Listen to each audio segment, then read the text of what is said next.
Justen, say good morning to all the people at home. Good morning, everybody, and welcome to the stream.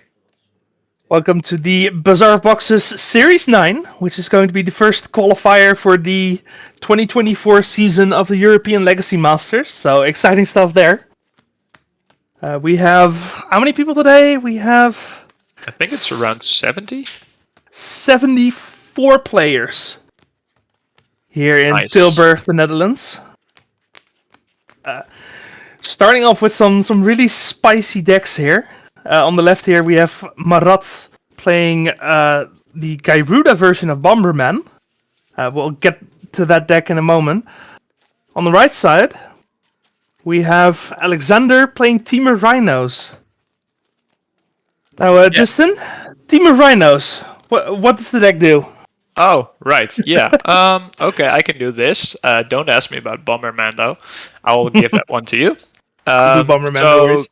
Temur Rhinos is a blue, red, and green. Yeah, I think it's kind of a mid-range deck that does some combo stuff. Basically, the goal of the deck is to cascade into Crashing Footfalls, dropping 4/4 Rhinos. And the way this deck does that is through Shardless Agent, and I don't think there are any other. Oh, no, of course, Violent Outburst. So, Shardless Agent and Violent Outburst cascade into Crashing Footfalls. And there's also a Murktide Regent in case that doesn't work. So this deck can do that as fast as turn 1, because there is a lot of fast mana in it with the Spirit Guides. And for the rest there is Force of Will, Force of Negation, both 4 times, Fire and Ice, to do some controlling stuff. There's also 2 Minsk and Boo, and Brazen Borrower for a more mid-rangey plan. That's basically what the deck is trying to do. Yeah, What about Bomberman? Bomberman is one of those legacy names that you just wouldn't find in another format.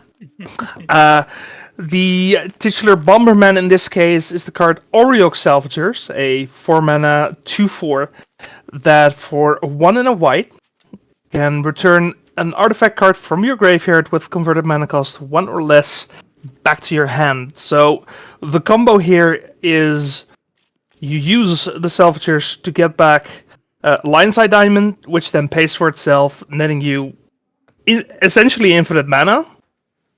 And then with infinite mana, you can just pick up your Walking Ballista and win that way. Now, what's interesting about these decks is that as of late, they've started incorporating Agatha's Soul Cauldron, which is able to exile creatures from the graveyard. And then anything on the field with a +1/+1 counter on your side will get the effect of whatever is exiled under the Soul Cauldron. Any activated effect. So if you exile the Salvagers, you get a bunch of Salvagers on the field. If you exile a Walking Ballista, all your creatures on the field get the ability to just start pinging.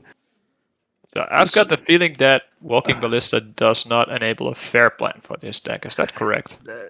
Does Walking Ballista ever enable a fair plan? Like, That's a good counter question. there's always some busted thing going on with Walking Ballista. I feel like I think the most fair plan you have is all my lands step forward 3 or more mana. I'll just play it really big. Which can you really call that fair? No, I cannot.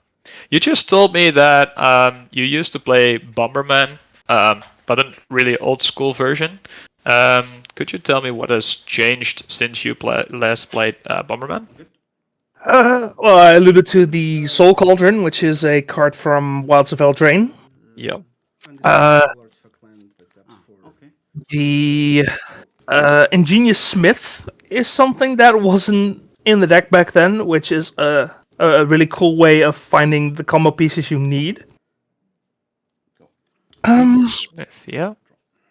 That's pretty cool. I think some versions of the deck these days play the is it Boromir, the blue-white creature, the 4-mana thing, which is really cool. But Marat today is not playing that. He is, however, playing Gyruda, Yeah, which I don't see it revealed, but maybe it's off screen. I'm gonna assume that it's off screen. Probably, yes. And And Gyruda usually had some sort of combo finish, but I don't think it does at this point. But it's just yeah, it's a free card because it's a companion. Everybody loves companions, and it does help you find like some combo pieces. So yeah, it's a fine inclusion. absolutely. And we see a Chalice on the field, but I don't think Alexander cares about Chalice at all.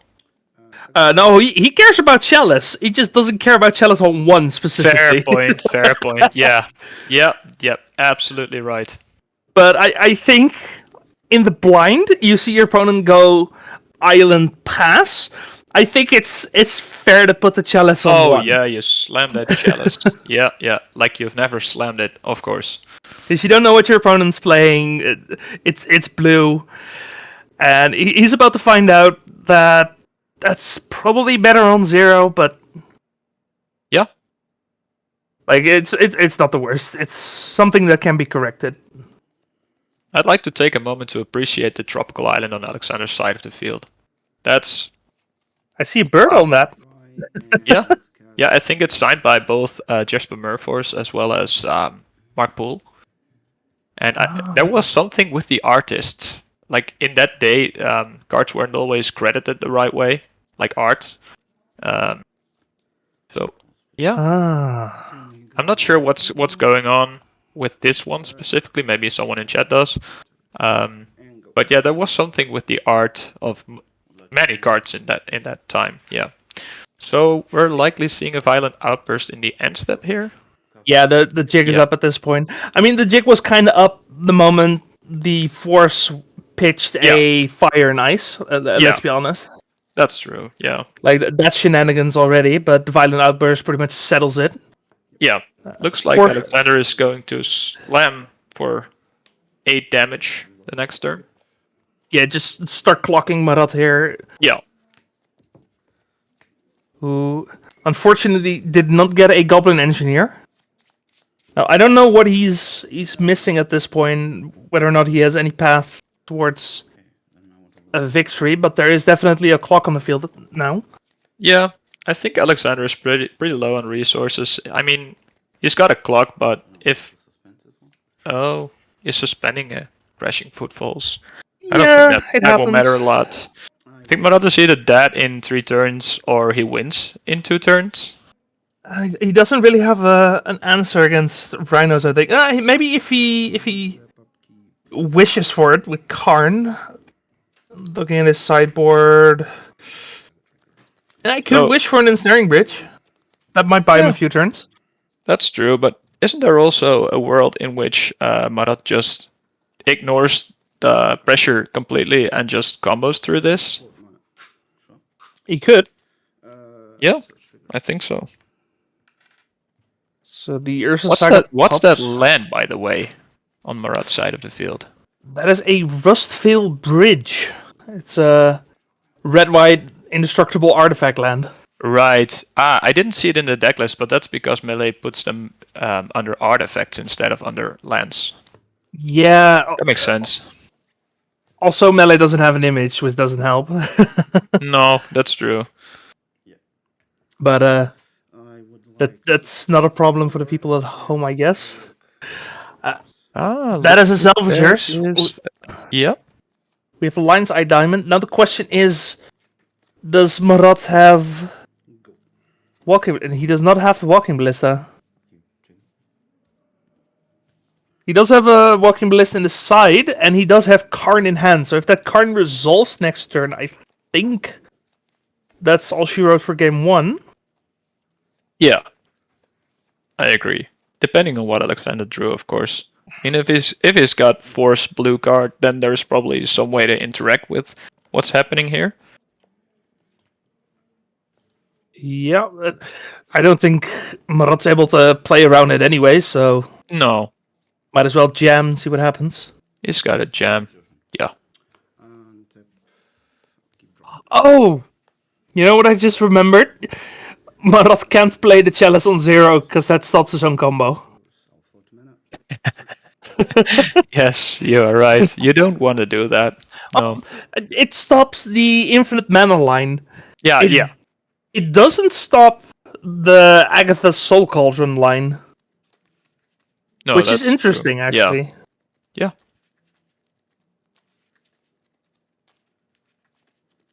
I wonder if he might decide to just go on that plan for game 2. It's also interesting to see that he goes for Lotus Battle here instead of Mox Opal. I mean, Mox Opal's in his deck, so.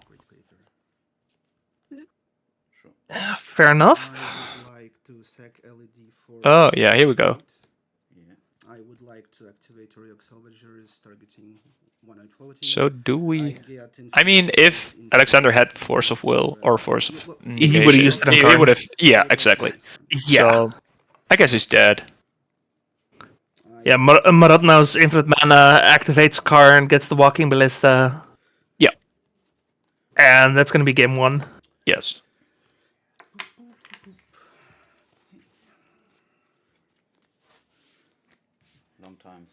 So is there anything interesting going on for Marat in the sideboard? Because he's playing a, well, quite extensive Karn package. Yeah, I mean, he does have Containment Priest. Yeah, I just noticed. No, Containment Priest is non-token creature. That doesn't do anything. No. No, that doesn't work. Goblin Crater Maker is also in there. I don't think that does anything either. No. Most everything else is just a wishboard target. Yeah. Except for Leyline of the Void, which also doesn't do anything in this matchup. I guess one off Soul Partition. Just the 2 mana, get rid of your Rhino. That could be relevant. Oh, I totally skipped that card. It's what does it do? I mean, I don't know. So yeah. Okay, so it's 1 and a white for an instant.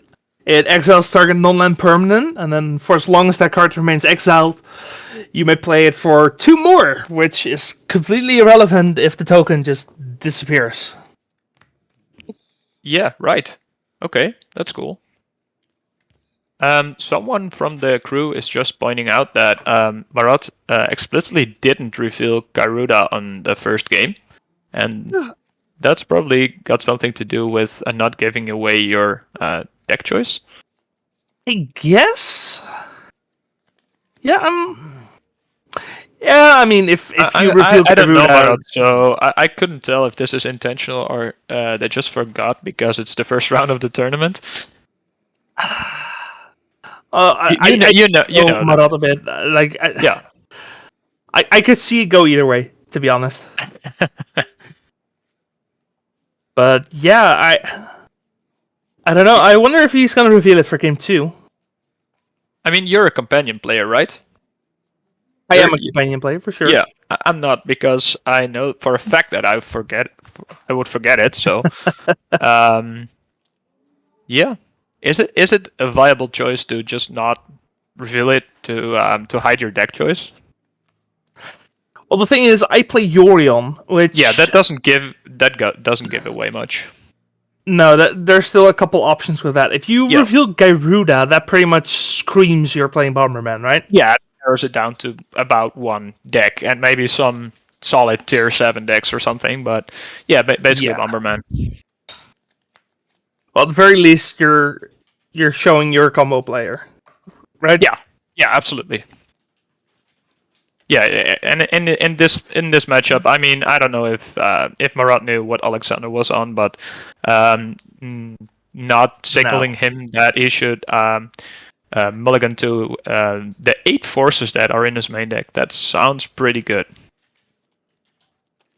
Yeah, there's also the point that not revealing Yorion is kind of pointless because you're revealing an 80-card deck, which that's fair. That's being pointed out in chat as well. Yeah, we can all see the big deck. That's true, but there are some players who who play with hard inner sleeve or triple sleeve or whatever. I have a plastic fetish as well. Many thick sleeves around the cards, and some people just assume that that it's a bigger, larger deck than usual. I mean, I get a lot. Aren't you forgetting your Yorion or whatever? No, my deck is just really thick.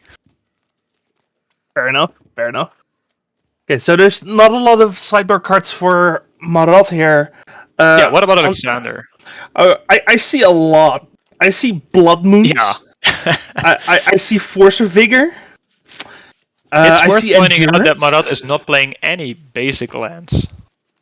Yeah, but there are Lotus Petals and Mox Opals, of course. Sure, but he's also playing Urza's Saga, so like those Blood Moons are just gonna they're just gonna wreck him, especially with 8 Spirit Guides just putting that into play immediately. It's gonna be so bad for him. That's probably coming in. Probably Force of Vigor as well. Force of Vigor is an easy choice because you're still an artifact deck, right?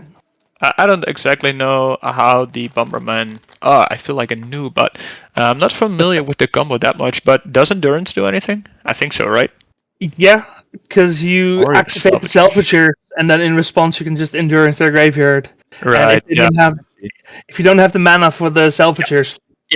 That's the exact interaction that I was wondering about, if you could just bump it again. But yeah, I just read the card Auriok Salvagers, and it appears you can, but you need the mana still, so yeah, then Endurance makes sense. Yeah. And then we have a card called Inevitable Betrayal, and I have to read this as well. It's something you cascade in, because it has Suspend as well. Suspend 3 for 1 and 2 blue. Search target opponent's library for a creature card and put that card onto the battlefield under your control. Then the player shuffles. Yeah, that's not for this matchup. No, that's not for this. But it's a fun card though. Oh yeah, it's an incredible card, especially against like Reanimator or Show and Tell. You just steal your opponent's Crystal Brands or Embercools or whatever. Yeah, like, it's a great card, just not for this matchup. It sounds like something I want to be doing someday. Then, for the rest of the sideboard, we have Fury, Hullbreacher, and Brotherhood's End. This is a lot of power against Bomberman, really. And Fury is a consideration, but I think that might be overboarding at that point. Yeah, I think so too. But Brotherhood's End could be pretty good. Yeah, that sounds good. Especially in conjunction with Blood Moon, where you just turn off their Mox Opals as well.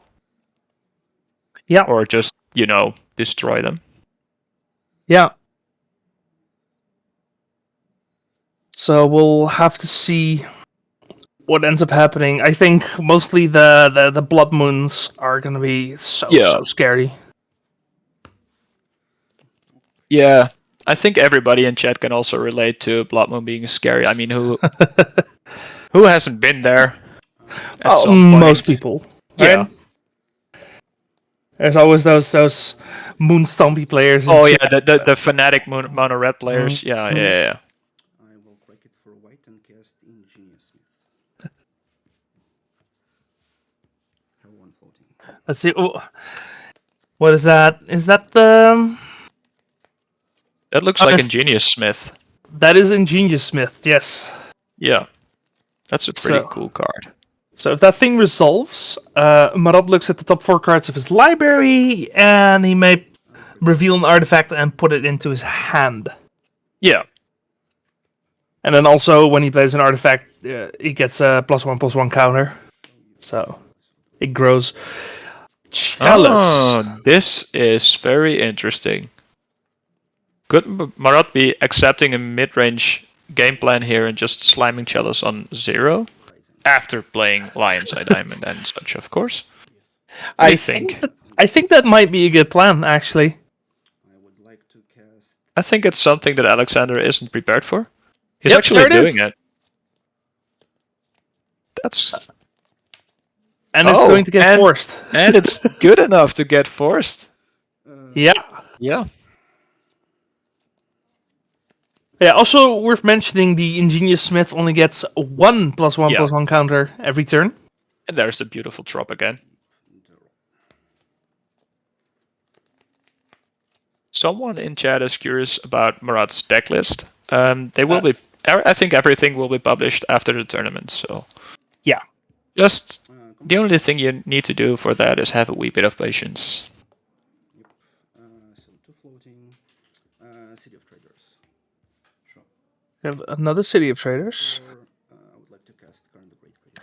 Oh, We have a turn to Karn. yeah. And this is getting a response. I'm wondering what that could be. The response, you mean? Yeah. Is Alexander hardcasting a Force of Negation here? Like pitching a Spirit Guide? With a Spirit Guide. That,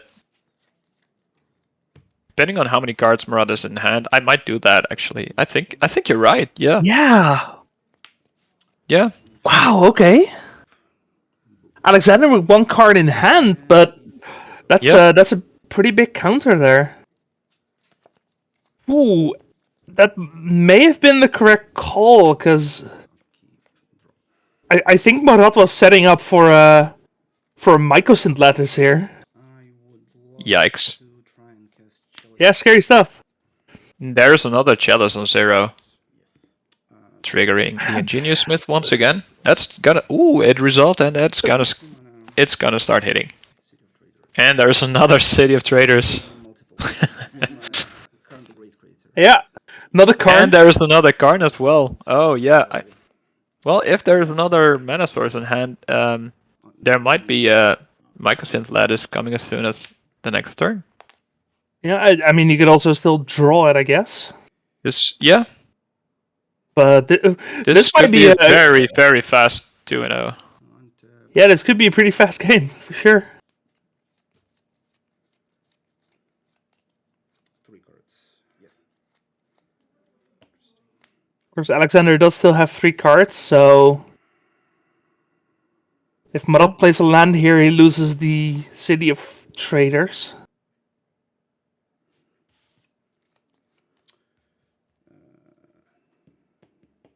2 mana. That's. And there is a plateau. So 2 floating. I would like 2 minus Karn. Yeah. Yeah. Searching. Oh, there's. Is there? Yeah. Okay, so it is cracking the Lion's Eye Diamond, so there's probably a Mycosynth Lattice coming right now. Oh, Is there a card Brazen was Borrower in Alexander's hand? No, it doesn't look like it. Everything is colorless. Everything is an artifact, and Karn says that artifact abilities the opponent's control can't be activated. So with this resolves, your lands don't tap for anything. Yeah, that's no. And yeah, I think this resolves. Trigger. Yeah, it looks like it. Yeah. Yes. 10. Go. And if I did the math right, I think he needs the Force of Vigor this turn. The Ingenious Smith triggered, so it did absolutely resolve. Yeah. Yeah, because next turn, Marat can just plus the Mycosynth Lattice and swing for lethal, right? Yes. It needs to be pitch cast Force of Vigor. It's the only way. Oh, he doesn't plus. Missed it. Everything is colorless. Oh. Someone in chat is pointing out that Force of Vigor is not illegal. It's not a possible play. I don't think Alexander can do anything. Yeah, no, he's just locked out. Yeah, Unless of course, all the cards are colorless. So unless there is a button of Spirit Guides in hand. I think this is over. Yeah, he needs 4 Spirit Guides then, including 2 Elvish. Yeah. So you're at 6, right? Yes. Yeah, that's gonna be 2-0 for Marat then. Yeah, pretty fast. Good morning, Boos.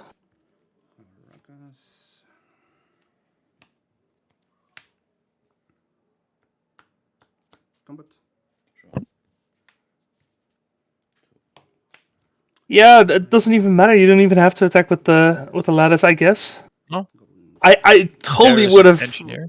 I don't totally would have know. animated the ladders last turn, but I mean it's fine. You're so far in the winning.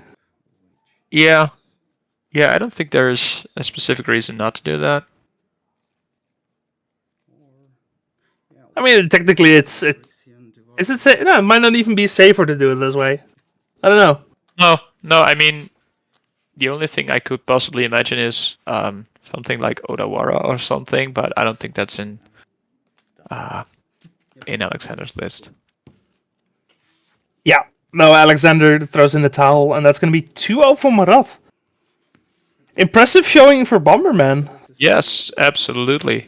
Doesn't everybody love this? Like, honestly, I mean, I don't mean to trash on Alexander's deck or something, but Bomberman is something you just don't see every day. yeah, and no, for sure. It also doesn't help that Bomberman is just a miserable deck to play online, because you would see it a lot more if it wasn't. Yeah. Oh, I recognize those sleeves. Yeah, I recognize that face on the left side.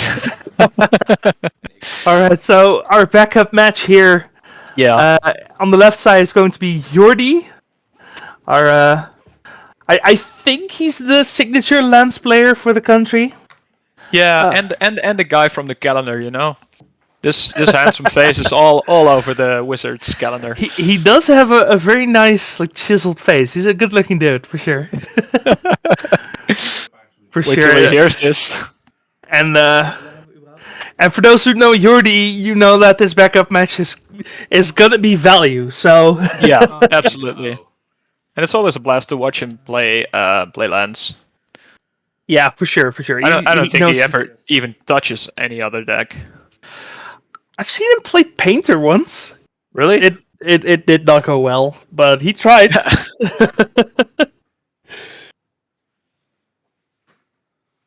But yeah, his opponent Jasper is playing Dimir Death Shadow, which has pretty much become the new deck to beat, I think. Yeah. So what do you think about this matchup? That's a good question. I believe Lance traditionally has a good Delver matchup. Yeah. I don't know if that translates to a good Death Shadow matchup, but they are both tempo decks, so Yeah. just going in blind, I'd say, yeah, it's gonna be fine. I'd say Lance is favored. I mean, I'm getting Jordi's decklist up here. He's probably on the white splash right now, playing Swords to Plowshares. Yeah, Yes, he is. Yeah, and it's also interesting to see that many lands players shifted towards the list with 4 Sphere of Resistance in the main, which is also quite something in this kind of matchup. Yeah, I mean, it's obviously gonna be good against Delver and Death Shadow, but there's also been a massive uptick of Storm decks, so Yeah. I guess that makes sense. Yeah, absolutely. I Also, think this deck is very well positioned at the moment. Yeah, for sure. And it's not to say it does have its bad matchups for sure, but there's just so many good ones in there that I think it's definitely a deck to play right now.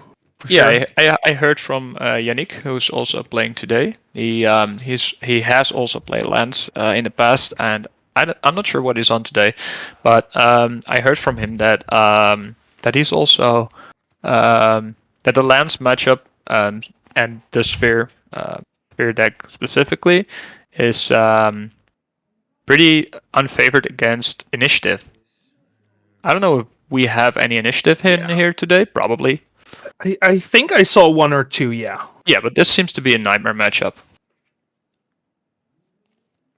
Yeah, no, against Initiative, you just don't play Magic. I've seen that matchup play out once. It's just, nah. You might as well go to the bar and have a few drinks, drown your sorrows in alcohol or something. Because you're not winning that match, that's for sure. And we're off. Looks like Jordi a quick on start the for play. Jordi Yep. here. Accelerating. I'm guessing a turn 1 sphere of resistance? Yeah. Or It's maybe either a life that from or the loam? life from the loam. Yeah, probably. We see him fetching a Savannah, so it's not afraid of Wasteland. That That's means probably, yeah. yeah, there's life from the loam. Yeah, that makes sense then. And this is not catching a Force of Negation.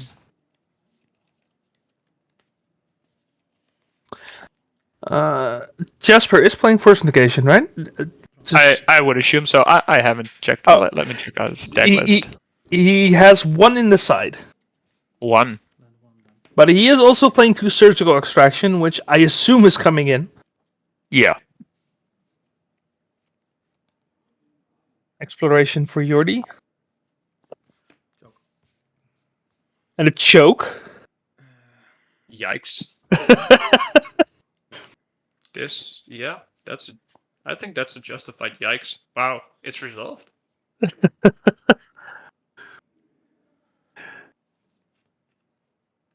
Yeah, when Lance has a hand, because wow, that's a. We have not seen any counter magic from Jasper's side yet. I'm curious what they would have in hand. Naxu, yes, that is Jordi New has. Absolutely. Yes, 18. Oh, we have to do in there.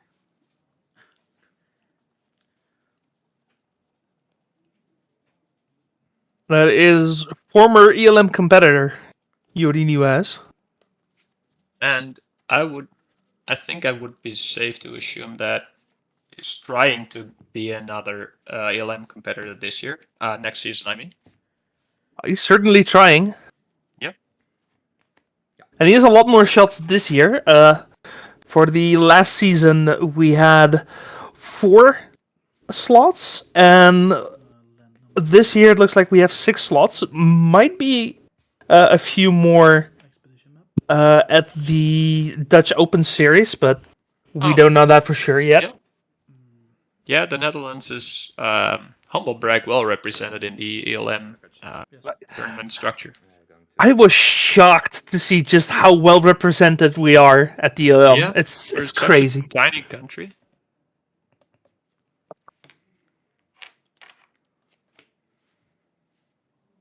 So, looks like Jasper's making a move here. What do you think Jasper would have in hand? Assuming, when you look at his play pattern. 14, 18. Maybe Bowmaster coming in here, but 18, yes. I would assume those are boarded out. I mean, it needs to be an answer for choke, right? Yeah, so that basically narrows it down to, I would say, Brazen Borrower. Maybe a powder keg? There is a Bowmaster still in the deck. It is going to be Bowmaster. I Interesting. think this is the end step of Jordi, right? Or was it main? Second turn? Yes. Yeah, this was end step, yeah. Okay. Not I mean, that there are any untapped steps, but hey. It makes sense that he kept in the Bowmasters because Jordi does play Sylvan Library. Oh, actually, he only plays 1 Sylvan Library. Yeah, I think Sylvan Library is kind of gone out of favor lately. End of turn, I want to board your swamp. I mean, Take turn. it hasn't been best card for a while, and I guess Orcish Bowmasters does make it a bit less favored. Yeah. I think it's worth mentioning that Jasper's actually playing a swamp in his Death Shadow list. I don't think you see that often. I mean, it's good in this case because of choke. But For sure. I don't know, actually. I don't know what the stock list looks like. I think it's usually 4 Wasteland, 2 Underground Sea, 3 Watery Grave, an Island, and fetches.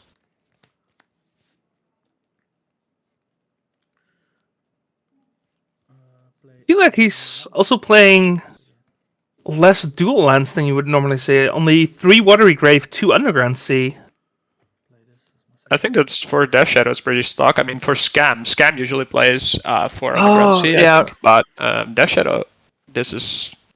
I think it's stock, but I'm not a Death Shadow player, so I'm not up to speed with the latest developments. Fair enough. Yeah, it's also kind of hard to keep that difference between Death Shadow and Scam, of course. And, The and decks look at this. Look at this board statement. There is the reason that most people do not play lands. do not play lands. Yeah, the Tabernacle at Penrosville. Oh yeah, because it's too expensive. Yeah, no, Yeah. fair enough. Yeah, Tabernacle really good when there's a choke on the field.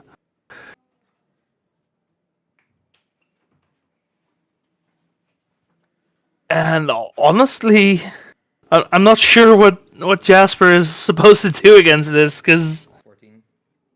Jordi's just looking for his win condition at this point.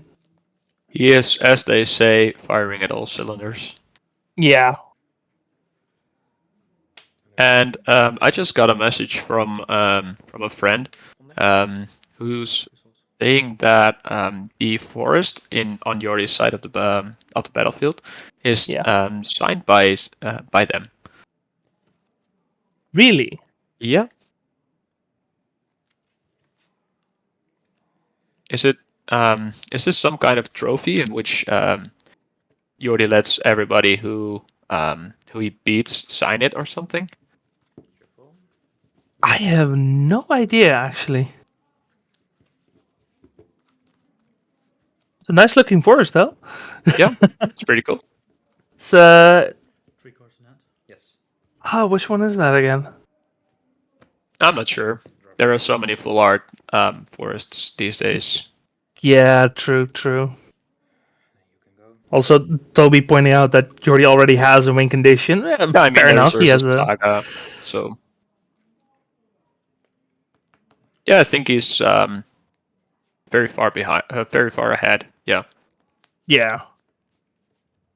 Ooh, rough dredges though. That Like all was spells. bad. Yeah.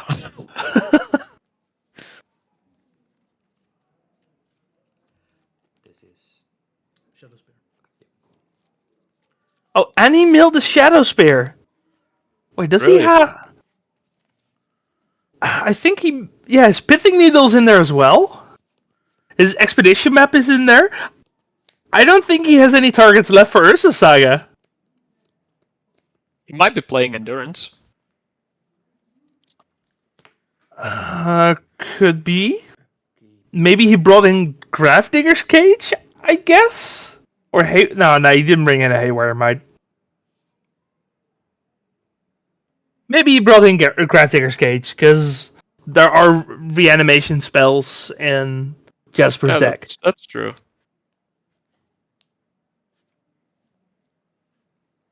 If not, I don't think it really matters at this point. No. And Jasper's like very, very much locked under the Tabernacle and the Choke. Yeah.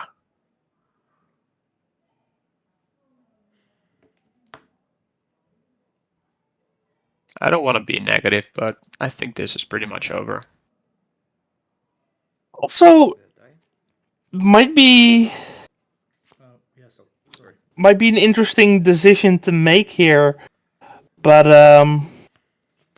Oh. maybe Jordi just decides not to make constructs, not give him the Death Shadow. Just wait for your Dark Depths. That might be a play pattern. And what's interesting here is that Jasper's not paying for Orcish Bowmasters, and then Jordi's just porting the swamp anyway. Yeah. He's got no resources whatsoever. I think we should play a bit Sorry, yeah. faster. Yeah. And it also means that if Jasper plays an untapped island, there's just nothing he can do. He doesn't have... There is one use out of it.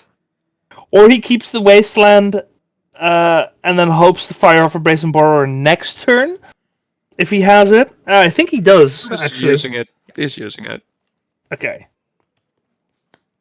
There you can go. Jordi does decide to go for the construct Backup here. plan. Yeah. Yeah. And with Yevimaya in play, tapping the Tabernacle to pay for the Tabernacle trigger is just kind of poetic. Oh, that's. If I was Jasper, I'd feel so bad about that. Yeah. Like that particular. I don't know if it's I don't know if it's like intentional like banter, but it's poetic nonetheless. Yeah, for sure. Just like never mind the rest of the board state. Like that play in particular. Is just, It hurts my soul. Okay. Upkeep. And I don't even play that many creature decks. Like I don't know why I'm so bothered by this. I'm just really bothered by it. I'm not that much of a creature player either. I like to pay. We have some good cards in Jasper's hand, I think. I mean, Null Rod also came in. It looks like. I think there was a Null Rod in hand. Null Rod. But Yeah, that's interesting. I mean, it turns off diamonds and the one-off expedition map, I guess. yeah, and Shadow Spear if you get it soon enough. Sorry, last turn. Yeah, sure. Your opponent had lands untapped, and you used a Rishton board, correct? Correct. On which land? On the swamp. On the swamp. And Which looks land? like we're debating over something. None at that point. None and tapped, I think. And then he played a wasteland at his Yeah. turn, and he wastelanded my. Yeah, so spectators think that you played a Underground Sea and a Wasteland in one turn. So I just want to confirm. I don't. Oh, so there seems to be a debate. There are some people watching who are assuming that Jasper played the Underground Sea and the Wasteland both in one turn. And Jordi's Exploration is in play, but that does not count for Jasper, of course. No, I don't think he so. played it No, in the me same neither. turn. I think it was turn after, This one. Yeah. Exile? but I could be wrong. Then you shuffle. Yes. So 10, 10. 14. Yes. I mean, it's worth making sure, of course, but Is that correct? Yeah. Yes. I have that as well. Okay. Yeah. And then you can go. This is exile. This exile, yeah. This is my hand. so Life from the Loam is now gone. There was a search goal. Yeah. Yeah. Okay, so Yep. I don't think there were any takesies backsies, so I think the players agree that the lands were played in different turns. Yes. This is here. Yeah. And There's there's the first part of our combo. I mean, at this point, it might just be the combo in and of itself. If you Yeah, with copy Urza the Saga. Yeah. yeah, it's just you don't lose your token producing land anymore, and at that point, Yeah. I really don't think Jasper has any outs here. I want to port it. I can't find any either, especially if you already keep sporting his mana. And there is the hand extension. Yeah, but like I said, Jordi providing the content here, Yeah, that's true. Yeah, you didn't lie. I should have kept my first hand. because even when that deck wins, it still goes on for 20 minutes. Yeah, yeah. Yeah. Yeah, there's 4 minutes, well, basically 4.5 minutes left in the round. So Yeah, like Lance is not a fast deck. Yeah. And I had no, it can be fast, but it's usually not doing that. I basically have Yeah. It's a very grindy deck. There's also a lot of decision making, so you have to really think about what it is that you're doing at any Yeah. given point. So I have played it, but it gave me a headache. I don't think I've ever played it. Maybe I should. Like at least once, Maybe you know? Yeah. I mean, it's never bad to view a deck from a player's perspective instead of from the opponent's perspective. I think that's always interesting to see. For sure, for sure. Alright, everyone, welcome to round 2 for this Bazaar of Boxes Series 9 in Tilburg, the Netherlands. Still here with Justen. Say hi, Justen. Hello, people. We got a spicy one. I have no idea what to expect from this matchup. We have Marlene on the left, who is playing Burn with main deck copies of Sonic Burst. You gotta explain that card because I don't think a lot of people know what this card does. It is 1 in a red for an instant. You have to discard a random card as an additional cost, and then it deals 4 damage to any target. If that's a problem, that's no issue. Then just talk. That, yeah, okay. I think it's worth mentioning that this card is from Exodus originally. Okay, yes. really, and then Viral or it had 1 reprint, looks like, Odd. in a beatdown box set.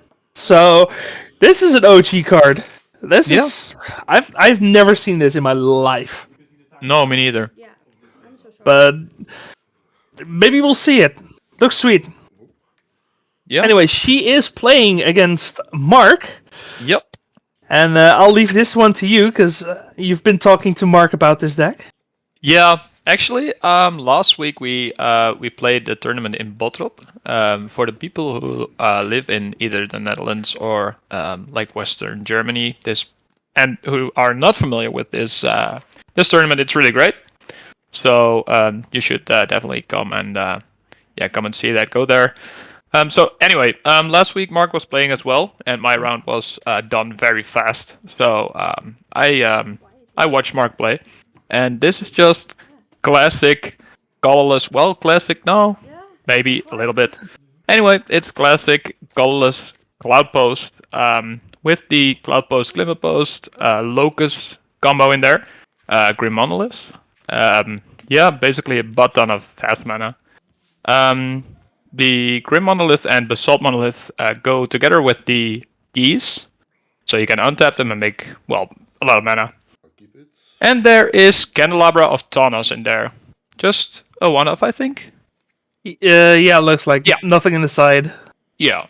Have fun. Yes. So this deck makes a lot of mana, and then it casts Lodestone Golem, Karn the Great Creator, Ugin the Spirit Dragon, Golos, Emrakul, and the One Ring. Notably, Yeah. there's also a combo with Forsaken Monument. I kind of forgot the combo really, but I think I'll take it away. it does something. Let me I'm think. pretty sure Forsaken Monument with any monolith makes infinite mana. Might be Yes. just one of them. No, I think it's with Basalt Monolith, yeah. Because Grim costs 4 to untap and it taps for 4, so basically just... Oh, there's yeah. no Mesmeric orb in this list, so that doesn't combo. Basalt Fair Monolith, enough. though, it does.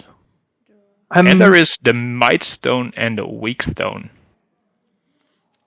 Yeah, that's an interesting one as well. It's something that Painter players have been trying online in the absence of Chaos Defiler. It's You have to try something. it's a decent removal spell that also ramps and can draw you a couple cards, so it's not the worst. No, that's true. Let's go. Though it does cost 5 mana. I'm Yeah, not but that in this deck that high doesn't on it, matter. but yeah, that's true.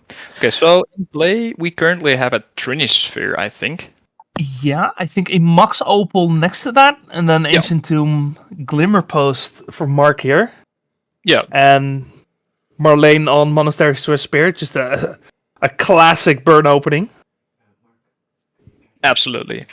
I think that an early Trinisphere is really backbreaking for Burn, to be honest. Oh, this one. Yeah, Especially if Mark can just chain some Glimmer Posts and stay at a healthy life total, then I don't think there's a lot the Burn player can do. yeah, you need lands, and then you start playing one spell a turn, and looks like Marlene has already missed one land drop. Yes.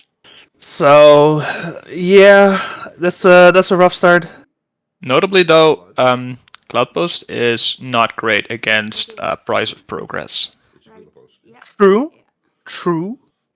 It does have Glimmer Post though. Glimmer Post, a notoriously good card against Burn, just Yes, gaining a bunch and of life. there's the second land. 3 extra. Because we have 2 lands. If the spell, It's 3 minimum. minimum. Yeah. 7 in hand. Go. I mean, maybe Mark doesn't draw anything for like 8 turns in a 7 row. turns. Yeah, I was thinking the same thing. And there is the One Ring. That's also a pretty good card against burn. Yeah. It Yeah, does that's drain some life off yourself, but yeah. Yeah, no, this stuff doesn't happen. Why are we streaming the 01? Because it's Colorless 12 post. It's a fun deck, I guess. Yeah. Why do you ask this? I know. It's ask the production team. Yeah. But they answer the same. They say fun decks. So yeah. Like I don't get paid enough to ask those questions. Okay, I just sit here talk out of my ass for 10 hours. You're not. No, it's okay. Your turn. And the production team is asking the right questions here. Want to watch Scam Mirrors matches all day? Yeah. It's not even. There's not that much scam, is there? I don't know. Yeah, we have a little bit of metagame information here, not too much. Again, we have 73 players. Looks like we have 6 people on Dimir Death Shadow. Now, I don't know if that includes scam or if that's mentioned separately. If it is separate, then it's less than 3 copies. So, make of that what you will. We have 5 Lance players. Yeah, you lose. Yeah, two. oh, yeah. 5 Grixis Delver players, and then we get into like the 3 off. So really diverse meta. Yeah. Absolutely. Yep. I agree. Okay. I think it's funny to point out here that Mark is absolutely not afraid of whatever's happening on at the other side of the table. Just tapping this ring like he doesn't care, tapping Ancient Tomb like he doesn't care. It's very Yeah. very brave. No, it stays on the table. Oh, it's on decks. Yeah. Giving monasteries just here. Vigilance. Yeah, Maze of Ith, so there's no creatures now. Yes, I do believe we have 2 Cephalid Breakfast players. So there is definitely Cephalid Breakfast. Yeah, there is some. Absolutely. And it might actually be good if not a lot of people are on the Bone Masters, then Breakfast might actually have a shot.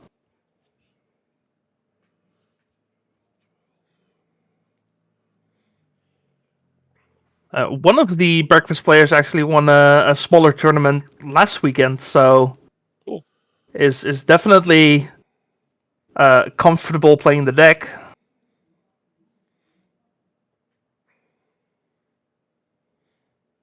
Let's see how they're doing. That's 2 with him. Let's see. Left.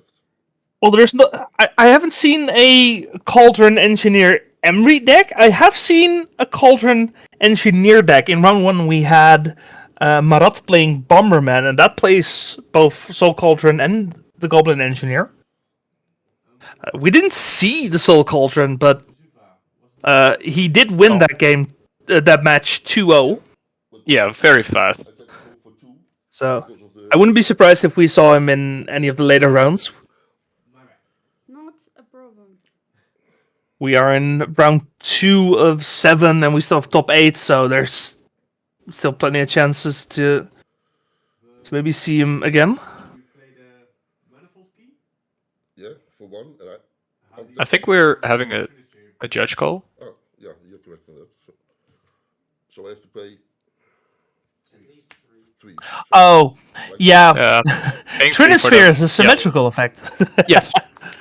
And rightfully so. Yeah. Yeah. Yeah, imagine if that only worked for your opponent. My god. Yeah, that would be banned so incredibly fast. You know how many control decks would just slam that? 4 times. Oh. And I get 2 life for him. Of Forsaken. Yep. Oh yeah, Forsaken Monument, aside from giving you more mana, aside from pumping all your things, it also just gains you life. Yeah. I mean, it's a 5-mana artifact. It's allowed to be a little strong, but Yeah. it And does so there much. is the infinite mana combo. There's Basalt Monolith, which now taps for 4 mana, and it untaps for 3. So every time you tap it and untap it, you net 1 colorless mana. So let's see Yep. what Mark is going to do with this. Well, he does all those ring draws, so I expect him to just dump his hand. Gotta be something fun. I see something. Yeah. Play Golos. There is the first creature from Mark's side. Colorless, It's Golos, yep. which is going to find a land and be big. I don't think he has a way to filter his mana for colored mana, right? There's no Cascading Cataracts or something. No. No. So But I don't it's think he does he. Yeah, I mean, apart from Golos activation, I don't think he needs it. true. I'm fair. Like, you can use it as a 5-mana play a land, I guess. A 5-mana crop rotation. What would you get here, viewer Mark? Good question. Looks like he's thinking about Urza's Saga. Yeah, Yeah, Mhm. that makes sense. that does present a clock at least, especially with the ring ticking down your life total right now. I'm kind of wondering, what else does Mark have in hand? Like, it has to be at least some clock, right? Has to be doing something, I I would imagine. assume so. Yeah.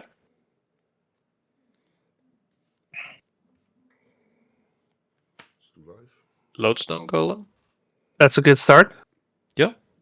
It's getting crowded here.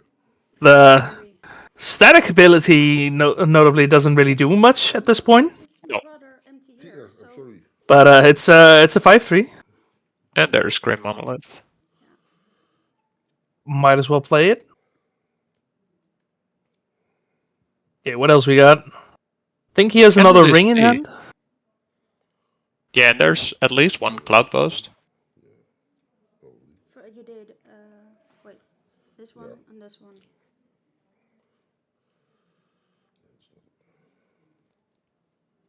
I mean, he's thinking about it. I think at this point she just slam shit, right? Just keep playing cards, keep gaining life, and then untap swing. I mean, I would just throw my hand on the table like, what you gonna do? But yeah, I'm just like that. So yeah, they're passing the turn, and Marlene is discarding to a hand size. It looks like so. This one, take a card. This one goes to 2. Gotta say one thing, Marlene is not a quitter. Yeah, for sure. Like I would have gone to game 2 at this point. Yes. Unbelievable. Like, okay, realistically, let's say she just draws 4 lands. What are the odds of actually coming back from this? 1 left. Interesting question. I think if there is Price of Progress, she instantly kills Mark. The card I'm looking for is probably hidden somewhere. Yeah, this life total, yeah. Yeah, but there's probably some stuff coming. 6. Yes. But this is such a corner case scenario that, yeah, I don't. What? The ring is not. I mean, look at this hand. Yeah, and like Dragon Dawn says, like Does Mark not have you d- anything to finish at this point? I mean, Karn I- does it. I draw 2 cards. yeah, he played a Mightstone Emperor. Weakstone. Oh, this is so brutal. Yeah, like Ah, there's Karn. There's Karn. So we're done. Yeah. Sure. No, he's probably getting Walking Ballista from his sideboard. This is but like nuts. Dragon Dawn says, like you're not beating the board, let alone the 20 No. cards in hand at this point. Ay. And you're not beating Walking Ballista for a gazillion. Oh yeah, we just wish for a There it ballista. is. Yeah. So I'll make a 100. Yeah, Ballista. sure. Oh, just a 100-100. Mark is being a very humble guy today. Yeah, I don't. Yeah, It's- it's not yeah. going nowhere. Yeah, that's kind of small. Let's see if I have some tricks. Ah, that's okay. Anyway, let's look at sideboarding. Yeah. How do you like Pithing Needle from Marlene here? I mean, you could turn off a lot of things. Can you turn off enough? Yeah, that's the question. So yeah, I don't think there is a great way to prevent Mark from getting a buttload of mana. So you'd have to, I don't know, either turn off win conditions like Garn and the One Ring Manifold Key doesn't. I don't think that's really interesting. Yeah. Walking Ballista prevents display that Marlene just lost to. Yeah, but at that point, Yeah. I mean, like, you can also just attack with a Walking Ballista, right? yeah. I mean, there's also Smash to Smithereens. I would definitely board that in. Yeah, that's coming in like Yeah. easily. I think so too. Marlene is actually looking at Price of Progress right now. Bold. Yeah, I mean, I would throw the Exquisite Firecraft out probably and just slam those Smash to Smithereens in. Sonic Burst can probably come out.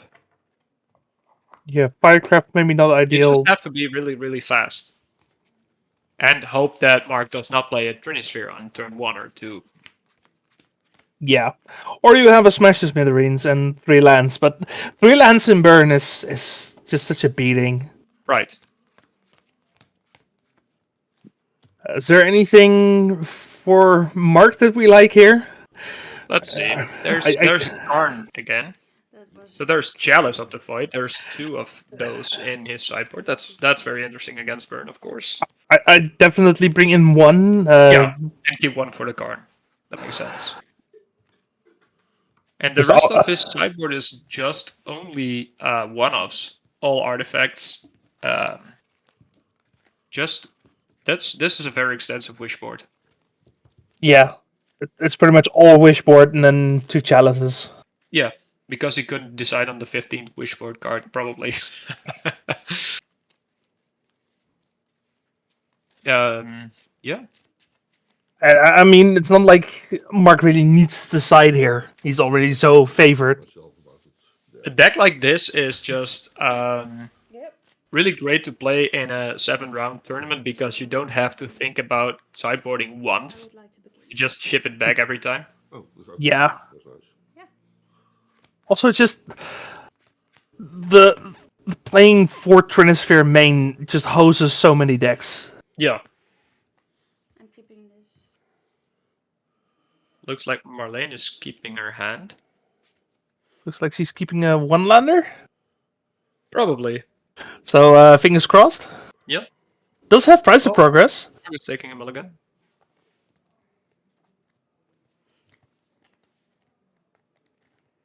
That might end up giving Marlene a bit of breathing room. It might end up not giving her a bit of breathing room.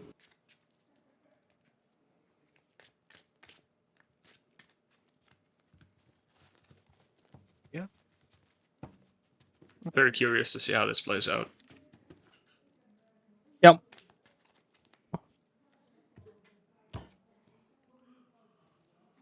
Also interesting to note that last Bob series we had a burn player in top 8. Yeah, Which- absolutely. I was just thinking about burn in the current legacy metagame. And I don't really know what to say about it. You have anything useful to say about that? I think it's pretty decent against like the blue-black decks Yeah. with or without Death Shadow. You're also, I think, pretty good against lands, right?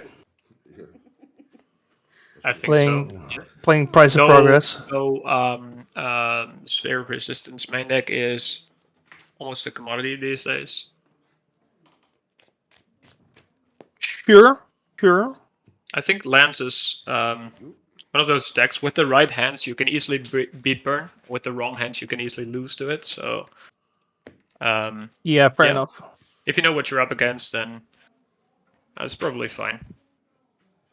But it doesn't sound too bad, to be honest. No.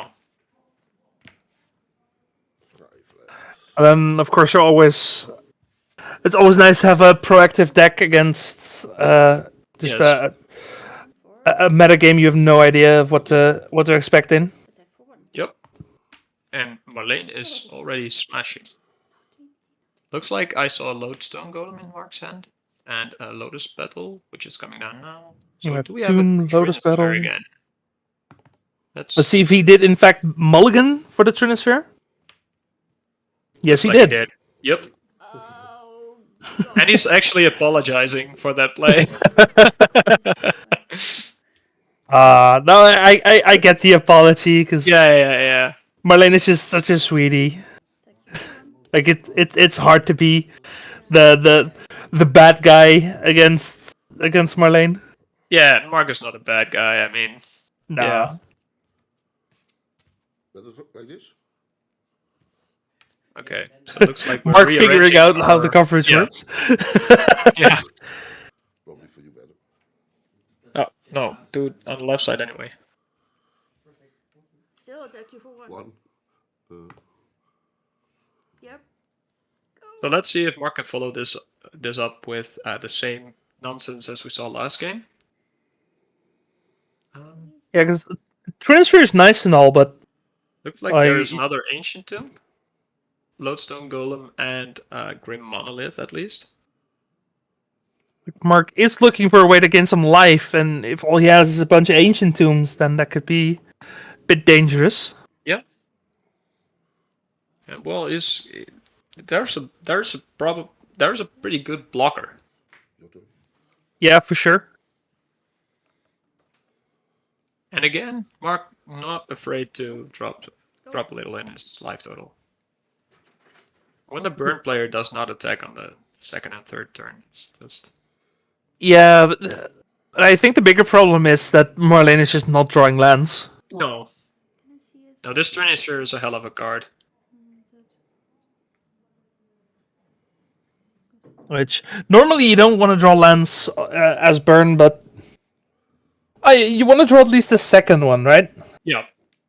Oh, and Mark is even attacking here. Oh, Yeah, why not? Yeah. I mean, Gotta get a life total down sometime.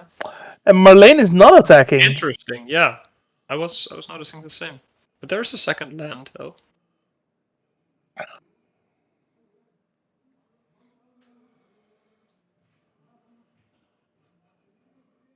Yeah, I wonder if it's correct to attack in that situation. Just chip away, because maybe the 1 or 2 points of damage could be the difference between winning or losing in this situation, right? Yeah. Yeah, I think Also, there is another ancient tomb, I think, from Mark. This Also- is just giving Burn the middle finger, right? what is that foil land that Mark has? That's a cloud post, I think. It's some kind of promo. Is that a cloud post, really? I think so. Yeah. Yeah. They're all the same. Yeah, exactly. Yeah, it's an F&M promo. I am in business. Oh.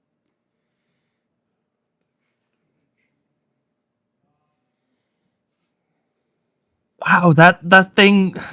See, this is why I don't like foils, because for some reason foils just become this blob of glitter whenever you look at them Of on shine covers. and beauty, I've got your back here. Yeah. I do love foils. I like all kinds of stylizing or pimping your deck. I mean, whether it's foils or signatures or I don't know, foreign cards or Maybe I'm too Dutch for this. yeah. I see the cheap version, I see the expensive version. I'm like, yeah, let's get the cheap version. Yeah, there's absolutely no rational argument against that. Looks like a Golos coming down here for Mark. Speaking of your cards, what would you be playing if you were to play in this event? After, I mean, Ooh. before you looked at all the deck lists, of course. Fair enough, fair enough. Um, depends on how much time I would have had. Because I was looking at like Look. maybe playing Shardless Agent to get some up to beanstalks. Go for the aspiring spike special. Oh, and as we we've have. gained the third land. I think we're seeing a price of progress here. You can play price progress. Sorry to interrupt you, but this is. Yeah, no. I interrupted myself. I want to see this price of progress. One more to cast. How much is it to cast? Hold that thought for a second. Oh yeah, then you can cast it. That was the Jeskai too. Yeah. And Do I it. think Mark is pretty dead here. Yes. Yep. Let's go. All right, we're getting a game 3 maximum value. I love it. Yeah. So I hope for the one ring, but it wasn't there. And I mean, it's screaming like I don't usually die to a price of progress, but What can I do? Oh, just after that game one, And- to see a price of progress, it's satisfying. someone in chat is pointing out that Golem adds 1 mana to it, but I think Trinisphere checks the eventual mana cost, and that is 3 because of Golem, and then it's Yeah. all good. So What is going on? What?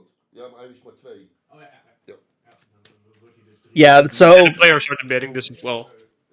Geeft niet. yeah. So Goed dat jullie opletten. it- Ik ben nog maar een begin. essentially I'm a beginner. anything that's less than 3 Mistakes. is completely unaffected by the Lowstone Golem because there's a Trinisphere in play. Everything is who is watching Daarvoor in this. de first game Okay. Back to my original thought.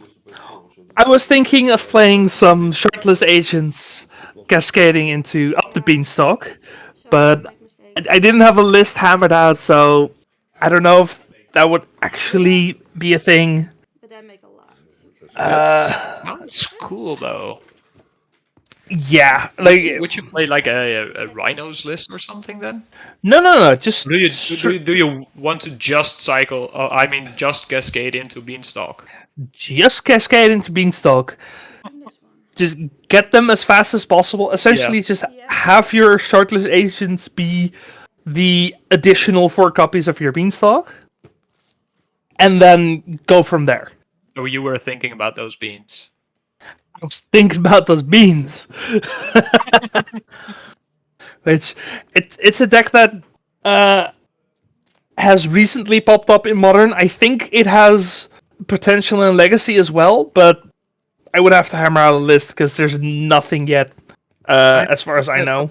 But well, while we're waiting for sideboarding, this is something interesting to check out. What is? Oh, checking out the Beanstalk cascade thing in Modern that you just mentioned.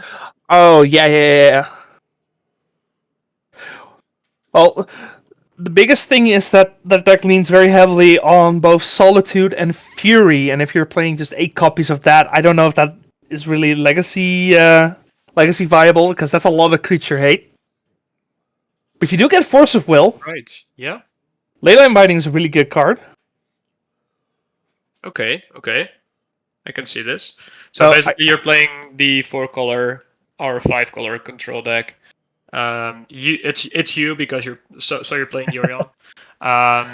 Maybe maybe you with would. Yorion, maybe without Yorion. I wouldn't know yet.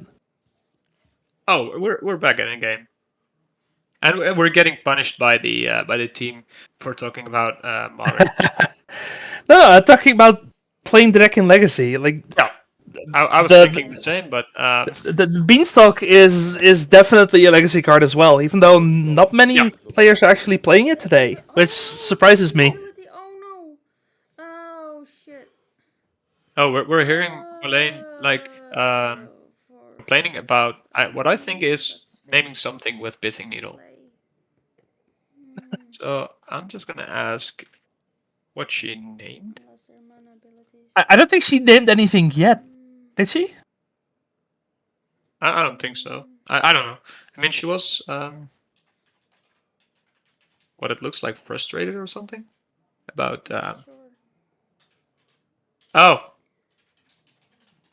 Wait, she was gonna name Trinisphere Okay, nice guy Mark telling her that Trinisphere is not the best option here.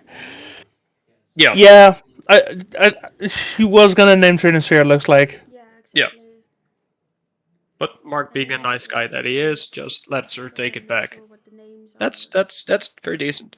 Tell me what the card does. Yeah, that's really courteous of are. him. Chromox. No. Don't have that one. That's a mana It was also Mana mana ability. ability. And Okay, they're trying to figure out what this Pithing Needle is actually going to name now. Forget. No, just take your time. Yeah, exactly. But I'm not sure. Mark is actually helping her, I think. Yeah, I think I heard someone else also mention that Chromox doesn't work. Yeah, because it's a mana ability. And because Chromox is not in the deck, of course. I mean, it's colorless deck. I so mean, it doesn't make sense. that's So everything details. is all Yeah. my artifacts, Oh. effectively. Oh, your Well, artifacts. Or for instance, there are more, but. all So my what would you artifacts name have here? Something, but not mana. With Pithing Needle, probably Karn. Karn the Karn. Great Creator, of course, because if we're nitpicking. Sure, maybe the One Ring. Oh, and I'm Yeah, on that makes sense as well. It kind of depends on what the rest of the cards in hand are. Oh gosh. Urza Saga might be a good one. Yeah. Yeah. or how it even looks like. The one saga. I Oh, guess. yeah. Yeah, she's naming Saga, I think. Yeah, that Yeah. will work. You can put it on Saga, Yeah. on its ability to create the construct. Yeah, exactly. Okay, we got there. Okay. So, Oh, this is we got it. so Yeah, it's confirmed. She is hard. naming Urza Saga. Yes? Yeah. Yeah. Okay. My turn? Yeah. Everyone's start. I mean, at some point we've all been Oh, Rob. like save me. unfamiliar with Pithing Needle. Which card you do? I wish I could save you, Marlene, but I can't. Sorry? Oh, she said, "Rob, save me." Like I can't. Oh, yeah. Yeah, we did get Ursa Saga, Yeah. which that makes sense. That's a good name. Oh, perfect. And there it is. Oh, Get I love that. wrecked. Yeah. That's But no nice. construct. Still mana though. Trinisphere? We just see. Yeah, we just. No, it's a Basalt monolith, I think. But it's off screen because please someone. Yeah. Yeah, it's a Basalt Medley. Okay. We'll get there, people. No worries. Okay, looks like there's a Whisper in hand as well from Elaine. Oh, And it's coming down. Yep. Yeah. Then there's And a 3 second lands. land. Because Marlene has actually learned from the past two games. And there we go. So I have to show For this 3. one, yes. And if it's a land card. Did we get a land? No, we get a That's- ring. Yikes. So you attack for 3. Oh. This one gets Yeah. only for sorceries, is it? Or An instance. yeah. So Yeah. I believe total. it's non-creature spells, right? Yeah, it's non-creature spells. Okay, yeah. Please, if someone at the table can point that out, because I think the players just agreed that Monster's Whisper only triggers on. Yeah. Yeah. non-creature. Okay. So Yeah, yeah. exactly. Sorry. Yeah. Yeah, okay. Thank you, whoever that was. There's someone in the background there. We have I think it we was have former Ruben and Toos in former the ELM booth here. competitor Toes. It's Toos. So Yeah. chat, be on your best behavior, because Toos is in the booth. You could Yeah. save that one. If And you if misbehave, there's spankings. Yeah, and I mean, if you really want to get Toes on your good side, he loves EDH. Oh yeah. Yeah, he's a big fan. So tell Toes all about your EDH decks, and yeah.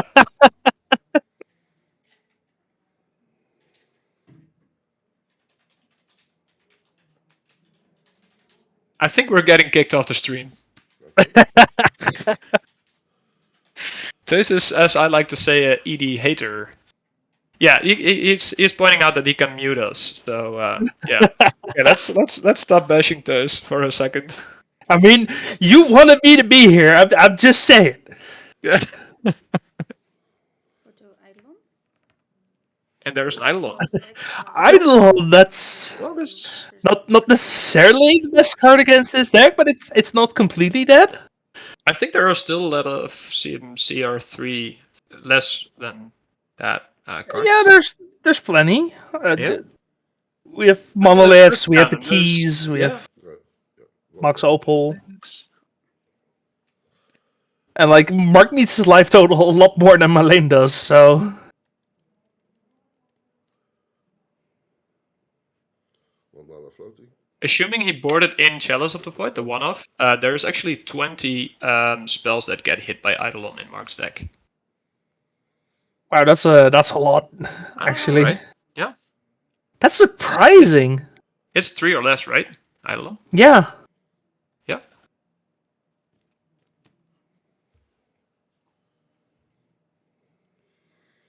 And I mean, we have the wish board as well, so Who do you think is winning here? Mindful key. honestly, I have to give it to Marlene here. Like, Mark has options for sure. Like, the One Ring is going to draw a bunch of cards. The Manifold Key is going to help with that. So there are still ways out here. But Marlene definitely has the pressure. Cast, it's not cast. No. No, Yeah. it's not No, cast. okay. Sure. Yeah, absolutely. Mark does not lose 2 life for finding a Manifold Key of the Ursa Saga here. No. So, He will lose 2 life of his ring next turn. If it doesn't get replaced by another one. it was up to. Yeah. Yes, we already Yeah. Yeah. And I mean, even if he has the other one, he needs to tap the Ancient Tomb for it, I think, so... Yep. Yeah, this is... Have you played on camera before? Actually, some people are talking about it in chat. Like, this one gives us I've dreams. played on camera a couple times. It's there's definitely a little bit more pressure than there would usually be. yeah, especially the first time. I think it's it can be kind of stressful. Also, Like, oh, everybody's gonna watch me punt. Well, today everybody's gonna hear me punt. So yeah.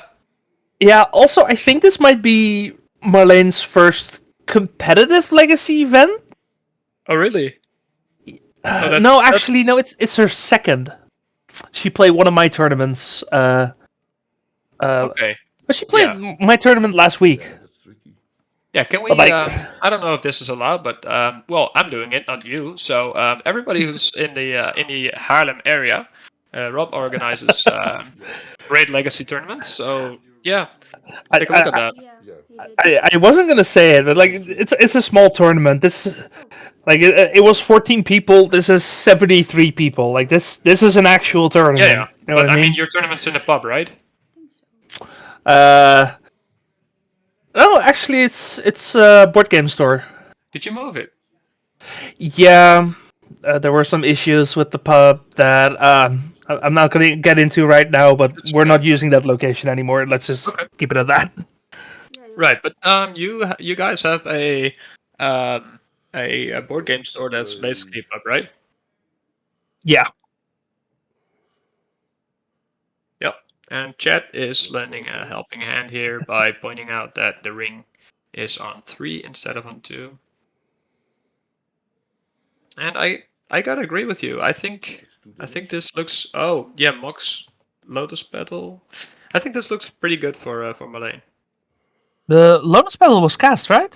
Yes, and Mark lost life. 5. Okay, yeah. So, and then we're tapping the Ancient he's doing Tomb it as right well.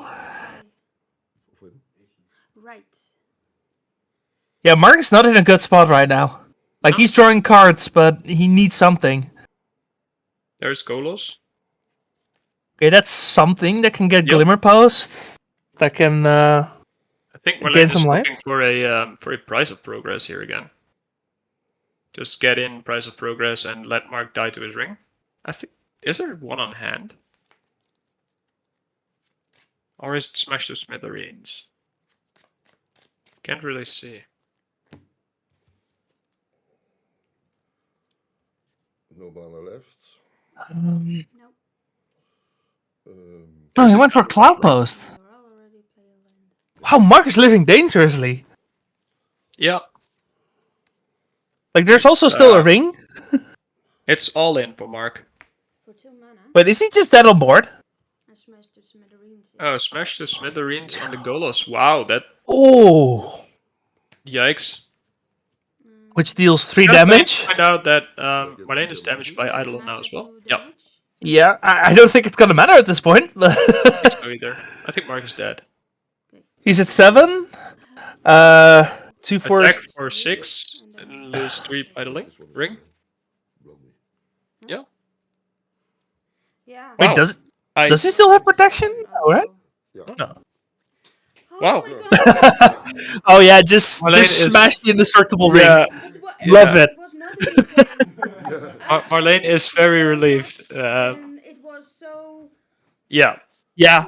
Wow, that's It happened. crazy. to be here. That game 1 looked so insurmountable that the fact that she won games 2 and 3 is. Oh, You know, right? I'm actually kind of surprised. because Yeah. this one I did. in I my wouldn't have head. put my money on this. Yeah, that one took me a while because I thought it was how you say it it worked in a different way in my head. So I And, thought, oh yeah. my god. Yeah, There's that, 10 minutes left, so we are not getting a backup match. yeah, we don't have a backup match, unfortunately. But worth mentioning that Pithing Needle on Ursa Saga actually ended up doing a lot more than I expected. Thank you guys. Thank you. It was a all good call. for watching Yeah. Like this. keeping the card strokes off the field, We'll be just right keep back. attacking and finding an opening. Yeah, good stuff. Good stuff. I'm retiring. Yeah, from I also want to Twitch. point out both players, not cowards. I mean, Marlene This is it. just playing strong in the first game while under everything that Burn hates, and Mark just keep tapping those ancient tombs like it's nothing. Yeah, Yeah, but both players playing to win, not to not lose. So exactly. Yeah.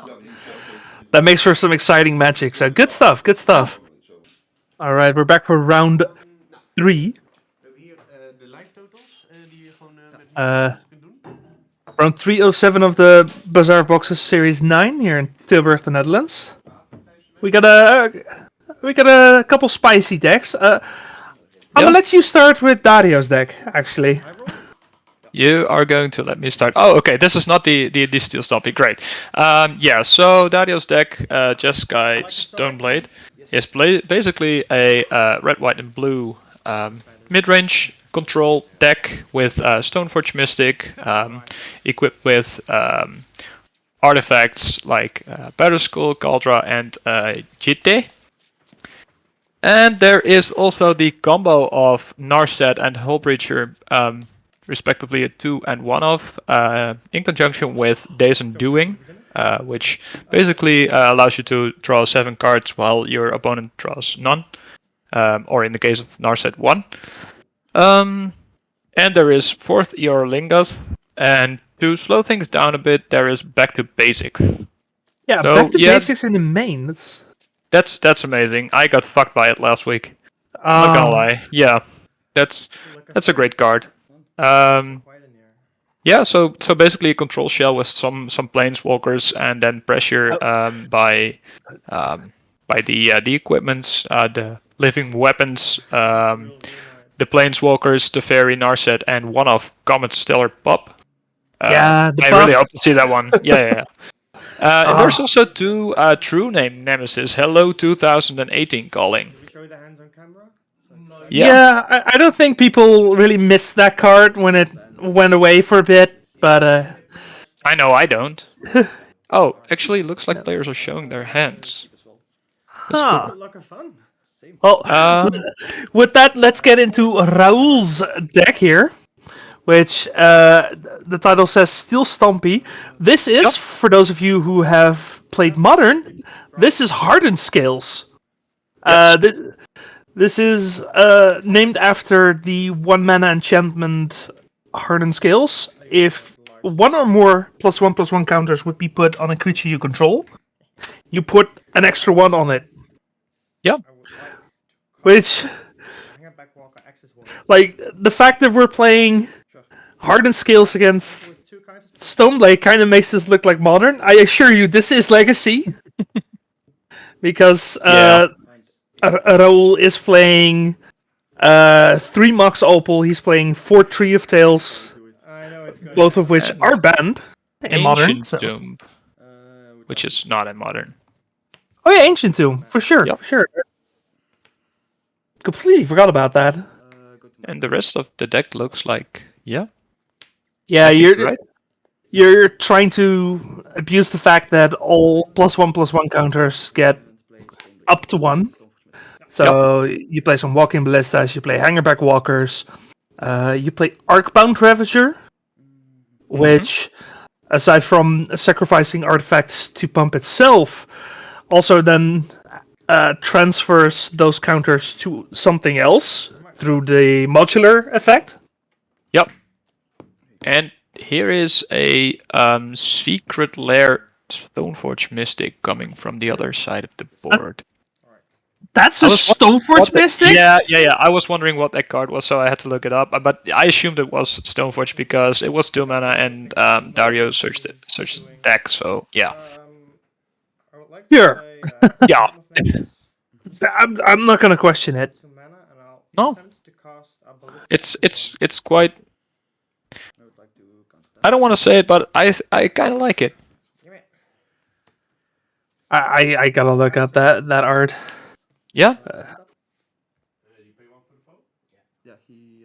Yeah, I already Uh, did. He's now- Anyway, Any, Raoul did manage to resolve a Hardened Scales, but not the creature afterwards.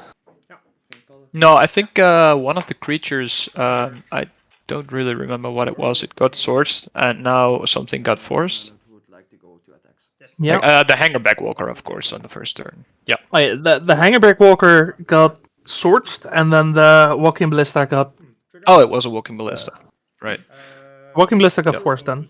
Yeah. Yes. I'm going to make a dork. Yep.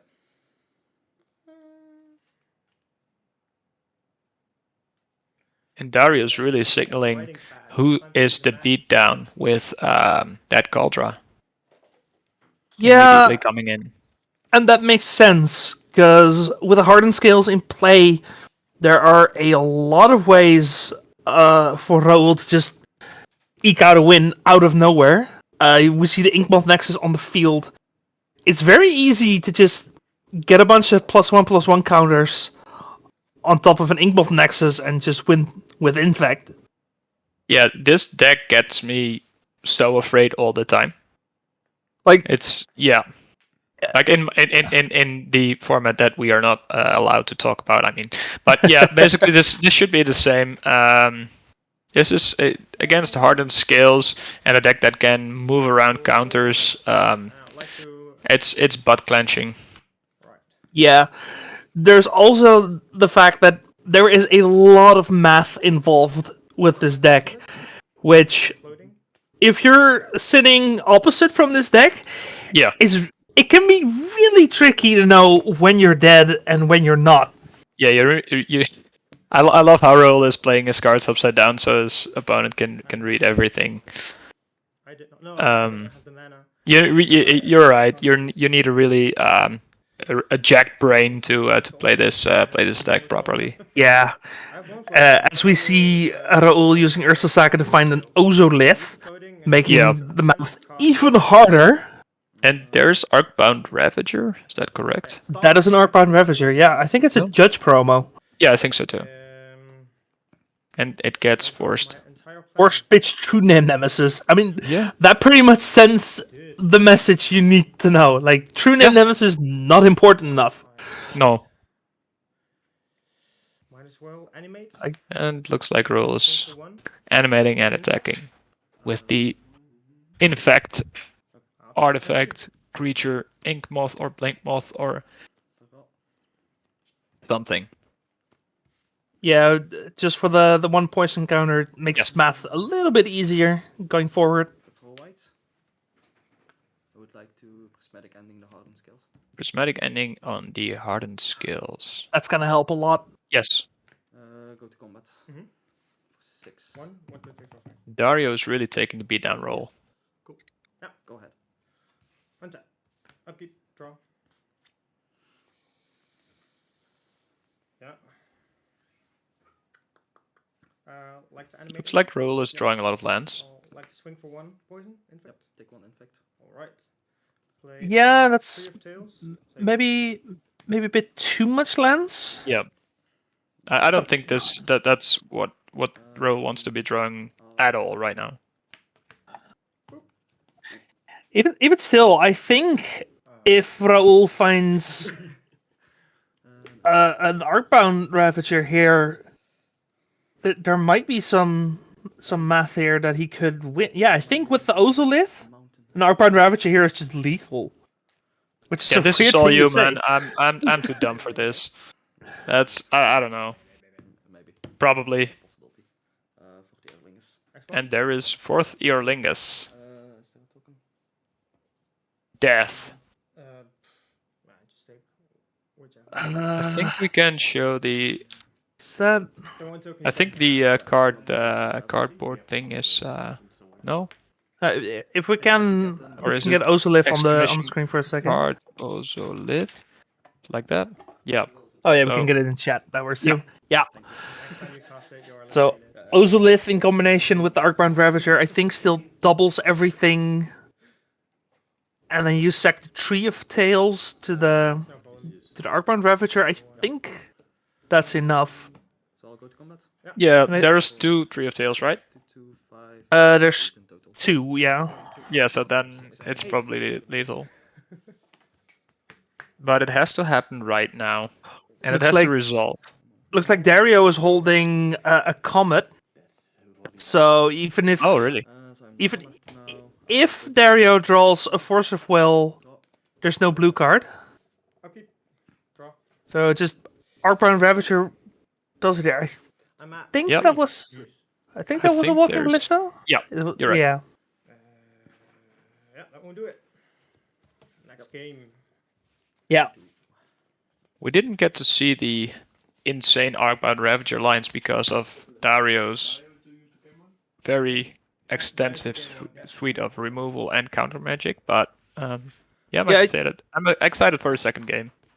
I think Dario had just exactly what he needed here.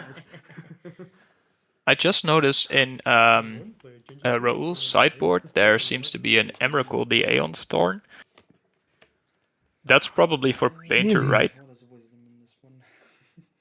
I guess I don't see how this deck actually casts a 15 mana card. So No, I don't think so either.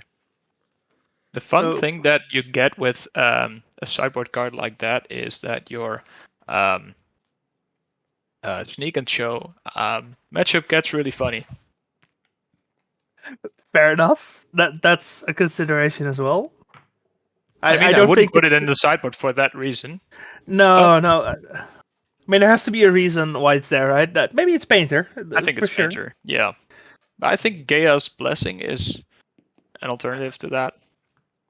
Yeah, the And blessing you can could work actually as well. cast that card. I think it's worse though, Yeah, because if you draw it, it's so bad. doesn't the same kind of go for Emrakul? I mean, Emrakul you can still discard, right?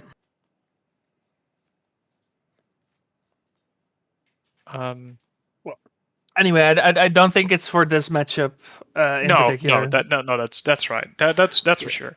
So what is for this matchup? That's more interesting to talk about, really. Yeah, that's a good And we question got a as well. card lookup. Yeah, thank you. Yeah, the Ozolith. Yeah, the Ozolith makes math just infinitely more complicated. So this is a really intense deck when it comes to the math.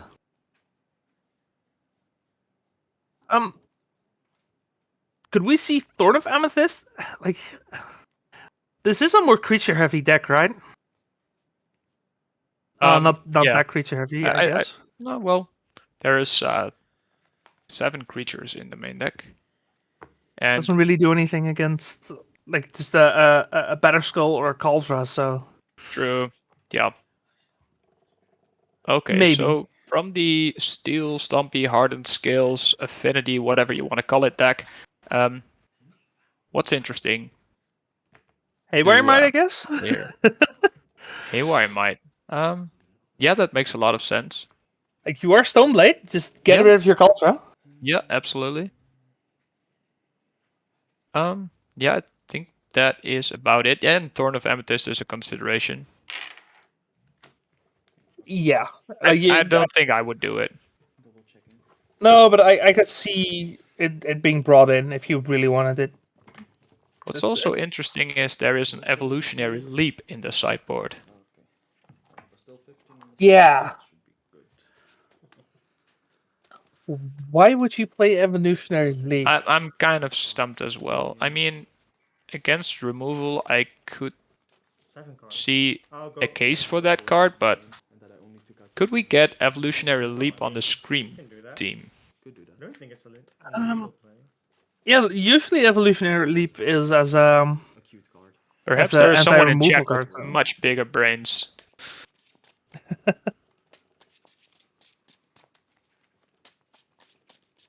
Anyway, let's head over to the Stoneblade. I think there's 2 Meltdown, They're one of my which is great. 2 Serenity, probably. 2 Supreme Verdict. Well, this guy is not messing around. Yeah, there's a lot Down. here. Yeah, Because of all the exile based Dress, removal. yeah, Dress Down kind of works. Sideboard probably had Like it's annoying enough that I think you'd include it for sure. probably. it really prevents really messy Hang on, math turns from becoming death. I like start. And yeah, there are deck lists, but they're coming after the event because we do not want to give players an advantage like that. Yeah, no, I definitely agree with Dress Down. Serenity and Meltdown are just too good not to. And I'm probably Supreme Verdict because you are a mostly creature-based deck. Though I could see an argument for not bringing it in. Yeah, I agree. You don't want to be overboarding or something. Meltdown and Serenity are definitely coming in. Yeah. Yeah. Also worth remembering the main deck back to basics, Right. Yes. Go to 18. which could be pretty scary with all these artifact lands, all these Urza sagas. Yeah. There's 2 forests in Roll's deck and 3 Moxopple. And that's the only way to get mana after back to basics. Yeah, 2 Does not forests let and you- no way to fetch them Yeah. as well. No, right. Yeah, you have to draw them. Anyway, the game is going on again. We have Patchwork Automaton, which it's also a card that's kind of been picking up steam as of late. Like to try and cast an Ozolith trigger. And the Ozolith is here again. Yeah. Also worth mentioning that aside from the ward ability, which is really good in this matchup, it also just puts +1/+1 counters on itself, which is again really relevant. Go to 17. +1/+1 counters are good in this deck, yes. Yeah. Untap. Just every time you play an artifact spell with a Hardened Scales in play, you just make it 2 bigger, which is pretty good. Okay, this is funny. Someone in chat is pointing out that Evolutionary Leap is intended against 4-color control games, so maybe against this as well. I'm not sure. So it's intended as a way to get extra value Yeah. out of creature removal, which it makes sense. We're gonna see how well it actually functions. Yeah, well, apparently Raoul insisted, so Furani telling them it's not a great card. So we'll see how it pans out for him. He's 2-0 now, so that's all happening because of Evolutionary Leap, of course. So I'll make Also worth mentioning that Raoul did play 4-color control during round 1, so it worked at least once so far. right, yeah.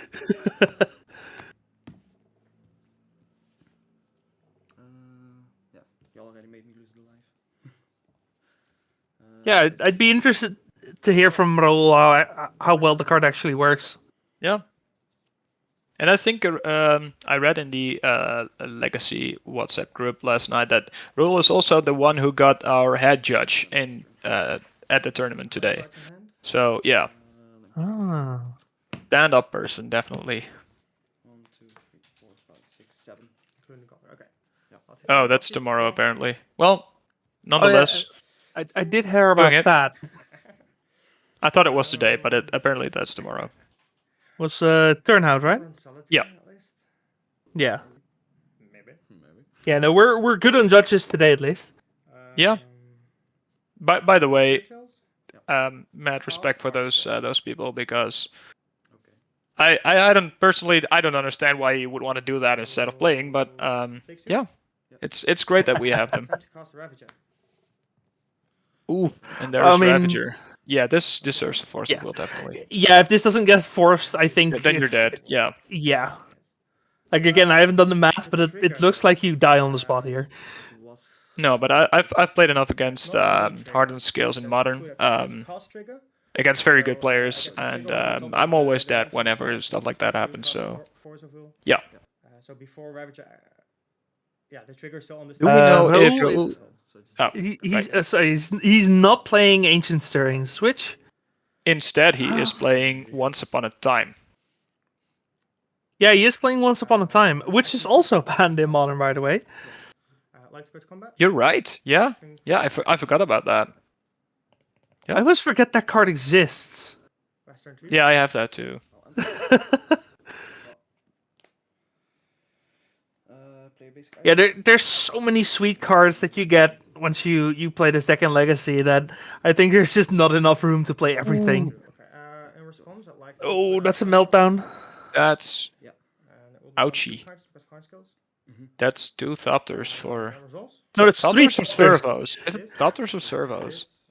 Oh yeah, 3 Uh, of course. I Yeah. think it's Thopters. This counter will be lost Right? forever, and I'll get 3. This is a 4 for 1. That's my kind of shit. Yeah, that's a killer meltdown right there. But Yes. we do get look like Thopters, yeah, You are right. Yes. Bastard. and we do get to keep the hardened scales, which is really important. Yeah.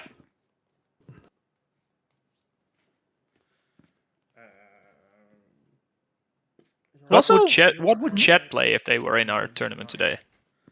Ooh, that's I'm an curious. interesting. I'm curious about the decks Chet will play. What would you play? Me, Painter. Yeah, yeah, you just straight up painter. Yeah.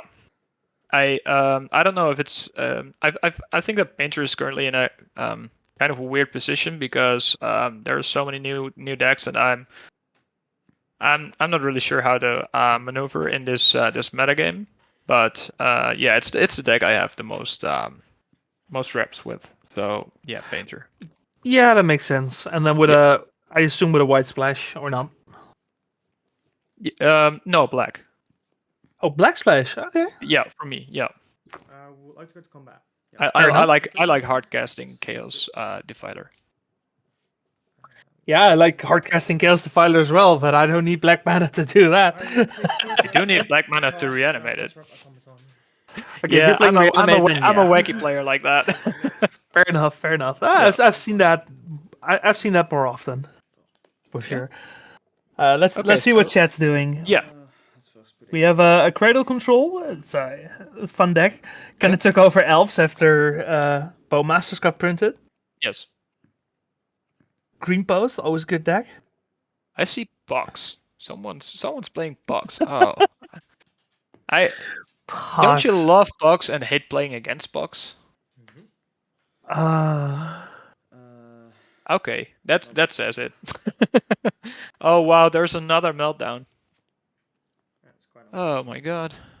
Oh yeah, that second meltdown might be a bit too much. Yeah, because I was about to say before the first meltdown, Raoul managed to get a lot of damage in, and those Thopters would have gotten quite a bit of work done. But now, I think this is towards swinging towards Jeskai. Yeah. Take 2 life, cast a ballista. And there is a 2/2 walking ballista. Okay, I'll ping the Stoneforge twice. Killing Yeah. the Stoneblade immediately. Yeah, taking pressure off. Buying a little more time for yourself. you need to have an answer for the Cauldron. Yeah, there's Brainstorm. So that's this is what I love about playing blue decks, right? I mean, okay, this Brainstorm is not that great, but I mean, if you're basically out of gas and you draw a card like Brainstorm, then yeah, you can recuperate so recuperate quickly. And Dario did already play land, so there is no perfect Brainstorm with a patch. There's also something else I saw that I don't really agree with. Surgical Extraction. Yeah, this is not the matchup for a surgical. I don't think so either. Especially now that Dario's at 6. Yeah, Roberts is pointing out that Surgical Extraction on Ravager might be okay. I would probably throw it on Ravager as well, but It's probably still I wouldn't play it. But yeah. Yeah, no, it's like... Oh, there is both Seiju and another card. I think it was a Ravager. Oh, that's wow. So in this situation, it's really good, but no, I don't... Are we seeing it? We're seeing That the... is... What's getting exiled? You can just take my deck and search. Would you like to exile these? The Walking Ballista. Oh, I think I went for the Walking Ballista. Oh. Yeah. Oh, thank God. Oh, you're Justice. really rooting for Roll, aren't you? No, I'm rooting for the person who's not bringing in Surgical Extraction in this match. I'm sorry, that's maybe a bit biased, but this is not the matchup for Surgical. No, I agree. And then you get to shuffle, right? Quickly check. There's no Karn, so they're not coming out of exile. Yeah, and someone in chat is pointing out that the surgical timing is also... Yeah, I mean, this is something Yeah. you... if you have the opportunity, you always play it in the draw step, right? I think I'm like the most Yeah. Ballista. For those wondering, you play it in the draw step because you give your opponent another draw, giving them the chance to draw the specific card you want to surgical, and so you can exile all copies, even those that are in hand. So you essentially just kind of Thoughtseize them, I guess. Yeah, always worth giving yourself the chance for a free Thoughtseize, basically. Yeah. Ooh. 3 counters. That's a Hangerback 3/3 Hangerback Walker. Untap. Yikes. And oof, Dario forgot to fetch. Oh, he forgot to fetch. No. Oh my god, now he's dead? Or... I mean, he's got 2 lands in hand, right? Or am I wrong? If he doesn't have an answer for this, then he just fetched himself to death. Yeah. I mean, he had to fetch, but before the draw. Yeah. Oh no, he's playing something. Is that Oh a yeah, 4th no, he's just Ringus? hardcasting. He's hardcasting Oh. the Cauldron. The Cauldron he got had off that. the Yeah. off the Stoneforge. Okay. Alright. I'll take the turn. Sure, Was- that Draw. buys him some time. If Coldra blocks the Hangerback Walker, then Hangerback gets exiled, right?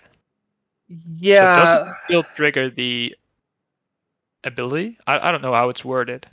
Cast on Card hang. Take 2. Oh, I have to type it out. Ravager. Hanger B. Oh, it dies first. Oh, it's okay. I see. Someone in chat says it dies first, so it doesn't get replaced, but you still get the top tiers. I don't have haste. And here is Arcbound Ravager. Yeah. Well, What does? It doesn't die, so you don't get the tokens.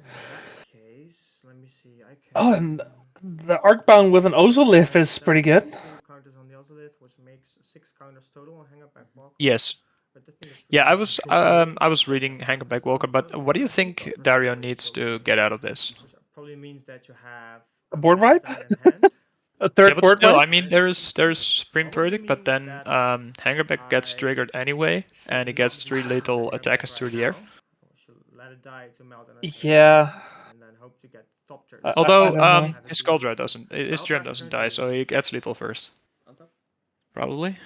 I'm not sure. Can block for 1. This is not a. Huh, that was this is hard. I think this is very much in favor of Roll. Yeah, I think with the Ozolith in the mix, Raul Yeah, can easily just find a way through this. you can do very weird things. Put a And counter on the what's hand in blocker. Dario's hand? Is that another surgical or 1, 2. and a prismatic vista? Then I'd like to sacrifice Definitely a it to the- Vista. I will Yeah. sacrifice to the Ravager. Okay, so we're sacrificing. Positive triggers and hang back triggers. For 5 Thopters. Resolve? Okay, so Raul is going for the throat. Oh, my Toby boy is it. Yeah, those Thopters are gonna be the death of Dario, I think. 5 Thopters? Yes. Yeah, 5 counters on the Ozolith and 2 counters on the Ravager from the sack. Like take turn. Yeah, then it's lethal. How did there get to be so many Thopters? I never understand this deck. Maybe you will, no, Uh, if you have a solid suit. It's something with the Ozolith and then the Hardened skills and I don't know. So I think Raul tapped the Hangerback Walker, which puts it from 3 to 5, and then sack it with the Arcbound Ravager, which makes the 5 Oh right, Thopters, the ability. Yeah, Dario's scooping it up here. 5 counters on Ozolith, 4 counters total on the Arcbound Ravager. This deck just does stupid things with Yeah. +1/+1 counters. Melee is not If you are like is not previewing it for me, so I'll have to look it up. There's just so many text on these cards. Yeah. Yeah. So sorting in a response. And again, this, Oh yeah, you have to this is tap it. not Yeah. this is not a widely known legacy deck. It's No. primarily a modern deck, but that looks Yeah, pretty even impressive. in modern, I tried reading this deck and understanding it, but I think I fell asleep halfway because there's so much text on every single card and No, don't so do many it. interactions. Yeah. You really have to love this kind of archetype. Dress down prevents it from getting counters when entering the battle. Yeah, this is like the deck where you ask, "Am I dead?" it's only Yeah. like what to take out. Yeah, exactly. And again, someone in chat is asking for deck lists. They are published after the tournaments. Yeah, probably tomorrow. I would Yeah, Robert. Agatha's Soul Cauldron is in the deck, which is also a really nice inclusion. We saw it in Bomberman earlier today as well. Yeah, we saw it in 2 deck lists today so far, but not hitting the table yet. But yeah, Agatha's Soul Cauldron is a fucked up card. Yeah, it's really good. Yeah. Really good. Like, basically, if you're playing a Walking Ballista deck, just play the Soul Cauldron because It's probably never bad. there's probably something you can do with it. Yeah. well, good luck for the last one. Yes. Glad you're All right. enjoying it. Ericsson? I think it's Ericsson. Yeah. Looks good. Yeah, that, like, you have to remember that game 2, Raul won through double meltdown. Like, that's some impressive stuff. Yeah. Thank you for pointing that out because I forgot about those meltdowns because it's if you looked at that board state and the final stage of the game, it's that was as if there was nothing stopping Raul. Maybe a bit slow, but then again. You're Yeah. very, very welcome to join next time, And again. Ericsson. I mean, ticket sale goes fast. This is like trying to go to Taylor Swift. It's yeah. Yeah. Like, the problem is it's hard to find a location that allows more than 80 people because you also need to pay for it and you need to pay for judges. But yeah, like, if we have the room, we probably have the people to just play 100-person tournament, which is crazy. It's blessed. Yeah. For sure. It's Not bad at shuffling apparently, but and this tournament is proxy friendly, which allows people to as long as they stay intact, I think I'm good. to just join so much easier than if you had to own all the cards. I mean, Yeah. I don't want to start a debate about allowing proxies or not, but I mean this tournament does it, and you can see that it's just lowering the entry barrier. So Yeah. yeah. But it's also making it easier for people to try new things, which in Legacy that's very much a plus because people are Yeah. very entrenched in what they play and they play exclusively that most of the time because it's really hard to switch to a new deck, right? Yeah. I had someone buying one for me, but the post office lost it. No. Yeah, and it's also being pointed out that Mjadi Eternal Weekend is also going on this weekend, and there is right. for those who wanna really play Legacy, there's an opportunity again tomorrow in Turnout. And Mjadi is also really hosting great tournaments. So yeah, I can't stretch it enough. There's so much going on in this area. If you live in the Netherlands or just in the south or in the middle, there's so many tournaments going on with Robs, this Bazaar of Boxes, Turnhout, Botrop, Apeldoorn. There's so many tournaments that you can play Legacy Yep. at.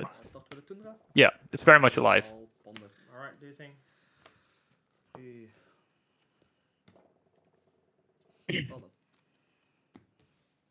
Also, Go ahead. the last thing I'll say on the topic of proxies, because we're not going down that rabbit hole right now.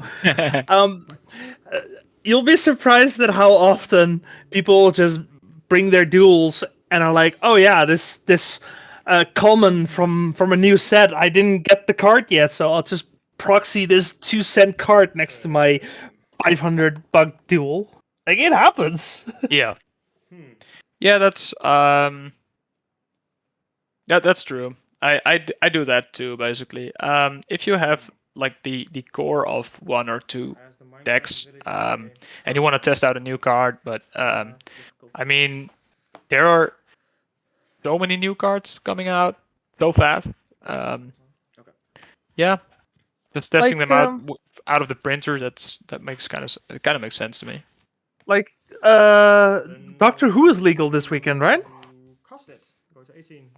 Because I have no idea how you actually get those cards, so it makes sense to proxy those things, I guess. I think you have to buy. It's only. Is it Commander or? Ward is Yeah, it's a Commander just set. a Commander set. Yeah. So it's just decks, or are there also booster packs? yes, result. I think it's decks and collector boosters, if I recall.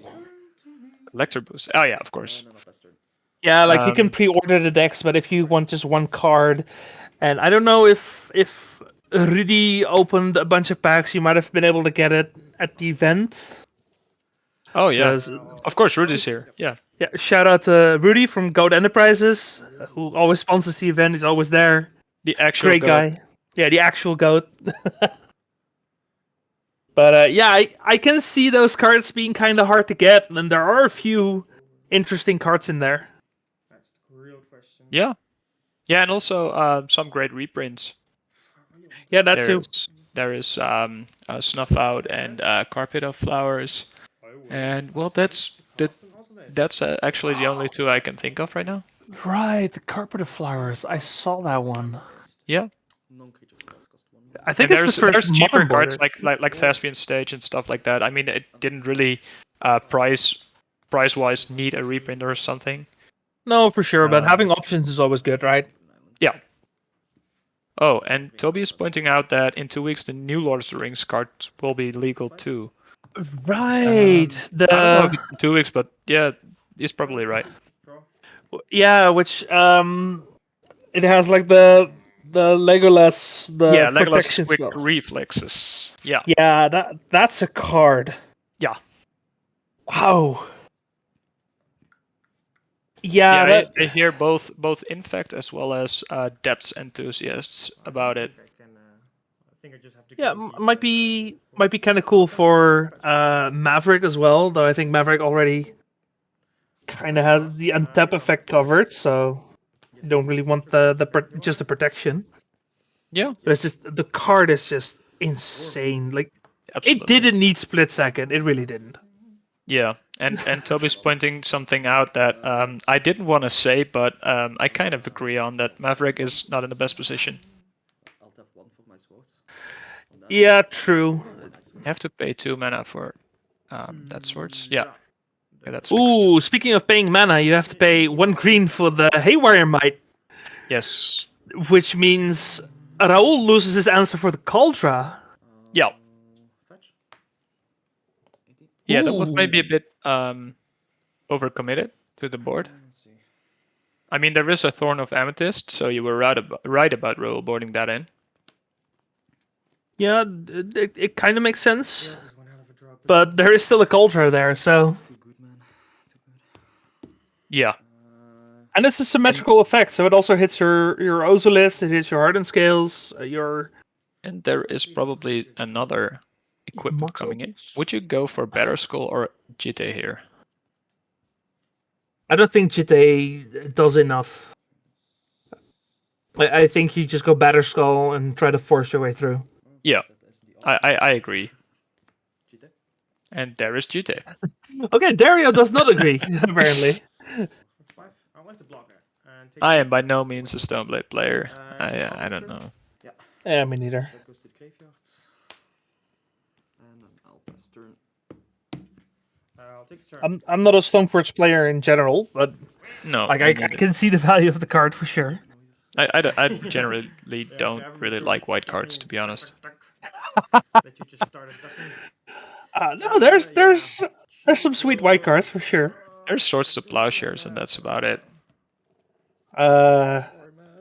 Prismatic Ending, Leyland Binding. I don't like those. I love But yeah, those. that's probably just me. Combat. Um, Okay, also anyway, So that's too tricky. there is with the Ozolith and Hangerback Walker there. The Jitte is kinda it's not looking great. I think I'll just cast the GT There it is. and put a GT. Notably not activating Stoneforge, but actually paying mana to get it into play.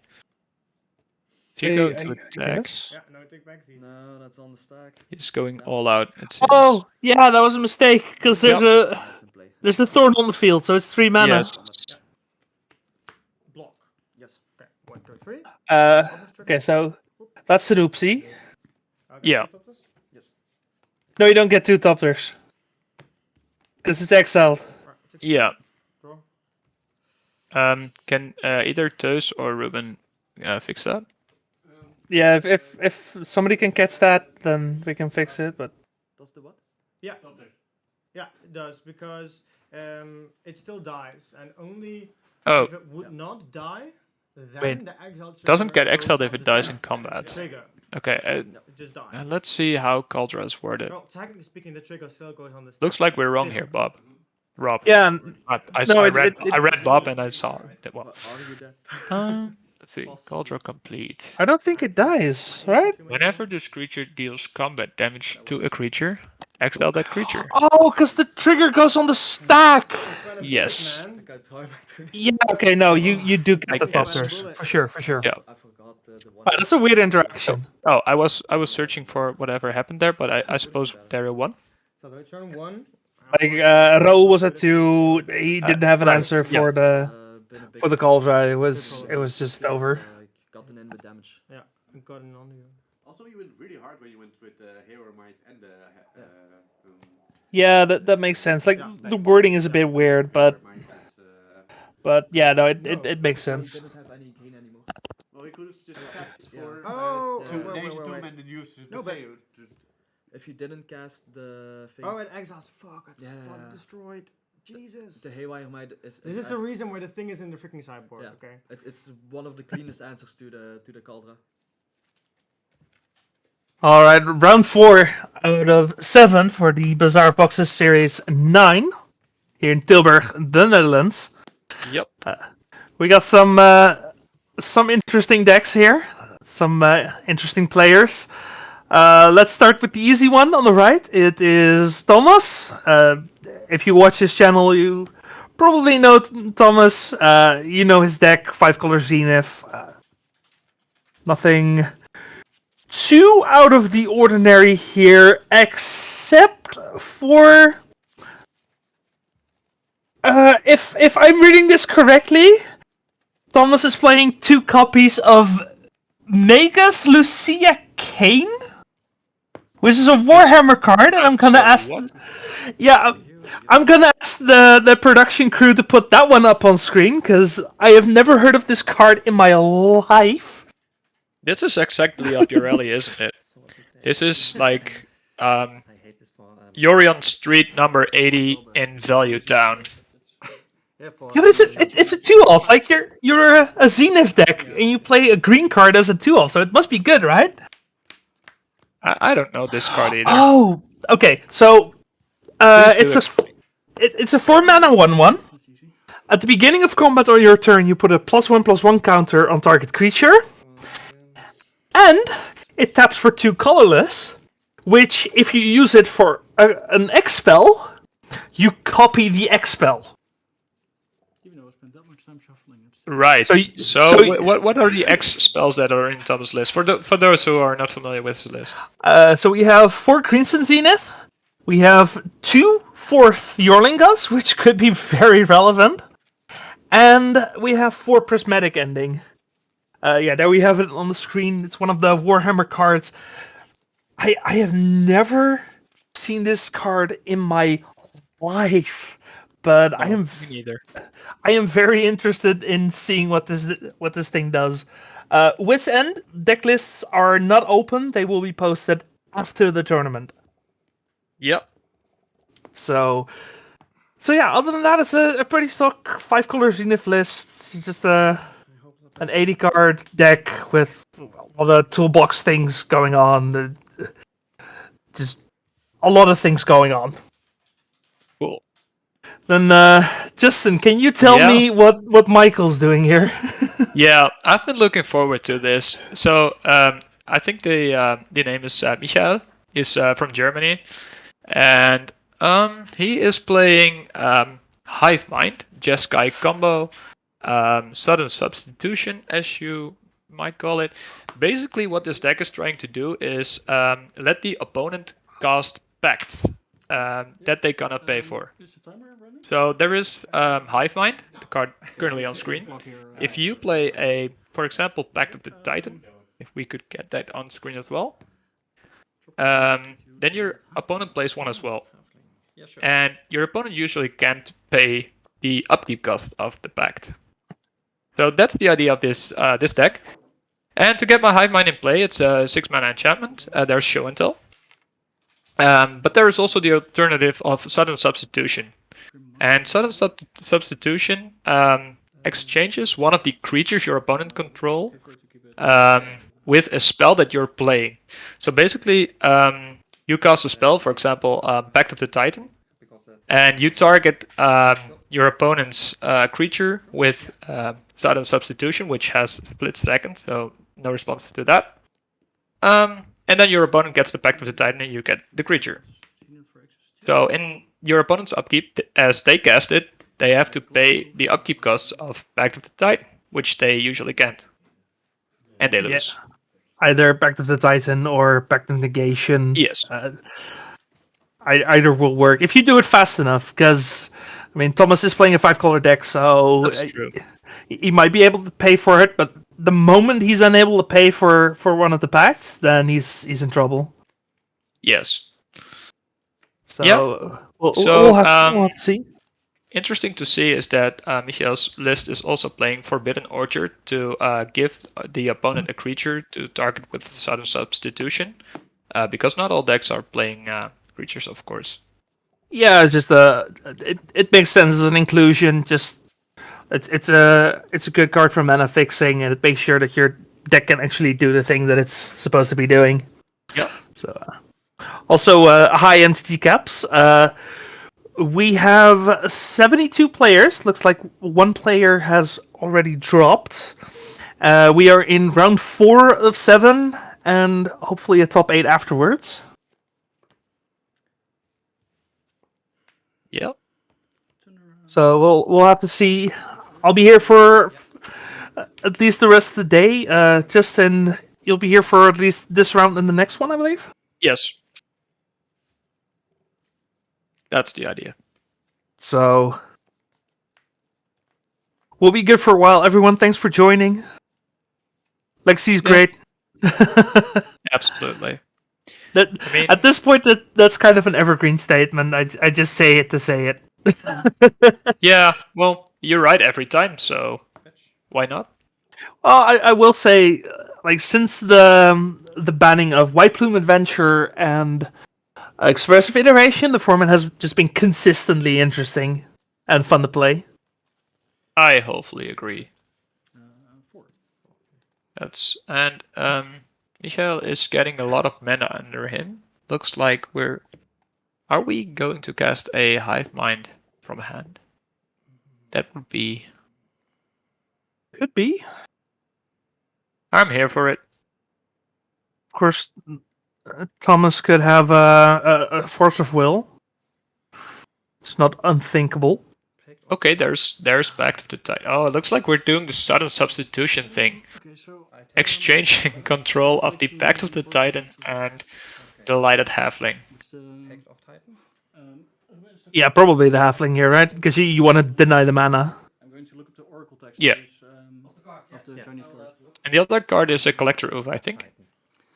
So this is, Oh, right. I kind of missed that the Collector Oath was in play. So the Grim Monolith doesn't do anything. We're looking up cards. The card is probably in a different language. Yeah, it's probably in German, right? Yeah, I would say so. Either that or I mean I can't see. I'm watching on low resolution. It's in Japanese, I think, actually. Might be Japanese as well. I mean, I don't think the sudden substitution. It's in it's from Commander 2019. I don't even know if these were printed in a different language than English. I don't know either, actually. Correct, because it has split second, so this one resolves definitely, and now I am the controller. Oh, Toby's pointing out that the substitution is the only English card he's played so far. And I have priority Oh. this on the stack. Sure. Okay, so that's the situation. Yeah, I'm looking at the Thomas At the is screen forcing on our his end. own spell. Targeting, obviously. Yeah, he has to. Like,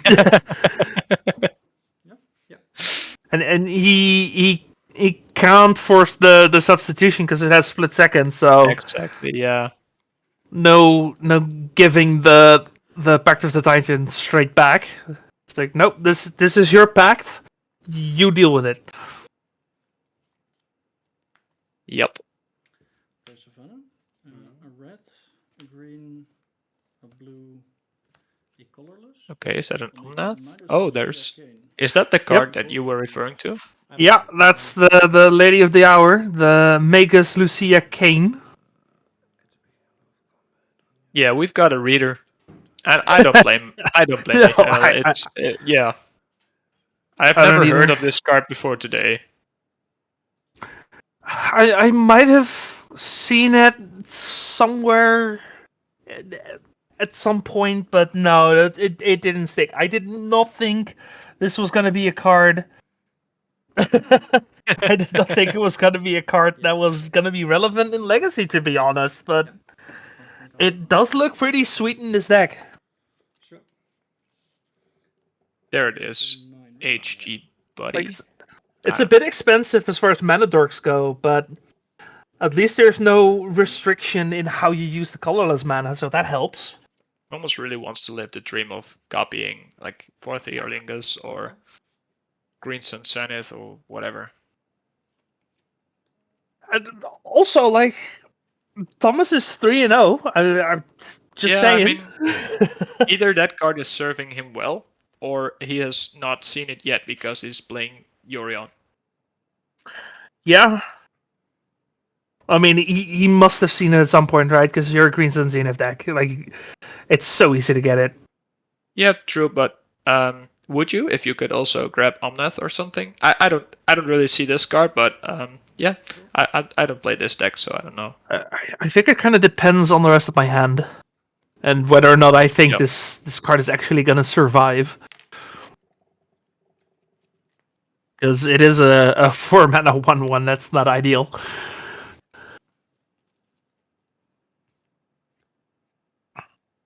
In Bowmaster meta, no less. But if it sticks and you untap with it, being able to copy removal spells, get 2 answers, just cast a 4th Yorlingos for an insane amount. Yes, yeah. Oh, look at this. We're doing it again. we're doing it. Oh, give that card to me, Michelle says. Oh, I would like to have this card. that hurts my heart. I It was warms so mine, so here we are. I was so hoping to see Thomas use it. I mean, yeah. Thomas is a great guy, but I really wanted. I was really here for it, for this. Yeah. Fair enough. Like, let's be honest. Both these players are doing amazing things, right? Yeah, that's true. And the fact that both of them are 3-0 is just icing on the cake. So that's going to be game 1 going to Michael. Yeah. Toby is asking something interesting. Was this the last turn that Michael could win consistently? Like, indeed, because Thomas had, as you said before, Thomas had a lot of mana on rim, and I think also a lot of colors. Yeah, it's Oh. Well, we'll get to that in a second. Don't beat me to the punch. What I was gonna say is it's really hard to get someone to die off of a pact when that player is able to actually pay for the pact. Yeah. So yeah, I think realistically that was gonna be the last turn that Michael was gonna be able to do it. Unless he had like Hive Mind and 2 packs or something, but that's just realistically. I think that was his last window. So going to sideboarding, something interesting that we talked about this before the stream. Thomas is actually playing Everybody Lives, the new card from Doctor Who. So why don't you take us away about this, Rob? Because you were very enthusiastic about this card. Yes, very much. It's probably the card from Doctor Who that I'm the most excited about, though. It's probably the only card I'm really excited about. I could be wrong, but we'll have to see how things play out. So, Everybody Lives. It is a 2-mana instant, 1 and a white. It has a lot of text. It gives permanent hexproof. It gives players hexproof. It gives creatures indestructible. Actually, it might not give permanent hexproof. It might give creatures hexproof. Like I said, it has a lot of text. Yeah, like every card nowadays. Yeah. Life totals can change until end of turn, and neither player can win or lose until end of turn. I see. And here's where it gets interesting. Thank you for putting it on screen. Here's where it gets interesting. I thought that this card is Angel's Grace at home. And you think this card is really good, but historically, Magic players are super bad at assessing new cards before having them seen in play. So either of us could be right or wrong. I have no idea how this pans out. I think it's interesting that Thomas is playing it, though. Well, the key difference between this and Angel's Grace is this prevents life loss, whereas Angel's Grace prevents damage up to putting you at 1. So something like Tendrils will still kill you through an Angel's Grace, but Everybody Lives double protects you because you also have hexproof. So yeah, that's what you pointed out. Yeah. So you're fine in that regard as well. Personally, I think there might be some applications where it's also just a protection spell for a creature. So I think it has enough text. There's enough applications to where this card is just good enough compared to Angel's Grace, where you would want to play this, but not the Angel's Grace. But we'll see how things. We'll see how things play out. Here we go. Yeah, I'm very curious to see how this card gets or doesn't get a place in Legacy. And Kingdom Gent says white gets this and blacks get a stupid 4-mana trash mass removal. Yeah, I think you might be biased because your name is Kingdom Gent. Maybe a little. But no, I do agree. Like the black one is definitely worse. Might still be playable. Again, like there's so many cards in there. I haven't actually seen all of them, and maybe there's more playable. But I think Everybody Lives is the most playable card in the Doctor Who Commander decks. That's quite a statement where Carpet of Flower gets reprinted. But you probably mean new card, right? Yeah, no, I mean like an actual new card. Yeah. Okay. Like Carpet of Flowers, we all know that's a good card. Yeah. Like, Okay, so I wanted to talk about sideboarding, but Toby is asking an interesting question. Are there matchups where you would board it in to protect a creature? Otherwise, you're just preventing losing, you know? Yeah, like if it's in the sideboard, I wouldn't bring it in just as creature protection, but it does do the extra thing of also protecting a creature if you really need it to. And I think that all the text combined make it worth considering as a main deck card, actually. Like, I could be wrong on that, but I could see that happening. But no, you don't bring it in just as a protection spell, for sure. Yeah. Yeah, so Toby's pointing out the thing, basically, what I think as well. Well, yeah. I mean, with both, we both made our cases, and both could be good. Honestly, we don't know until we try. Like, it's a new card. There's a lot of text on it. We just have to play it and see how things play out, right? You remember the moment where everybody thought that Oku would be a bad card? Yeah, the whole 1 week. Yeah, and then it became one of the most broken cards ever printed. Yeah, no, I remember that. Like, it's hard to evaluate cards without actually playing them. So, oh yeah, and then Forani says could be fun in combination with Isochron Scepter. There is that. Yeah, for sure. So we'll have to see. Somebody's really living. That's for sure. Yeah. Anyway, let's actually look at the sideboards now. There's a lot of cards for Thomas here. Definitely bringing in the Everybody Lives. Force Negation sounds great. I don't think Pyroblast actually works here, right? No. It works against the Pact of Negation, I guess. Yeah, and Hive Mind. And the Hive Mind. Okay, yeah, no, I'm wrong. Play Pyroblast. Yeah. Yeah. Bring in the Pyroblast.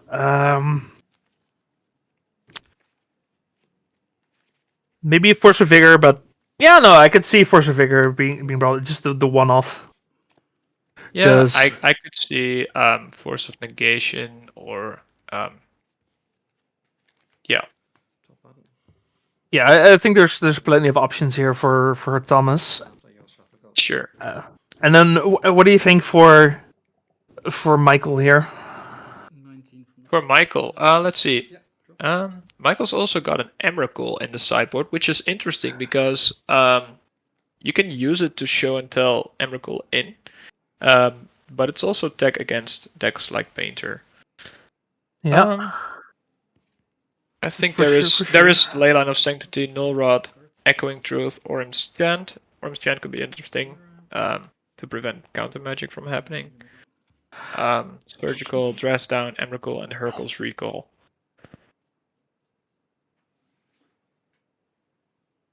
Yeah, we'll have to see. I definitely think this is a matchup where a Michael is just gonna try and combo. Like it's on him to win basically. And if he takes too long, Thomas can just stabilize and he's pretty set from that point on.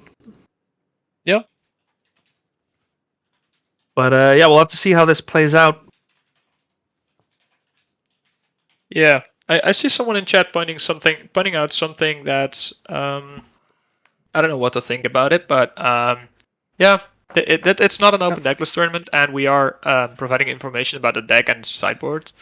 I wouldn't know how else to do commentary, but maybe we could be a bit more mindful about it. That's something that's open for debate, I guess. Yeah, it's maybe something we can discuss with the crew about what they would prefer. Yeah. We'll have to do that afterwards. I mean, it's important to point out that the players at the tables cannot hear us. But yeah. Yeah, at least the players can't hear us. And I mean, if you're at the tournament, like maybe there's someone at the tournament who came just to watch the stream. I mean, that's kind of sad, and it's kind of obvious when they do that. Like, there's 3 judges watching you at that point, so I would assume that. And I mean, if you're done with your round and you're watching a stream, the chance that you get information out of that from just listening to us and watching the board presence, Yeah. and you get to play against those specific players. I'm not sure. Yeah, besides the upside for the people watching is just it makes watching just so much more interesting. So you know, if you really want those small percentage points, you know, go for it. We're here to give you a fun stream to watch, right? I think so too. Yeah. So, and then everything that comes with it, it is what it is. Ooh, you know what I haven't considered? Well, the Teferi on the field actually turns off the sudden substitution. yes, that's true. That's just straight up not happening anymore.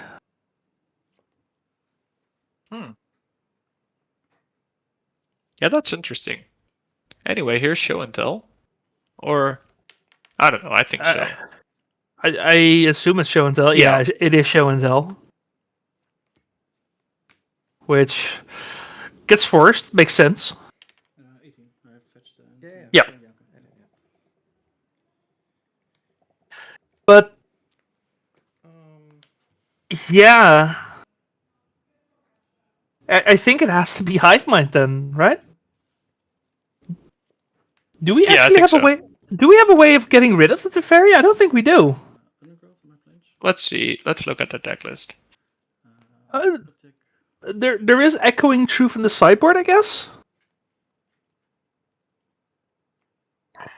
Yes. And Otawara. Oh yeah, and the Otawara in the main for sure. Otawara bounces, and it also circumvents Teferi's passive, I think. Yeah, because it's activated ability and not you're not casting it. So, but still, that Teferi does make things a little bit more complicated. So I hadn't even considered that, but yeah, okay. Ooh, there's brainstorm in response, and there's not a Force of Will and blue card. So, given that we're slamming show and tells, like there has to be a Hive Mind here, right? I think so. Or it turns out to be Emrakul. We're like, wow. Yeah, but Emrakul would be really good here too. Would be fun. Sure. Okay, so Thomas is putting in a wasteland. It looks like. Oh no, a fetch land. Yeah, there's Hive Mind. It is a Hive Mind. Yeah. Looking up some more cards. I mean, playing funny decks. Oh, yeah, for I mean that's basically what you get for playing Japanese cards. But I understand. I mean, they're very beautiful. Yeah, for everyone at home, Hive Mind makes it so that whenever anyone casts an instant or sorcery, everyone does. Yeah. Which might actually be dangerous here, because if Thomas pays for his pact, then Michael doesn't pay for his. I think that Thomas can actually pay for this Back to the Titan. Yeah, I think easily. I mean, assuming he can fetch a red source, right? Yeah, there is probably a volcanic in his deck, right? There's a Taiga. I don't see a volcanic, but no, isn't there?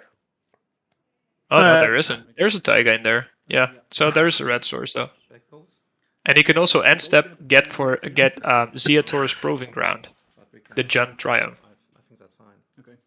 Yeah, we don't have giant tokens. Oh yeah, there's just an abundant growth on the field, right? Sorry. Ooh, the second pack. It's just one red you have to pay, and there's another one. Oh, that's Yeah, okay. We're done. he can definitely pay for the first one, but he Yep. definitely cannot pay for the second one. Okay. So that's gonna be 2-0 for Michael here on Yeah. Hive Mind sudden substitution.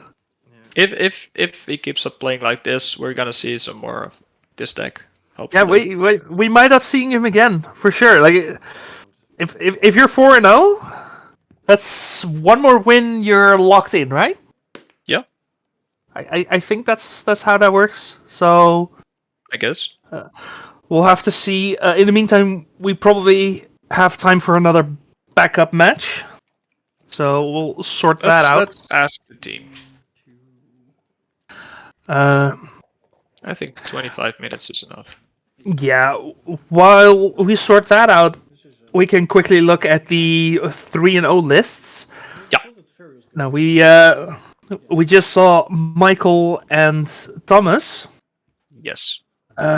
We also have Sultai Control playing 4 copies of Up the Beanstalk. So I'm personally really hoping to see that at some point. Yeah, I'm down for it. Yep. We got Abzan Depths. Yes. That's Maarten, who qualified for the ELM last year, so really good player. Yeah, absolutely. Dario, who we saw last round on Jeskai Stoneblade. We have. We're actually getting Dario in. Are we getting Dario now? Who's he playing right now? Michel, our very own Michel. Bob Michel, who is currently. Bob Michel. He's 2-0-1 right now, playing Esper Tempo, Esper mid-range, probably. Yeah. Kingdom Junt is asking for the Junt player, and there's actually someone playing Junt, but probably not the way you want it to be. It's I think it's a. It's basically Cradle Control. Cradle Control with Minsk and Boo. Minsk and Boo and Moloch. Yeah. Yeah. Okay. So we get a. It is technically full-on Junt, but it's not like the mid-range Junt. Yeah. So just as Kingdom Junt plays. Alright. That works. Okay. Yeah, we do have someone playing that. I don't see them very high up, but they are playing. Whenever I see someone registering Junt to a tournament, I think about Liliana of the Veil and Tarmogoyf. Yeah, same. Like the old school Junt. I will Junt. not have anything else. Yeah, I think they are on Questing Trail as well. Yeah, maybe. I don't remember. It was a couple hours ago since I've seen that list. Good guy. I think it's a woman playing this actually. Oh, not a good guy. I don't remember. Yeah. I'll tell you straight up, I don't remember. Yeah, and there's also 2 Moloch in there for the red cards, as far as and Questing Druid, Questing Druid. No, Questing Beast. Also currently 3-0, we have Rick on Epic Storm. Yes, I really want to see that. So we might end up seeing that a bit later. And we have a mono blue Delver player that's not Joris, which that surprised me. I don't think Joris is in this tournament. I don't think so either. Like I just associate the deck with him first and foremost. Yeah, absolutely. It might be Joris with a wig. Apparently Joris is on parenting duty, so rip. Yeah. Yeah, it happens. That's what you get for having kids. Maybe Joris hired a nanny and he is registering as his nanny. With a wig, like Toby suggested. Yeah, with a wig when his nanny is apparently named Robert. And our team is pointing out that it might be Joris's kiddo's first birthday. Ah. So that's true, happy birthday to a little blue Delver player. Fair enough. Fair enough. Well, maybe Joris is watching this from home. Maybe he's watching this on YouTube. Joris, congrats, man. Congrats. Yeah. We'll see you next time. No worries. Absolutely. So this matchup, they're 1-1. It's a yeah, we're coming into game 3 here. It's a blue-white mirror with a different splash. I don't know if I can put it this way, but I think that's semi-fair. Like, I feel like Michel's deck is more controlling. Yeah, I think Michel's deck looks a lot more like Grixis control, like the traditional Grixis control, and Dario's list looks a lot more like traditional Jeskai Stoneblade. Yeah, like Stoneblade is just what you expect from Stoneblade. Exactly, yeah. And Esper Temptation is that name. Oh, we struggled with that Wednesday. The Temptation is actually for the ability the ring tempts you, which is on 2 cards in Michel's deck. Yeah, it is on Samwise the Stout-Hearted, a card that has been popular in like Death and Taxes variants, as being able to just pick up cards from your graveyard. Pretty solid card. And it's also on Sauron's Ransom, which is just better Factor Fiction. Is that fair to say? I would say it's fair to say. Especially if you're playing any creatures to make your ring bearer, because it just gets better at that point.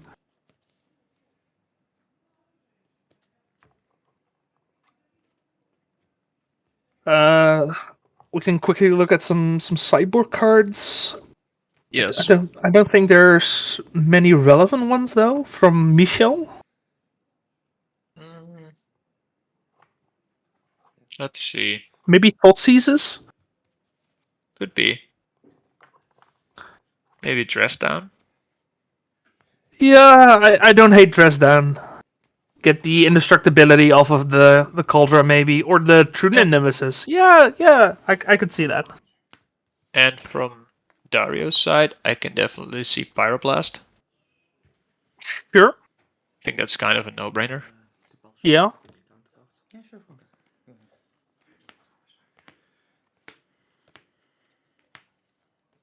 And I don't know if this is the matchup where you'd want Savine's Reclamation, but that is there.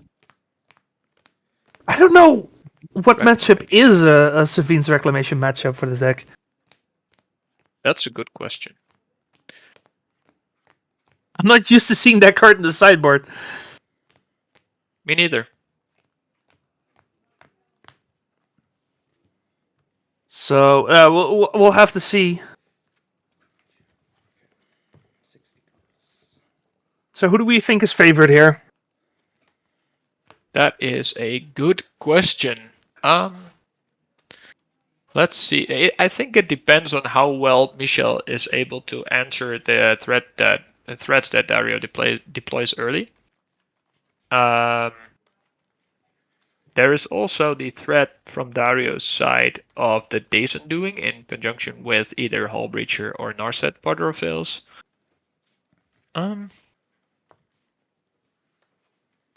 I would say that Jeskai is favored in a matchup like this. Yeah, and I think that mostly comes down to Michel maybe not having the exact answers that he would want in this matchup. No, I mean, Michel's threats are also rather slow, and Dario has threats that are really hard to answer. Like Stoneforge, like Comet Stellar Pup. Like Dario is, in my opinion, definitely the beatdown here, and I think that's not what Michel wants in this matchup. I don't know. I don't know. We'll have to see. What does Chet think? Chat, please do our jobs for us. We have no idea what this matchup is, so good luck. I'm gonna take a quick nappy while Chat does our jobs. I will cast Muxus though. Yeah, that's better. think that's quite scary. But no, I agree. I think Stoneblade is going to be favored here. I would like to start. Bazaar of Boxes says that most cantrips wins. Is Dazen doing a cantrip? Game 3.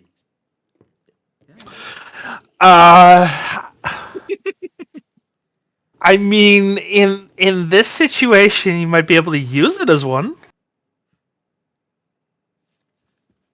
Yeah, Toby thinks that Michel's the aggressor. I agree 100%. But I don't think that the aggressive role is really his strong side. No, Michel's deck is a classic 2-for-1. Yeah. Construction. Like, Michel's threats are Orcish Bowmasters, Samwise the Stout-Hearted, Baleful Strix, and Snapcaster Mage. And the fact that I have to include Baleful Strix in that, these are threats in theory. In practice, I don't think these are the threats you really want. No. Except for maybe Bowmasters. Bowmasters sounds good. Yes.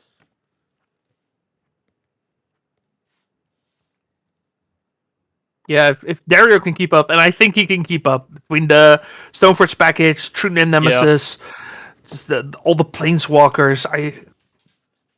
I think that should pointing be out that it sounds like more like a control deck, and I really agree. I think this is Grixis control. That's not Grixis. Yeah, I think that assessment was spot on. Yeah, this is just the Esper version of old school Grixis control. Yeah.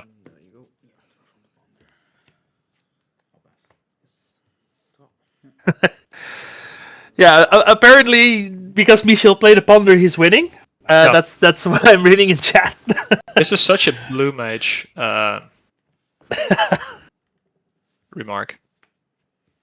I mean, yeah, there's always the possibility. There we go. Michel's winning. Advantage for sways to the left. Like, there's always the option of one of these players just bricking and variants taking over this game. But, yeah.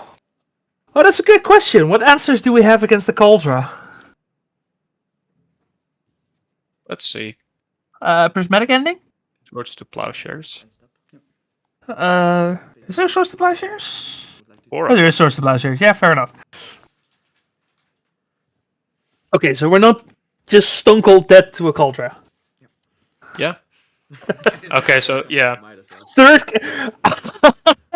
Get some insight. Firing off the brainstorm.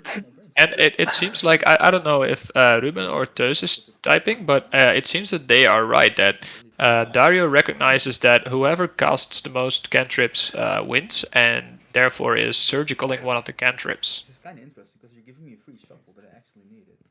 Like, at that point, I don't know I'm if... joking, by the way. Okay, yeah, no, like, the fact that I have to ask that... No, I was joking. Are we seriously surgicaling a brainstorm right now? It looks like it, otherwise I wouldn't see why Misha would cast it right here.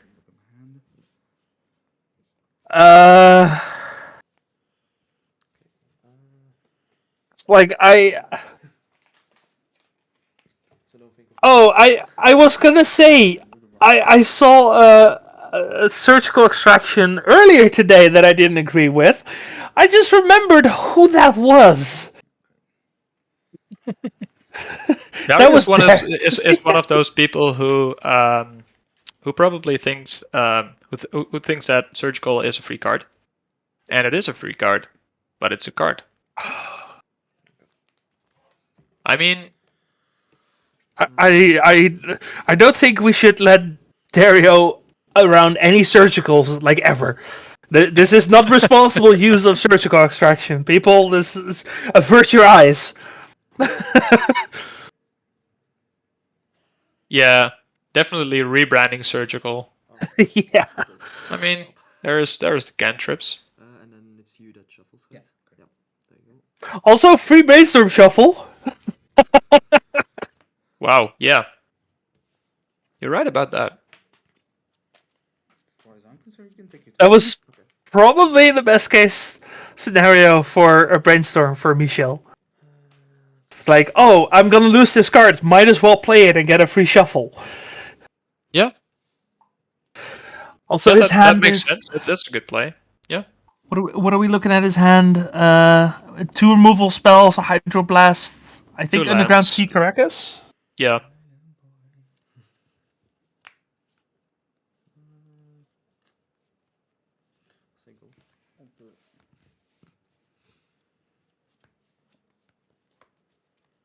And I think there's not a planes. surgical on hand for Dario.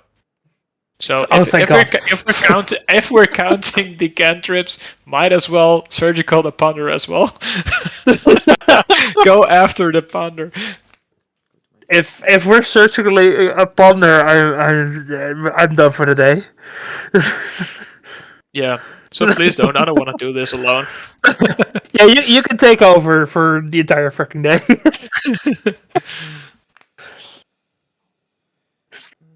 No, Yeah, don't get the ponder. Stop it.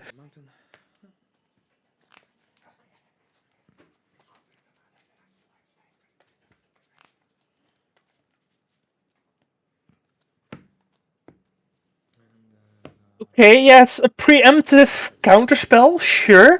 Are you countering brainstorms though? Depends on the situation. Yeah, are you blanket countering brainstorms like for the rest of the game? I wouldn't, but you and I, we are both surgical purists, and there's a lot of different ways to look at this card. I suppose. You know the worst part? It's not the worst surgical even. Like there's so many times I've seen surgical being used on one-offs that have no way of getting out of the graveyard. Yeah. I think I had my pithing needle surgical ones in Painter. Wow. It's like don't do that, please. That's the face of fear. And I agree with what Toby's saying here. It's just a -1 card in this grindy matchup. Yeah, exactly. Yeah, I at think best you it's wanna a be ahead of -1, right? cards, and well, since the card doesn't do any really significant things. I mean, Michel's deck is pretty threat light, but it's got a good spread of threats, so I don't think this is a card for the matchup. Like, at best it's a -1. Michel managed to cast one and get a free shuffle of it. It's okay. Sauron's Ransom, I don't mind as much. I still don't think that's what you want to be doing. Oh, we're doing it again? Oh, right. Yeah. It's not Ponder, thank God.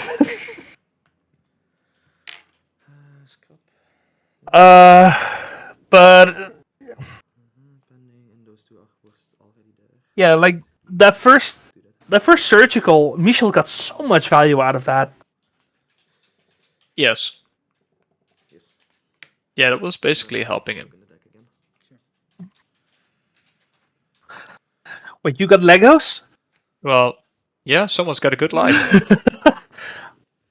Oh man, and we're just sitting here watching just regular old Legacy. God damn it. Yeah. I want to grab my Legos from the attic. Building Lego and watching live Legacy. That's great. Yeah, that's... Follow 11. Nice. Oh my... Especially with a judge next to us. Multiple judges. So maybe Dario is... No. I don't know. I don't know about the surgicals.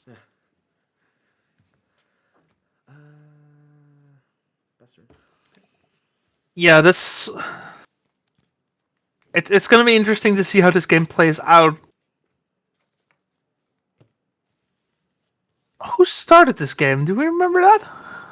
I think Michel did with Ponder. Right? Because we started counting the cantrips. So Dario missed his land drop. Am I getting that right? Yeah, it looks like it. I might be wrong though. That maybe Dario started. I'm not sure. How many cards we've left? 5, I believe. I don't remember. 4. 4.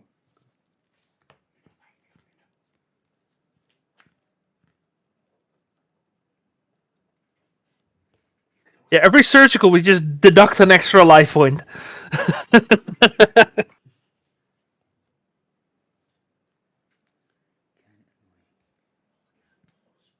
Did he forget to exile the 4th ransom? Yeah, it looks like it did. Yep. Okay, we'll let them sort that out when that becomes relevant. There is Samwise. Samwise is Look at- permanent, right? Yeah, permanent. Yeah, look at this ring bearing bad guy. Good guy. Badass good guy. Okay, so we are on the second. The second and temptation. look at this. It's being protected by Caracas. Although Darius also got a Caracas now.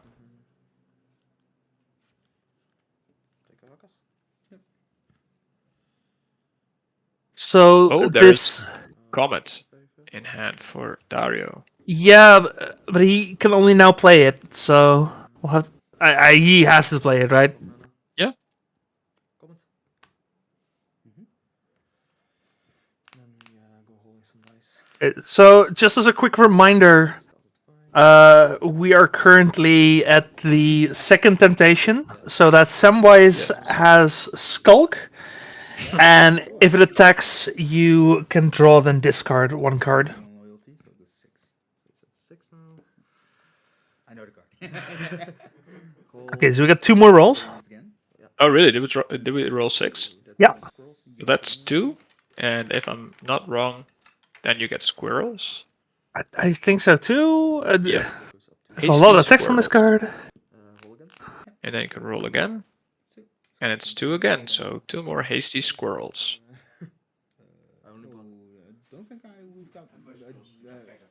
But Dario didn't bring any more than 2 squirrels, because why would you? And I think the comet should be at 2 loyalty higher. Oh yeah, I think so, but I think it's still resolving the ability. Sure, yeah. Right? But, Yeah. Yeah, okay, yeah. Just making sure, because now, if Dario ends up rolling a 4 or a 5, then that's a big fireball. Absolutely. Oh yeah, the squirrels get haste until end of turn. That's worth mentioning as well.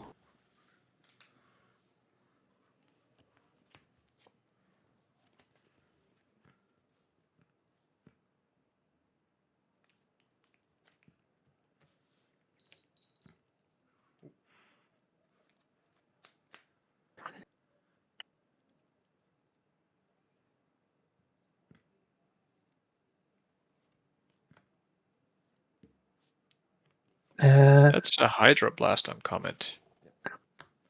And we put the hose on the dog. That's not nice. That's flavor right there. Like it works flavor wise, but damn, Looting. that's there's a rude. Bowmaster.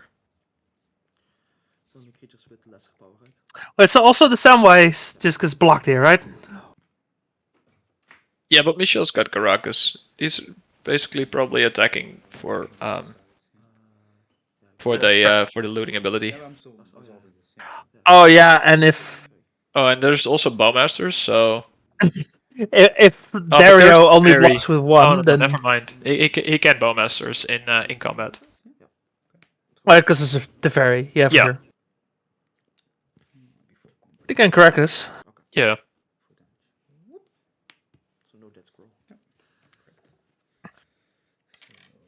I'm thinking the Samwise is. No, it's something put into the graveyard from the battlefield this turn, so there's nothing that Samwise is able to get back at this point. You could just keep it in hand. I think Bowmaster's coming in here. No. No. Okay. Just the third temptation. Okay. What So- does the third temptation do? Whenever the ring bearer becomes blocked by a creature, that creature gets sacrificed at the end of combat. I see. Cool. So not relevant against a bunch of squirrels, but that gets rid of True Nemesis. Which is in Dario's hand. But probably his hand is over it right now, but I don't think I can currently cast it. No. It's just one blue source. Yeah, he's using some blue. What are the other cards in hand? Brainstorm? I think Prismatic Ending, maybe? The scrappiest. I think maybe a blast, the pyroblast. Right. Not sure about that.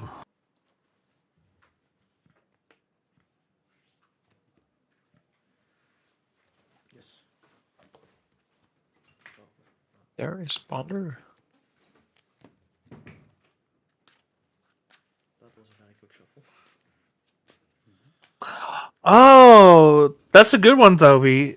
Toby pointing out that if it's blocked, you can still Caracas it back to hand.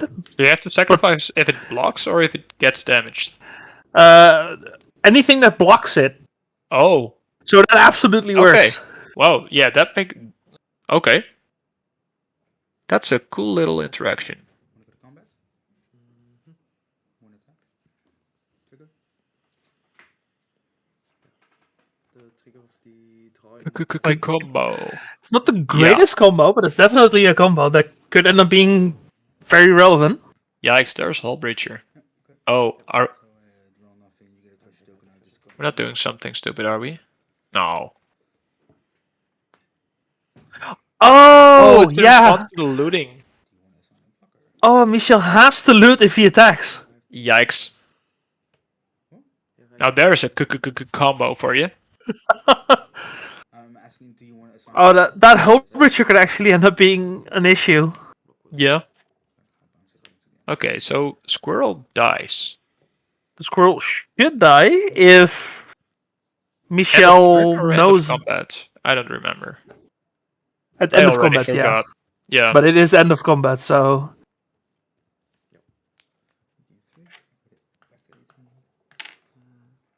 wait, how did the Hope Breacher die? Yikes, I don't know. It looks like there was a Is that a place. is he playing deserts? I think I made a mistake. No. No. I showed my planes. I Yeah, believe, the right? planes was on the battlefield. Yeah. Right? Oh, wasn't it? Oh, okay. No, Was it? Oh, wait. we're getting information from that. Did you put Table? your Tundra in the graveyard instead? Yeah, from the looting. Okay. Yeah. So the planes was on the battlefield because Okay. you used it to cast the. Ah, okay. Yes. Yeah. Yeah. Yeah, that's true. Yeah, that's quite true. I was double Yeah. checking what Yeah, was going on. that makes sense. Yeah. Yeah. Thanks. I was all like, why is my plane in the fucking graveyard? But okay, so this is in the graveyard?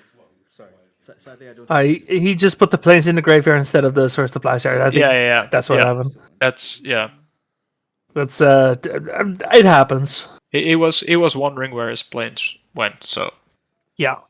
And looks like both players did miss the fact that one of those squirrels should have been sacrificed at the end of combat.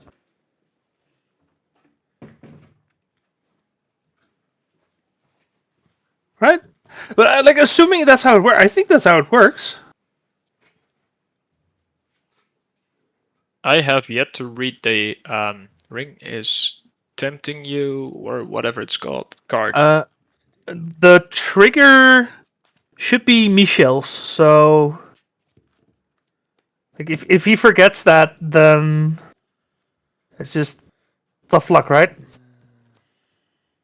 Yep, sounds good. Target to Delta. Is that one? Secret Plains Errata. Sacrifice exile target creature. That's it. That's Oh, that would That- make planes really good. Even I might end up playing planes. imagine if the channel lands could be activated after they've been played. Oh come on. Like imagine that was a thing. Oh come on, that's That's gonna be 2 months from now. Have a little patience. That's gonna be some Modern Horizons 3 kind of shit. Fair enough. I mean, we did start the Fallout spoilers, so. Yeah, about this Fallout, is it a secret lair? Is it a commander product? Is it a set? I didn't even hear about it. If I recall correctly, it's gonna be like a Modern Horizons-esque set, so it's straight to modern. But do not hold me to that because I do not know. But that would mean that Wasteland would be modern. Or it's commander decks. Okay. Wasteland's in there, right? Yeah, there are Wastelands in there. Oh yeah, there's Wastelands in there. Yeah, no, it's makes sense. It's commander deck. Okay. Yeah, I'm with Kadiak here. I'm trying to ignore these sets. That's fair enough. I will look for new cards if I see anything that's even remotely playable. I'll get overly excited for it. That would mean you'd have to read the spoilers. No, they'll end up on Twitter if they're relevant. I'm the same way. Yes. And yeah, props for the Stoneforge Mystic. I really like it too. Yeah, I'm not a fan. To me, it doesn't register as a Stoneforge Mystic, but I don't know. Well, I'm also biased against Secret Lair, so don't listen to me. Thank you, Toby, for sharing all remotely playable cards with me. Yeah, there was a JIT I found with Stoneforge. Is it JIT? JIT? I don't know. JIT, I think. JIT? Yeah, I don't know either. It's a good card. That's what it is. Yeah. Because Michel's playing a bunch of X1s. Yes. JIT is said by either those or Ruben. I don't know who's on the chat right now. Let's call it Johnny. Johnny. Johnny the equipment. Everybody loves Johnny. Yeah. Want to go to combat? Yep. Two? Yes.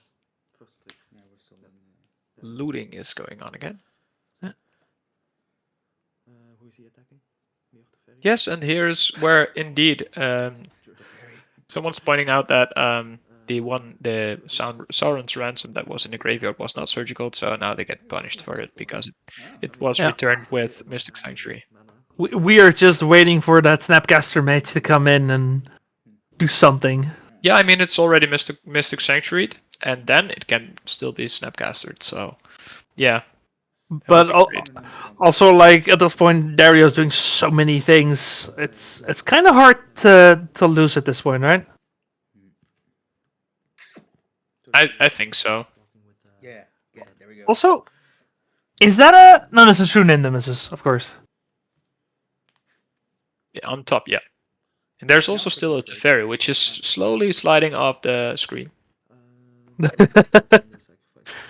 Slowly sliding off into the void. Yeah. It's like Homer Simpson going into the bush. Yeah, oh yeah, I love that meme. Yeah.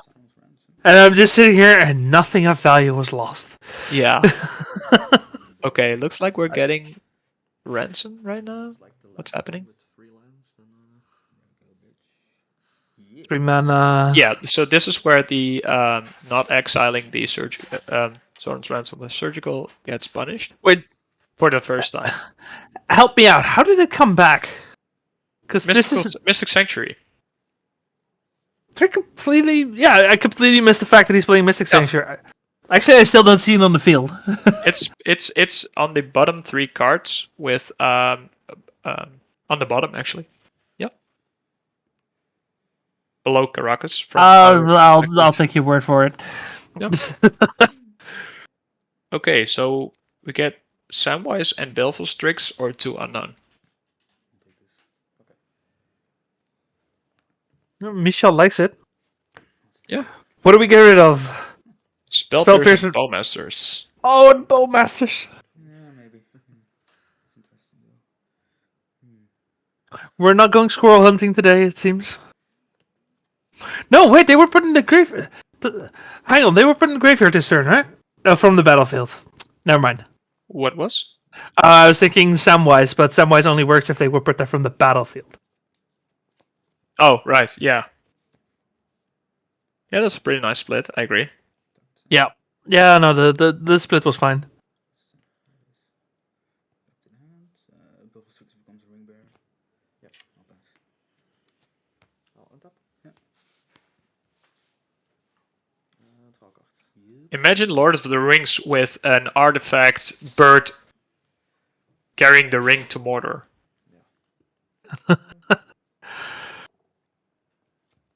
I mean, I have seen nothing Lord of the Rings wise. I read nothing. Wasn't that gonna be easier really? anyway? Just getting a bird to do it? Oh, come on. Are we doing this? You're fucking with me, right? You watched the movies, right? No, I haven't. Get off the stream, watch them now. Come on. Get it together. I've not watched anything. Chat, but I know that people have been arguing for years that it should have been the birds. Yeah. Hashtag shame, indeed. I'm not a fantasy guy. I can't help it. Neither am I, but Lord of the Rings is different. There's a lot of fantasy things I haven't watched. Actually. No, well, I get shamed regularly for not having watched Star Wars, so yeah. I haven't watched Star Wars either. I watched the Family Guy trilogy. Toby's pointing out you're not a fantasy guy and you're talking about Magic for your whole Saturday. No, you have to come. It's mandatory. If you don't come, we chop off your nuts.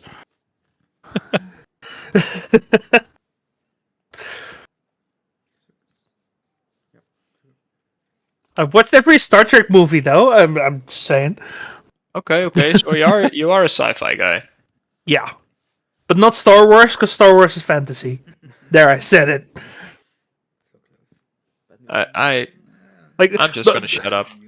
The longer this round goes, the more likely I am to just never get hired again. I feel like. Yeah, well.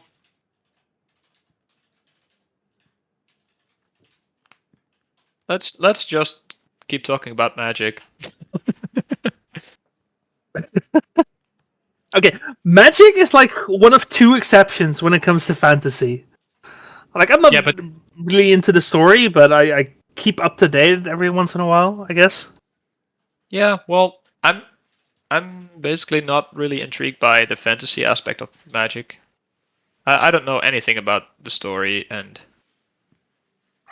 well, let's see. Oh, we're getting rid of GT. 3 power Progenitus just wins. Yeah, he means the Trinity Nemesis. Yeah.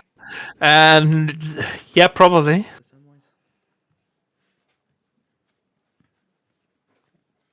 And if we're gonna get rid of the Jitte, we might as well just ping the board.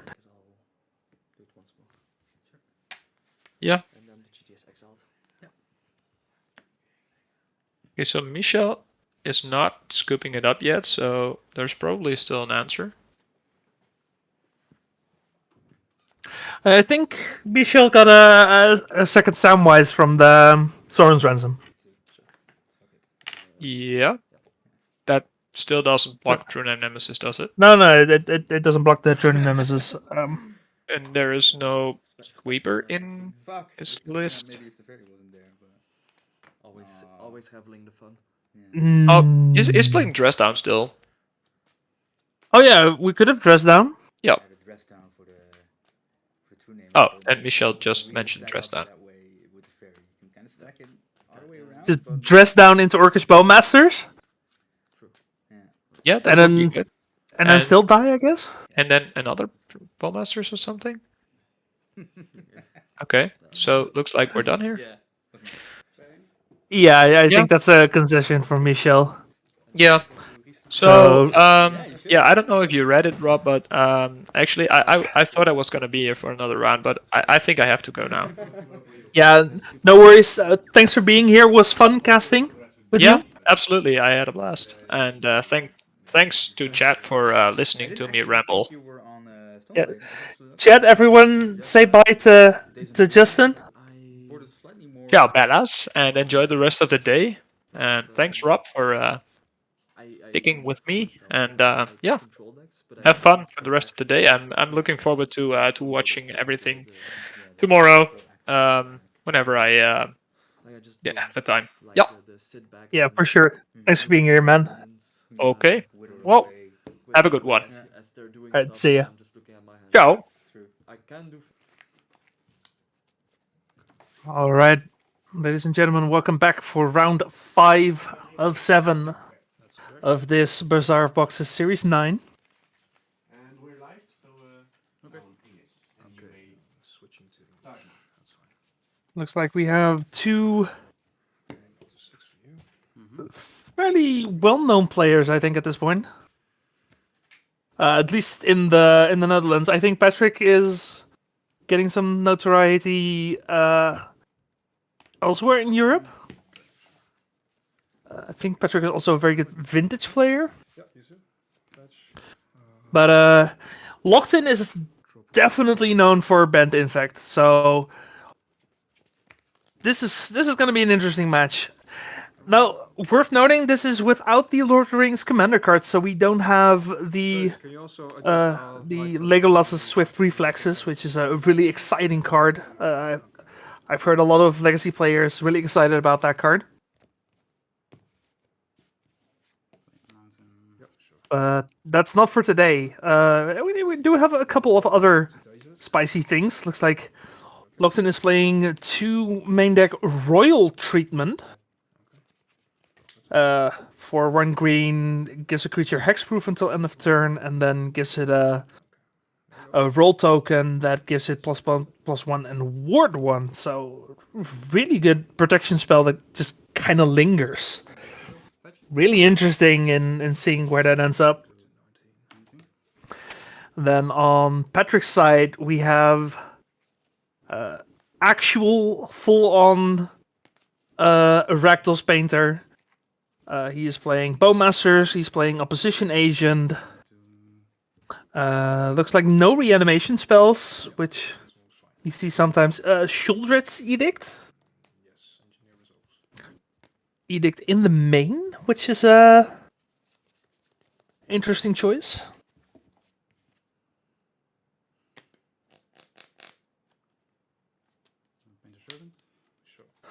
Uh, 5 speed for these events. We do usually have a couple Belgians and some Germans because it's kind of close, but it's not a premier level event where people just come from much further than that. But like one of the advantages of being a small country is that it's very easy for just people across the border and play a couple games, right? Like if it's a 2.5 hour drive, you can pretty much make your way here. Now, looks like Patrick engineered for a painter. Don't know if he has the grindstone anywhere, but it's looking to set up the combo. It's up to you. That's up to you. Entirely up to you. Yeah, sure. Looked in, however, pressuring with the Sure, no blocks. Good. Take one. with the Glistener Elf. It was very dangerous to not block a Glistener Elf. It's very easy to just pump it up and get the game over with.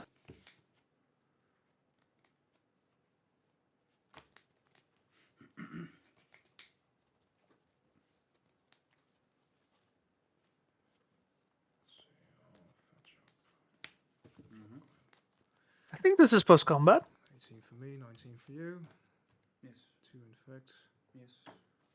Yeah, you'll go. Yeah, this is post-combat because Patrick has had 2 Infect.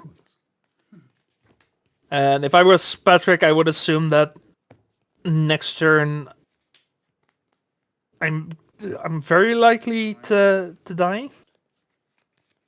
It looks like he did draw the Grindstone. I think he has the mana to go for it, but if Locked In has a counterspell. Cost 3 to activate, I believe. Yep, that's true. Okay, so if it resolves, I'm not yet dead. But almost, though. 3, 1.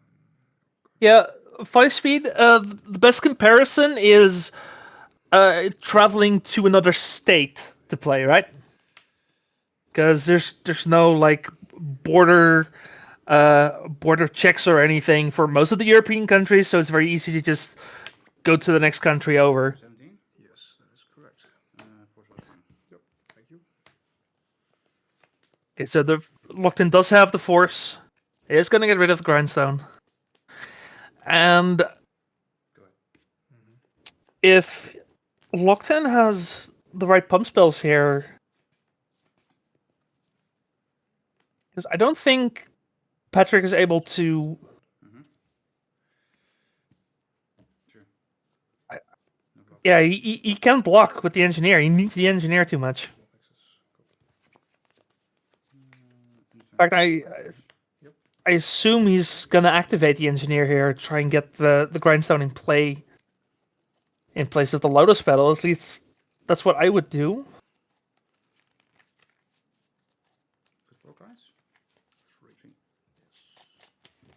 Because against a deck like Infect, again, you can just die on a dime. You need something. Sacrifice the petal to get the grindstone back. So if sacrifice happens, grindstone is... It is maybe a little less interesting, and you're still in the same country, so a lot of cultural things are going to be the same. Whereas in Europe, you also have that culture difference. So I can see that for sure, for sure. Yep, resolves. Looks like second Lotus Petal.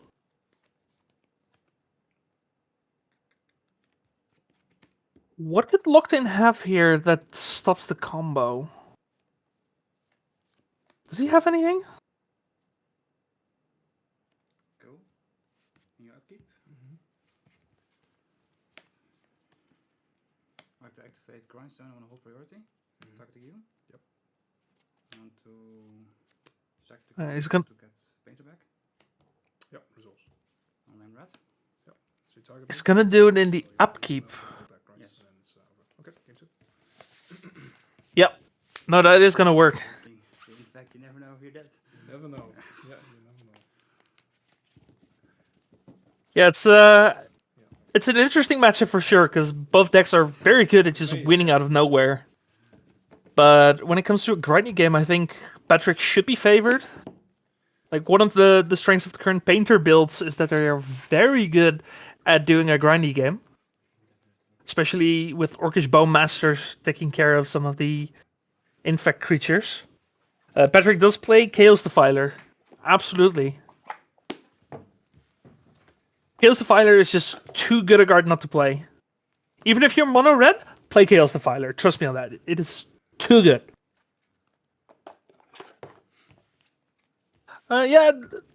Locked-in could have had Stifle. I mean, he could have had it in his deck. He doesn't, but Patrick doesn't know that, so I guess it's good to play around that just in case.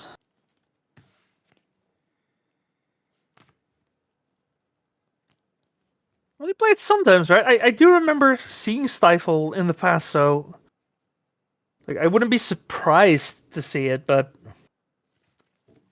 yeah, it's definitely not something that is very regular. And like Stifle's always a card, right? Like you don't expect Stifle, which makes Stifle good. So then people expect Stifle, and it becomes worse. Well, Patrick, I'd like to start. Yeah, no, for sure, it's an option.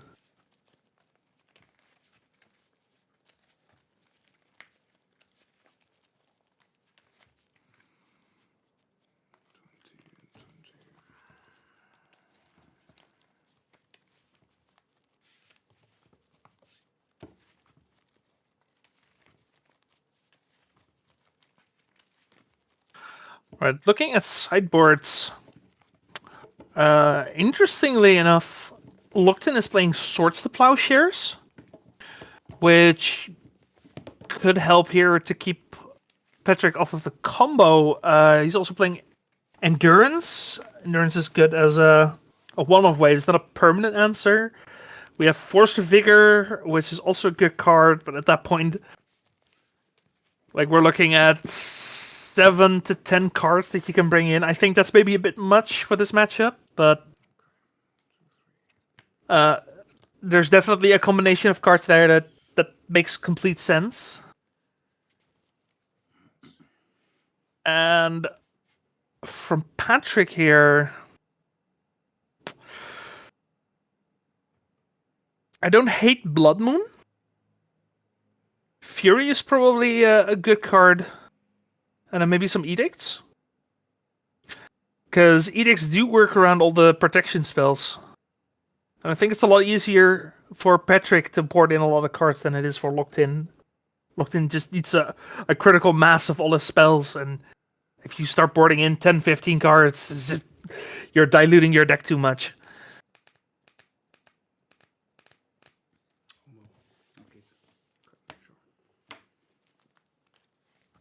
Looks like Locked In is going to 6.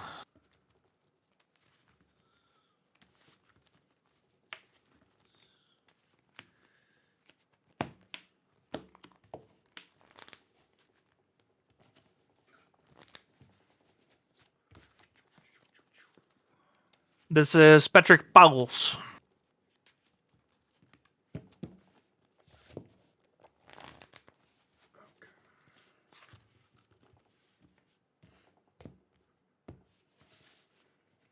Who, as far as I can tell, is a pretty good player. I see his name pop up regularly in like the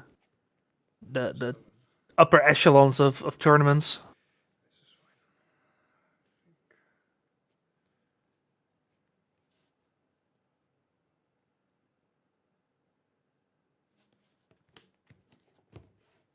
I don't think I've ever played against him myself, but it's a face I recognize for sure.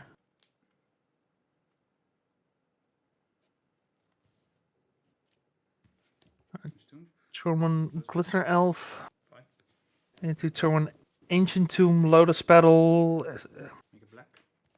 Play 2. 18. Sounds like a Bowmaster. Yes, sir. And a mana floating for potential days. Mana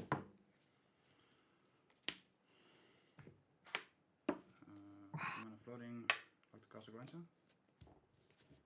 Go ahead. Also, I believe Patrick should be at 18 right now. Well, for the Ancient Tomb. Sure. Triggers.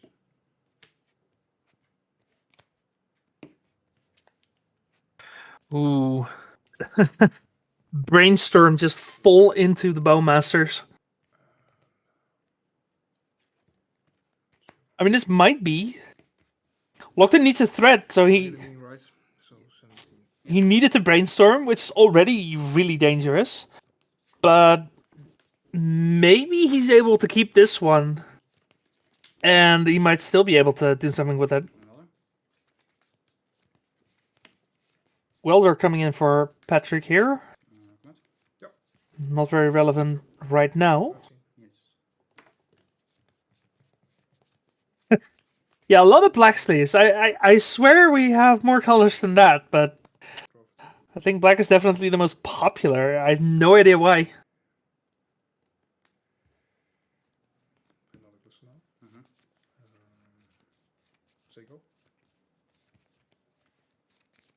It's a second Glistener Elf here. That is true. Black is good for tournaments. It's the most opaque color you can have.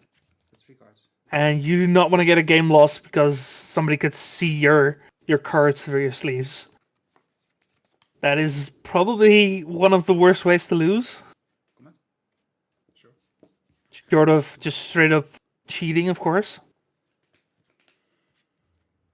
I mean, you do that to yourself.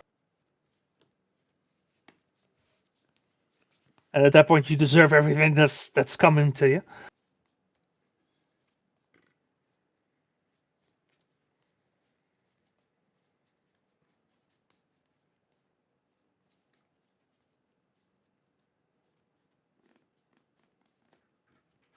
So, this Goblin Engineer resolves, but what are we getting here? Looks like we are... Actually, no, we are not a mana short to activate, because we have the Welder. I think the Welder's been there since last turn? Sorry. Yeah. On a 9, you're at 8. Patrick is just presenting a wall of hurt right now. It's just too much to deal with.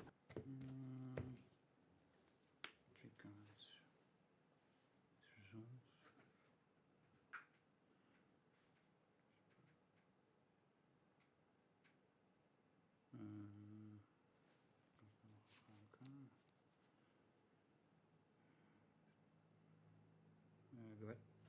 You upkeep. Make a red. Pay 2. 16. 16. No. Activate this one, hold priority. Want to swap it? Yeah. Yeah, so this one is something. Go for the combo. Yeah, it's okay. That's fine. And in red. Might be a Force of Vigor in the hand for locked in there. Is it activate ability, so it's still in stack, right? Yeah. Isn't it? Okay, you in red. I like the Force of Vigor. Try to kill this. That is a Force of Vigor. Oh wait, yeah. My upkeep. Yep. So That's why I'm doing this. am I dead? I need to take a look at this. Yeah, you're correct. Yeah. And it's locked in turn, so he can't actually force it. And he couldn't do it in Patrick's turn because Patrick will just activate it in response. So yeah, even having the force, there's no outs here. Yep. Correct. Yeah, and a quick, clean 2-0 from Patrick here. Rakdos Painter showing why it's, even now, still one of the better decks in the format.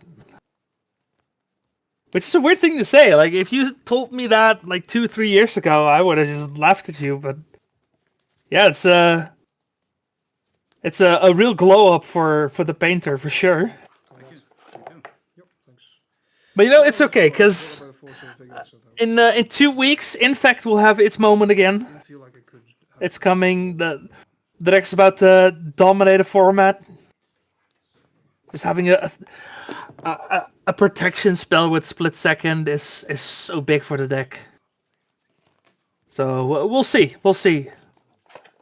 Hopefully by the next Bob series, Infect is still legal. No. The deck will be fine. The deck will be fine. Alright, we still have half an hour, so let's see if we can get a backup match going here. So you go up to 4 Furies. Yeah. And then Shivered. Yeah. Play 1 in the main. So I got 3 of those. Blood Moon. No. The thing with Painter is it got a lot of printings. Looking at everything it got over the past few years, you have Fury, you have Fable of the Mirror Breaker, you have Urza Saga. For Action, Dragon Ends is a really good card. Goblin Engineer was in Modern Horizons 2. There's just so many good cards that came in. It just kept getting cards is pretty much the thing. Like, if it was just Saga, like, Saga still helps a lot. Absolutely, but it's not just the Saga. Like, cards just kept getting printed over and over and over again. Thanks. Yeah, no problem. Yeah, you too, man. And eventually it adds up. Now, there's still some contention about which version is best. Definitely some red version. But whether or not it's pure red or it's red-black, splashing for like Bowmasters and Opposition Agent. That one's probably better in a Depth's Lens meta, because you get Children's Edict. I've heard some talk of Strawberry Shortcake coming back with the white splash, because apparently Swords to Plowshares is really good right now. But base red is most likely what you want to be doing here, regardless.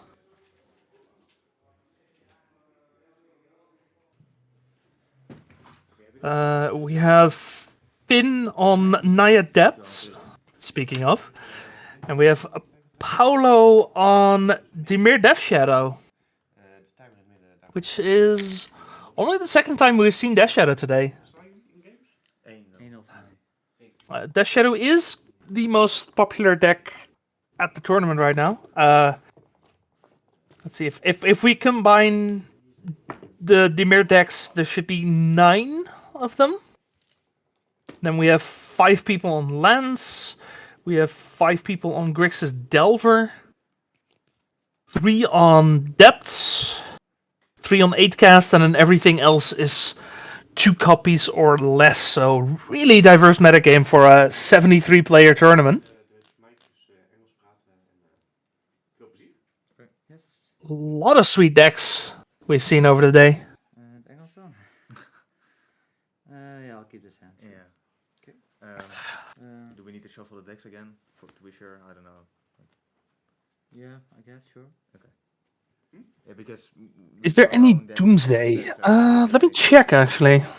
When we had our hand, and then we need to bring our own decks. Nope, no Doomsday. We could have just searched our deck and put cards on top, or do something with it. Oh yeah, just shuffle them. So it's still all random, I guess. Yeah. There was a known Doomsday player registered, but she ended up dropping for unknown reasons. Not sure what happened there. So I'll keep my hands. Yeah, there's also just the Dutch meta is just really hostile to Doomsday, for sure. Savannah, Officer Glimmer. Sure. That's turn.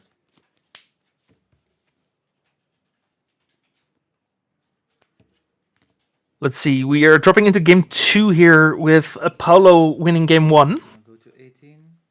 Finn starting off with an Elfish Reclaimer. And Paulo starting us off with a Thoughtseize.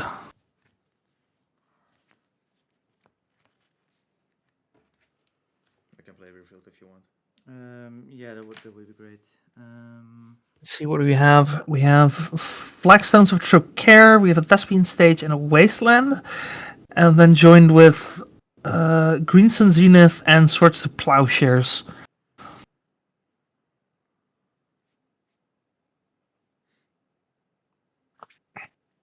Interesting to see if Paulo is going to go for the swords here or not, because that might tell us a lot about his hand. Snuff out. And the snuff out, just a quick 1-2. And I would imagine next turn gonna bring a Death Shadow, assuming Paulo still has mana for a Death Shadow. Of course he does. Yes. But is the Shadow... No, wait, actually, if a Shadow was coming, Paulo would have taken the Swords to Plowshares, right? So just getting rid of the Reclaimer to make sure there's no land shenanigans. Sure. Best turn. And step? Yes. And step Brainstorm. Might indicate a Troll in upkeep.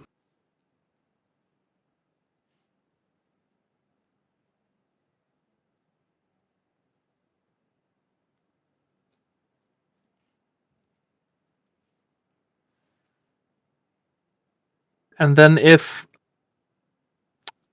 Paulo doesn't have an answer for this Reclaimer, Finn might be looking to go for the Dark Depths here. Yes. Or at least coming up.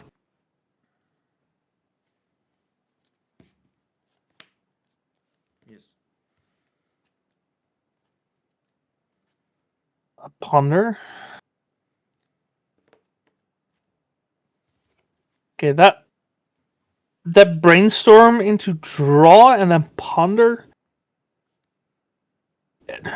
If I was Finn, I'd read that as Paulo is looking for an answer and is looking really hard for it.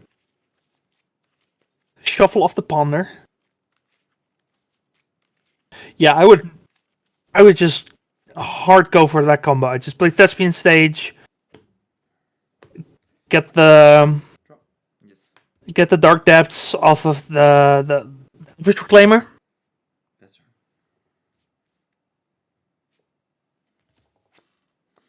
Because Paulo is showing weakness right now.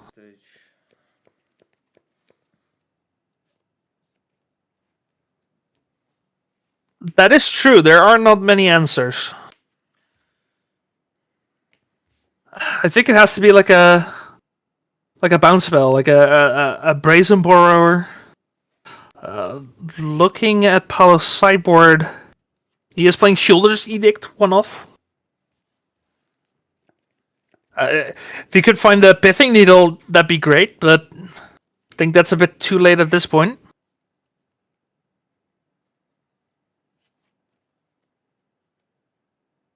Or just, yeah, or Wasteland, but does Wasteland work? Yeah, Wasteland works if you just keep it open. Yeah, that's the worst.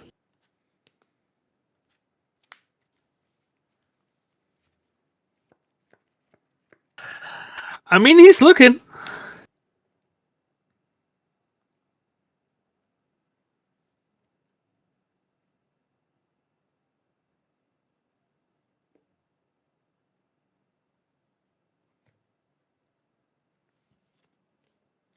Cool.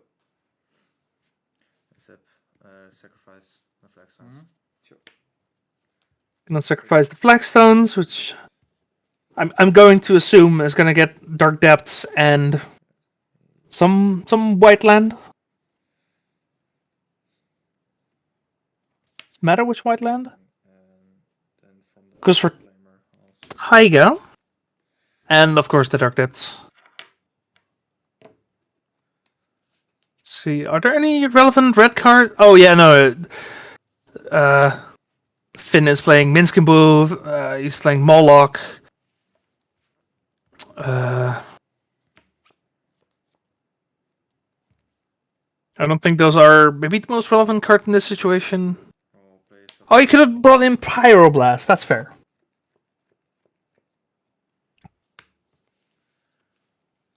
I will activate the spin stage for my Dark Depths. Sure, yeah. Is he main facing this? Token.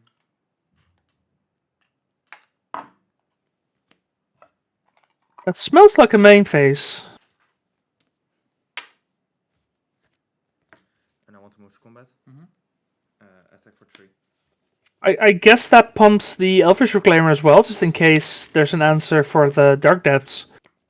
But Children's Edict isn't good enough at this point, and yeah, I think at that point it had to be exactly Brazen Borer. Nothing. No, Lorian's revealed. I don't know if you will play them. But I think you wastelanded one of them, and then I found one more, but that's it. Alright, well, it's 1-1, so Paulo still has game 3. The rest of the hand was very good. Oh, we might see some Gen. Let's see if there's any Gen high up.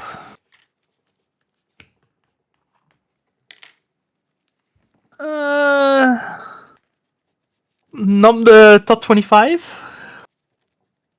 But who knows? We got some spicy decks usually for the last round or for coverage games in between. Like the backup matches are pretty much just whoever we can find that's sideboarding, so never say never. Actually, let me see.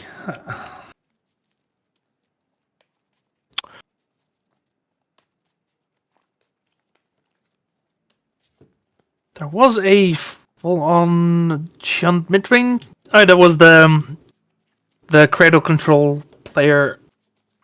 I don't see them any. Oh, here they are. Esther, she is currently 1, 2, and 1. Never say never. Never say never. But unlikely. There you go. Again, like a backup match is usually just whoever we can find. So.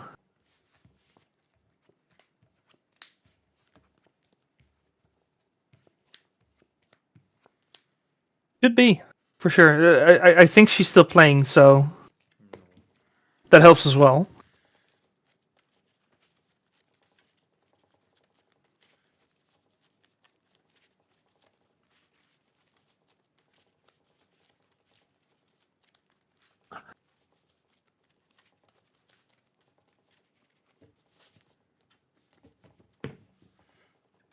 Alright.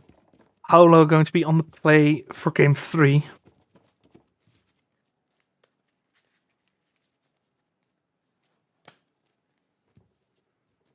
Not the best showing for game 2, but a lot of that was also just the wasteland from Finn, not being able to find the second land afterwards. Yes, both these players are playing 60 cards. For sure.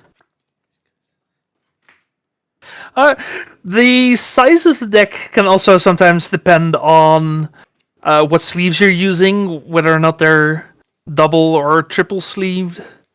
So that there are some ways that it can vary. Because I've seen some extreme differences. I've seen a 60 card deck be taller than an 80 card deck. It's weird. Kind of depends on what sleeves you're using, how thick they are, usually.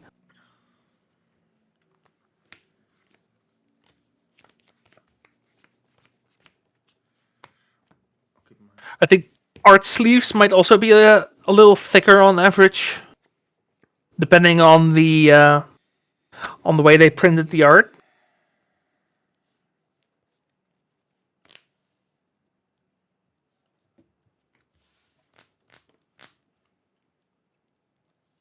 Yeah, it could be hard inner sleeves, for sure. Sure, try like this. Okay. Yes. I'll go to 18 and pass my turn. Alright, so Watery Grave and go.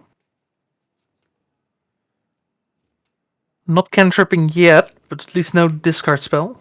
Fetch to 19 for basic forest, and I'll cast an Elvish Reclaimer. And again, turn 1 Elvish Reclaimer. It's too bad we missed game 1, because I'm wondering, maybe game 1 Finn didn't have an Elvish Reclaimer, or he wasn't able to keep it on the field.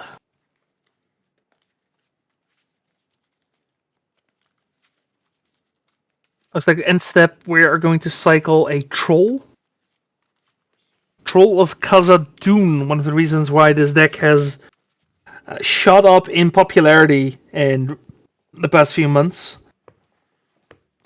Though the scam package also is part of the reason why blue-black decks have been coming up. No scam package here, though. We do have Reanimate, because Reanimating a Troll is a great way to pump a Death Shadow. Yeah, I do remember the quad sleeves taking turns player. I think I saw him play once, actually. Wasteland. That's a while ago, for sure. Yes. It's like Wasteland here for Finn.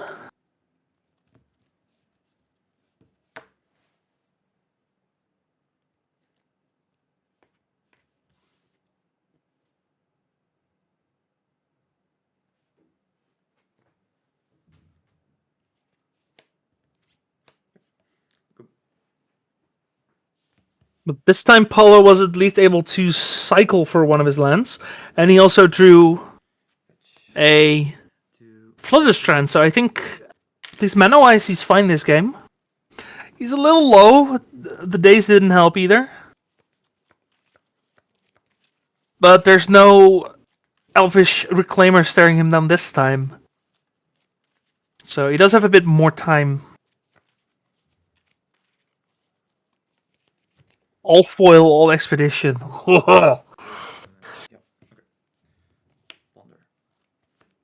Yeah, I'm not a foil guy. Like, I love the occasional alternate art, but foil specifically, they're not my jam. But you know, more power to the people who do love the foils.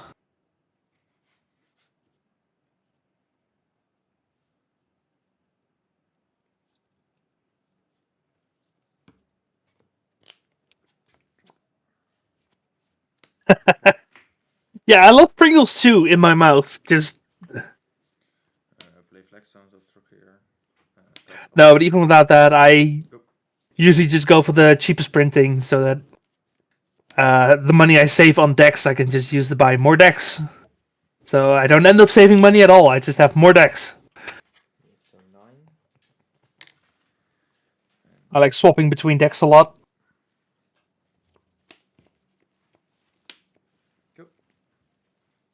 Oh yeah, the full art version of Thespian Sage looks pretty nice. And you can call me a cheapskate, but I have decks.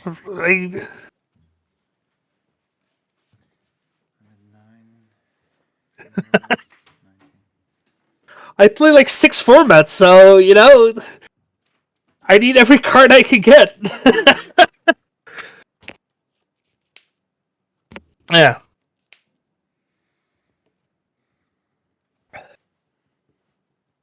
Yeah, and a lot of the full arts are the same price, so that helps. That's why I don't mind getting the full arts.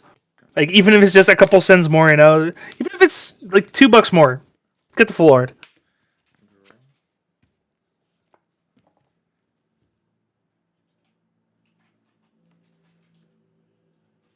I'll play Maze of It. Cast Elvish Reclaimer. Sure. And pass turn. See. Not a... Ooh. I like that art on the Maze of If. I just don't recognize it on coverage. Go. Yeah, great art. Play Maya.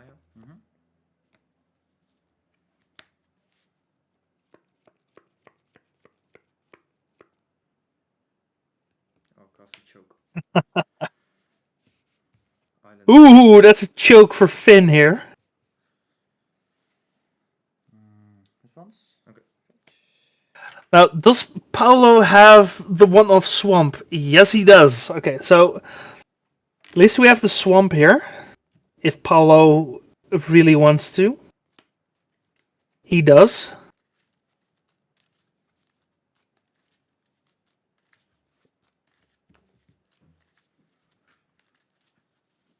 I think there might be a couple cards where the regular printing is more expensive than another printing in the same set, yeah. Yeah, he wasn't forced to fetch, true.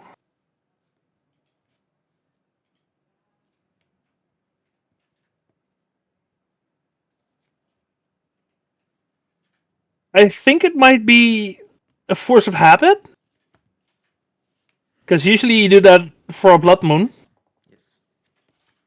But yeah, he didn't have to fetch, and now there's a brainstorm, and that fetch would have been really nice. Yeah.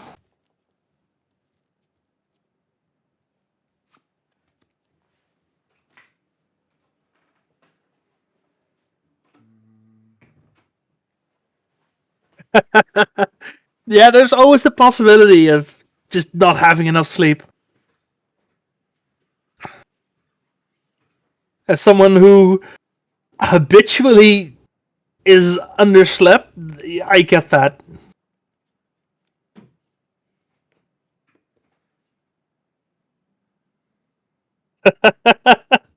Oh, please no. Please don't surgical anything here. I mean, if anyone plays surgical, then it'd be Paolo. Because I do think Surgical is worth it for Paolo here, because if he can just get Finn off the combo, it just gives him so much more room. Yeah, sure.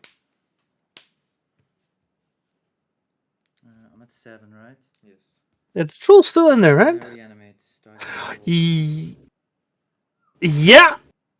We're doing this! Then I say 1 mana 12/12, let's go! 12. Oh yeah, we could share one. Yep. So I'm at 7.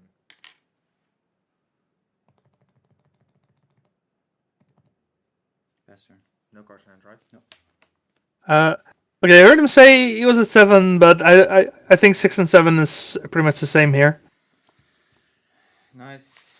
You had that in your hand, or you? Yeah, Which one? I had it. Wait. Multi 5 was already down so many cards. Then the choke. And then I had this line. I thought this. I mean, this. Oh, the step. You don't have. Right. I mean, I might not have. It was maybe not. Yeah, just give it functionally unblockable. Oh, that's crazy. So I get a 20/20 and you but Wow, good game, good game. I would probably win. Good luck. You too. Have fun. All right, we are back for. I believe it's round 6. Yeah, it is round 6. We got 2 more rounds before top 8. The Bazaar of Boxes Series 9, as always in Tilburg, the Netherlands.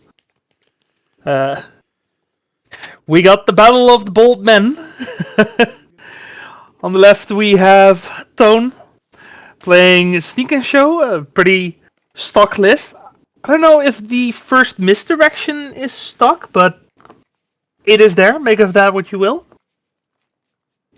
And then on the right, Yannick, or as people already correctly pointed out, Pingu, the only Dutch ELM competitor who has so far made it 2 years in a row. So we'll see if he can make it 3.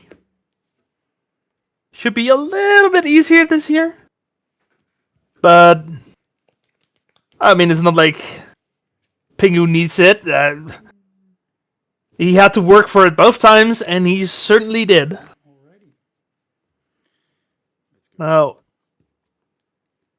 worth noting, Lance seems to have shifted to Swords to Plowshares, because apparently Swords to Plowshares is really good in this metagame. Yep. Yeah, he was also the only player who qualified for the first season, because the other 3 were all special invites. Of course, with the logistics of having to set everything up.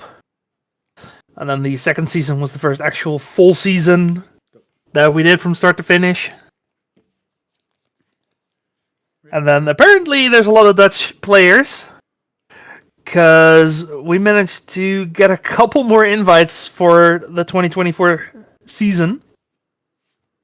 So the Dutch players definitely going to be well represented at the next European Legacy Masters. Looks like we have a fairly slow start for Yannick here. Only a Rashadan port, whereas Stone is already on double Lotus Petal, already cantripped once. We are in Show and Tell mana, we are in Sneak Attack mana. Though we can't activate Sneak Attack yet. And I don't think I see either of those cards in hand. Do a Ponder. Ponder shuffle. Yes.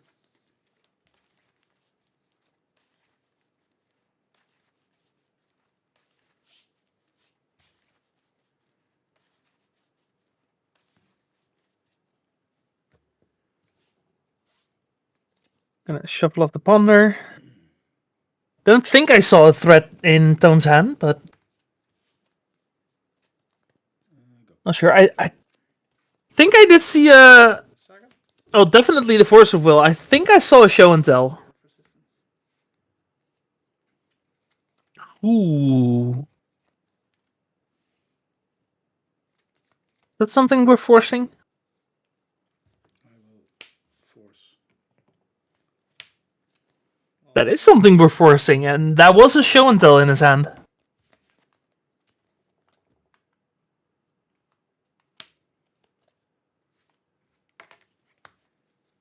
Sneak attack. And then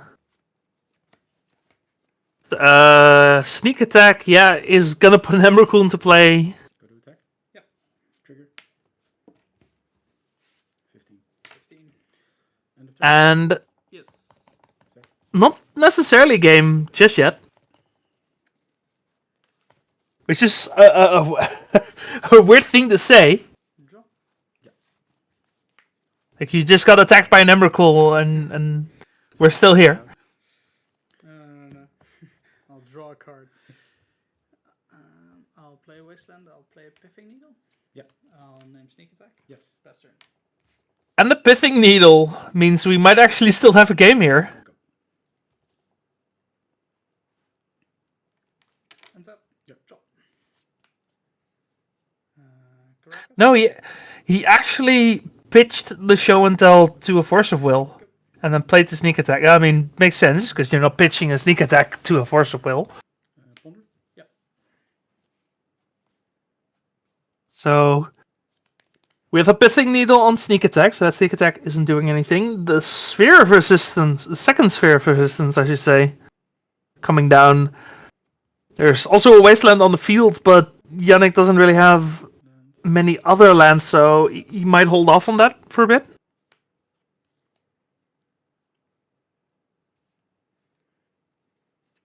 And man, this would just be the weirdest game if Tone attacks with an Emrakul and then just 10 turns later he loses. But it's not impossible. Fetch. Go to 18. Yes.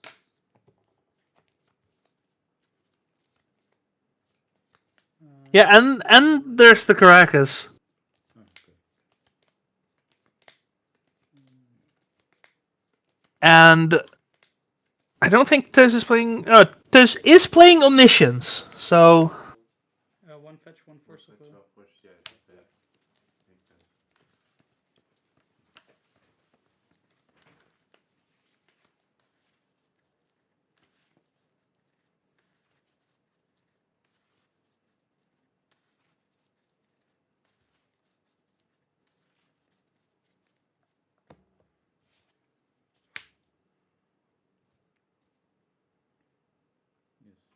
Stone also is not playing any kind of Wasteland effect, so the Caracas is not really going to get answered. So I think My Wasteland to a crop rotation. Yeah, sure. either we need to... No, we can get rid of the Pithing Needle. No, we can get rid of the Pithing Needle. We have Otawara. So either Otawara and then just keep pumping in red mana till something sticks. Or we show and tell into an Omniscience and then just keep casting the same thing over and over again. Which would probably have to be Emrakul. I mean, it could be Atraxa. I guess you still get the value out of Atraxa, and eventually you find your Emrakul. But yeah, we're hard casting Simians. Ends up. Drop. This one goes to 2. Yep.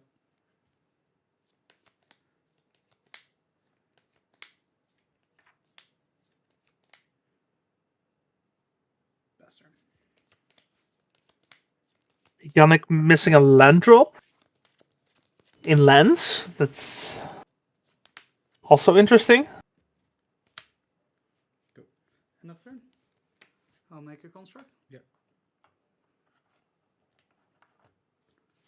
Ends up. Yep. Draw.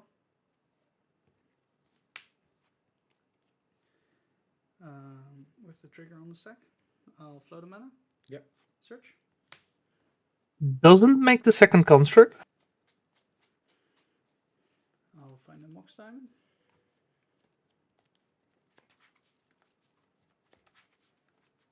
Might have kept the land to find a Mox Diamond.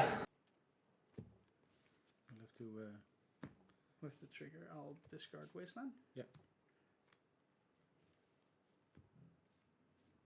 Yeah, Wasteland at this point is... Oh, I mean, it could still be useful, actually. You are under sphere of resistance. Cast Life from the Loam, targeting Wasteland or Saga Resident Port. Yep. Then if you cast the Loam, you can just get it back anyway. I'll play a Saga. Yep. Doesn't get back Yep. the Wasteland, though. Oh, no, I did get back the Wasteland. Yeah, okay. Do you have 2 Wastelands? Oh, yeah, 2 Wastelands, of course. And... Doesn't that cost 2? I've paid 2?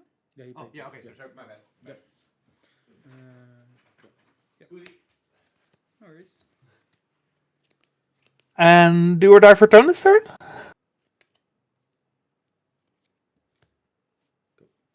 Hands up. Maybe next turn? Draw set. Yep. I'll dredge life from the dome. Hit Field of the Dead, Sphere of Resistance, Wasteland. Yep. This one goes to 2.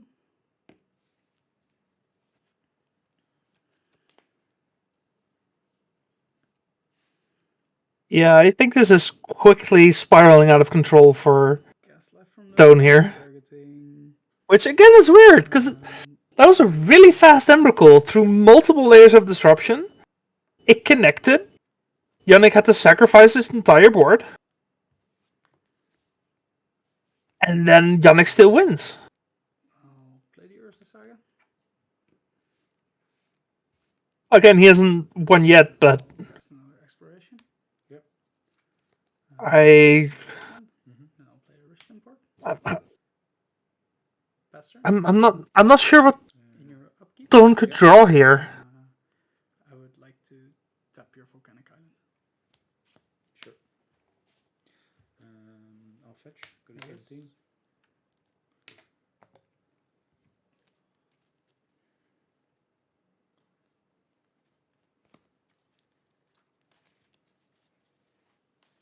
He has 4 mana.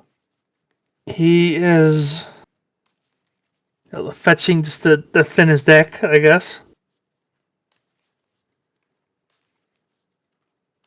Yeah, what can he do here? Just, I guess, Otawara, and then next turn draw anything? Like Atraxa into Emrakul?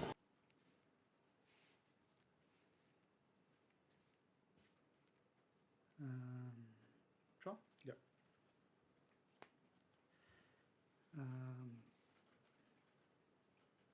This one goes to 2. And this one goes to 3. I'll float a mana. Yep. And I'll search.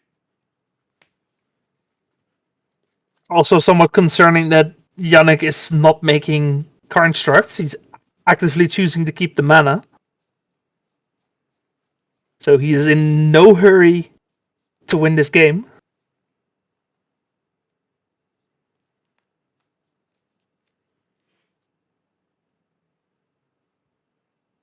I'll find an expedition map. Yep. Finds an expedition map. Looks like doesn't decide to cast it.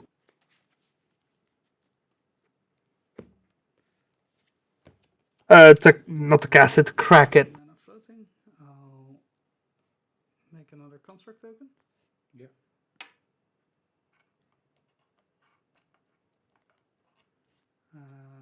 Interesting. I'll attack for 6. I go to 11. Oh. I mean, Yannick could still decide to crack it now, get Thespian stage, and just have Ursa Saga for the rest of the game.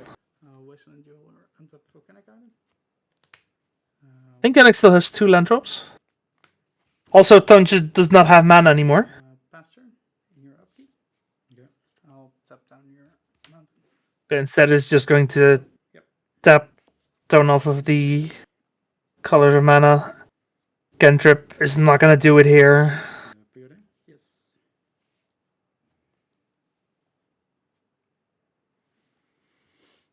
Both on the bottom. Yep. Doesn't like what he sees. Ends up. Looks like he has a Daze in hand. But that doesn't really do anything here. Draw.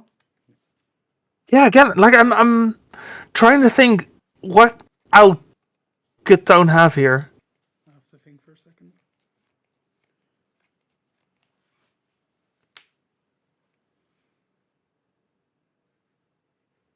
I'll float a mana. And then I would like to search. Yeah.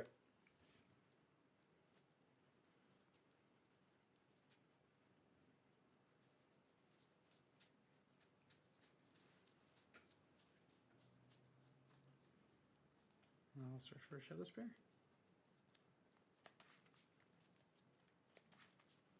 Shadow Spear coming down here. Don't think it matters. It removes Hexproof, which is not a relevant amount of text. Can I shortcut that? The lifelink I don't think matters.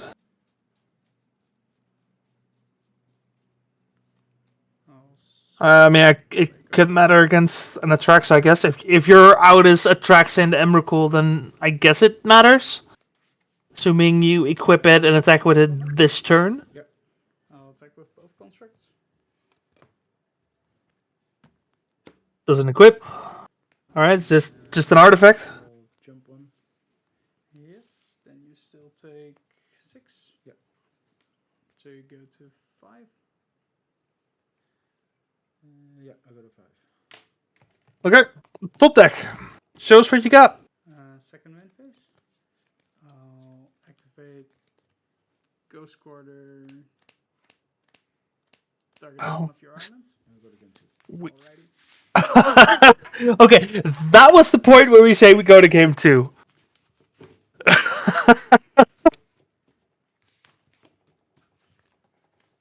Yeah, honestly. This was quite the comeback. Yeah, trample does matter. Yeah, for sure. But you just blocked the other one, so even that doesn't really matter. But yeah, I have no idea what Tone was hoping to draw there, or was hoping to have happen. But yeah, apparently losing the third mana source, that was too much. All right. So, what are we gonna do about this? Well, from Tone's side, Alrighty. if you're trying to grind, Fairy Macabre might be a good play. I don't think this is a grindy matchup. Magus of the Moon could be pretty good though. So some Blood Moons.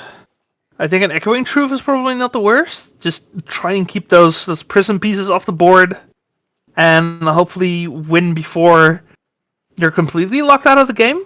Is going to be the plan here. Which, from Yannick's side, means choke. I see 2 chokes and the Containment Priest. Sounds pretty good.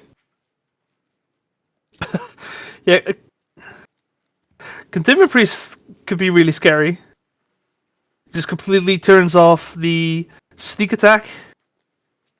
Is it a sneak attack in May? Yeah, it's in May. So in response to the activation, you could flash in a Containment Priest and then opt not to play anything. So you don't necessarily lose your creature, but you do have to commit the mana for it. But yeah, it just completely turns off the sneak attack. And at that point, I think just show and telling a thing is maybe not the ideal thing to do because of Caracas and like a million ways to find Caracas. So I think it's gonna have to be either you get a Blood Moon effect in and then try to work with that, or you show and tell an Omniscience and just force your way through with an Emrakul. I think those are probably your best options. That That doesn't sound ideal.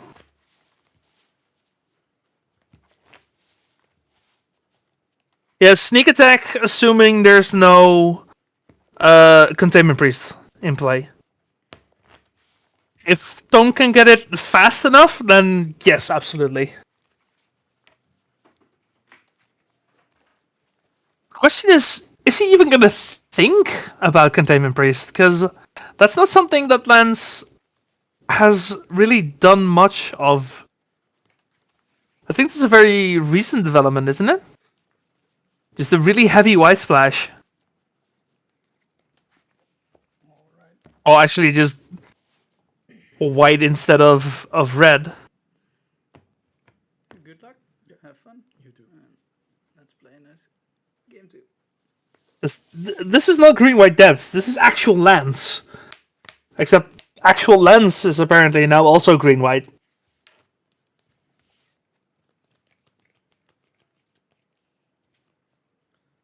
Okay.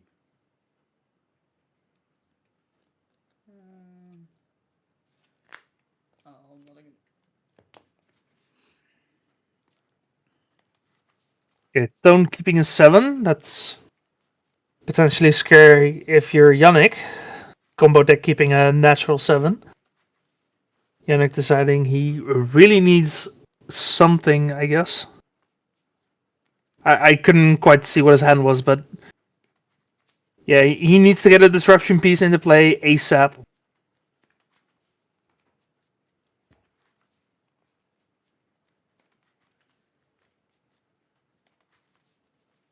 And preferably a good one, because just getting a piece is maybe not good enough.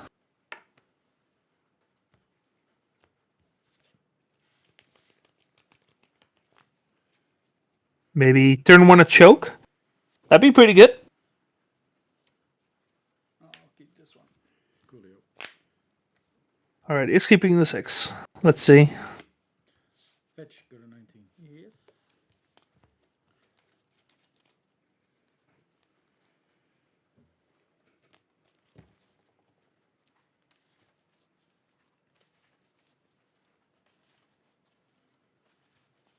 Good idea to fetch basics.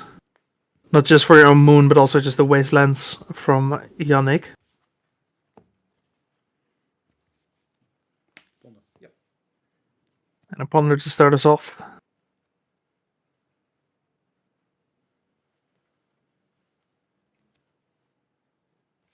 Didn't quite catch what that was. I think there might have been a misdirection in there.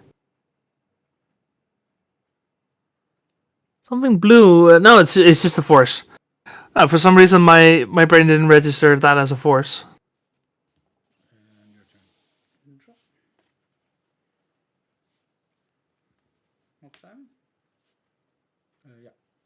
Discard Windswept. What are we forcing, though? Ancient Tomb? Yep. Surf Resistance? I go to... That's a good force target, probably.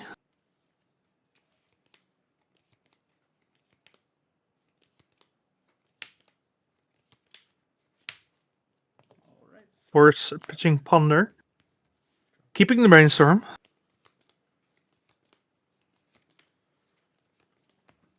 Yep. A Lotus Petal.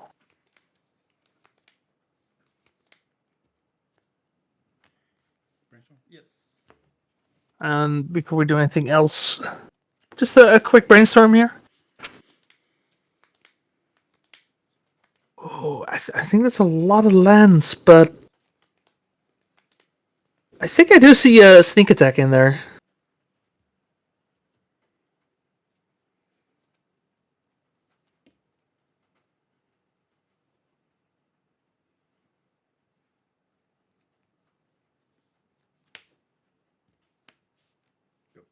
Yeah, there is definitely a sneak attack in Tone's hand. So now the sneak attack might actually be good. Especially if Yannick is on Ancient Tomb. Ancient Tomb, really, really nice card to have in your first turn, but very dangerous when the difference between 16 and 15 is quite significant.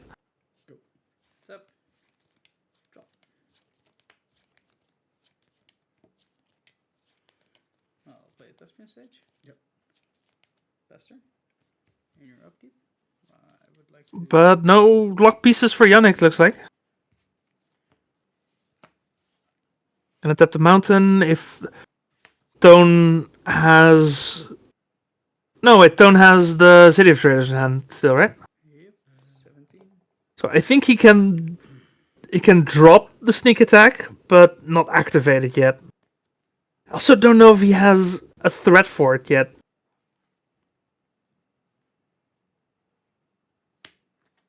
Which, funnily enough, I think Emrakul's actually the worst one here. Oh, okay, now maybe I take that back. Because there are exactly 6 permanents on the field for Yannick here. And this time it's a lot harder to rebuild. So I think any threat here will do. Yep.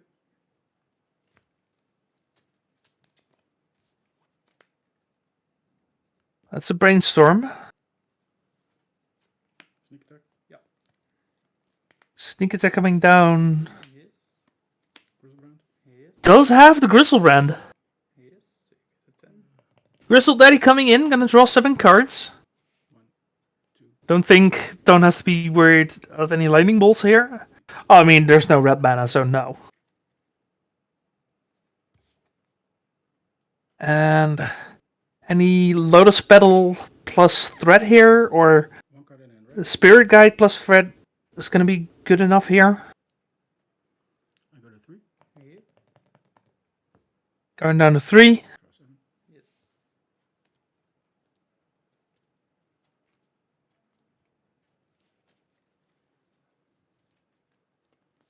Battle. Yep. Right. Does find the battle, finds the Emrakul, and we are going to game 3. Yeah, usually drawing 14 cards, you can find a threat. Usually. Unless you're really unlucky, but it happens, it happens.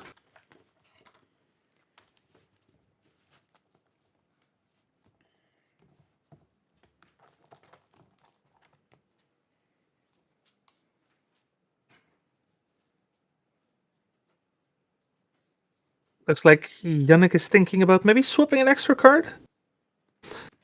I wonder what he's thinking of. To be on the start for game 3.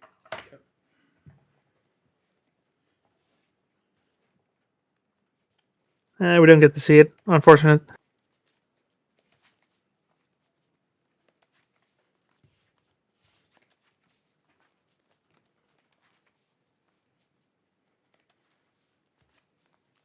Wealth lands 2 petals. Hoo-hoo-hoo. That's a lot.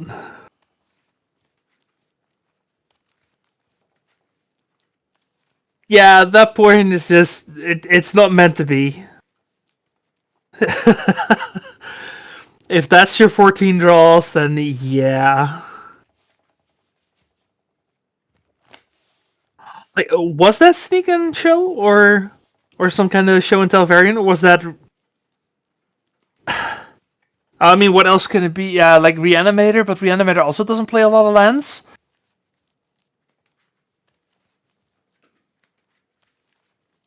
Really? Like, that's actually impressive, because you actually need to have enough lands in your deck to even draw 12. Wow.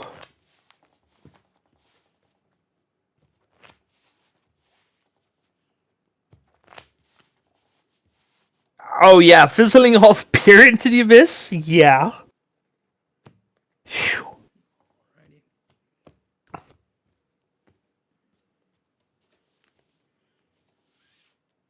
Good luck, everyone. Likewise. Yeah, because that's also like 20 plus cards on average, right? Yeah, that's like 3 Grizzlebrand activations. Keep. Ancient Tomb? Yep. Serve Resistance? Yep. Go to 18. Yes. Okay, just turn 1 Sphere of Resistance. It resolves, no force. Go. Ends up. Drop. I did see a Blood Moon, but looks like the Blood Moon is gonna have to wait an extra turn. Yep. Go. Yeah, just fizzling in 24 cards. That's rough. Like at that point, you just shout it to the heavens, right?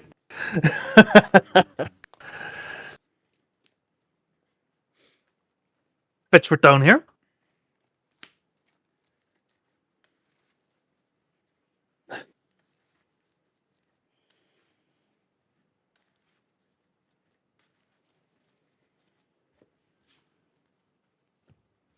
Oh, actually, yeah, I maybe remember that happening, yeah. Like, vaguely. I think it was one of the earlier ones, though, so it might have been a while ago. Rich import. Yep. Bastard. In your upkeep. Tap your ancient in. Draw. Yep.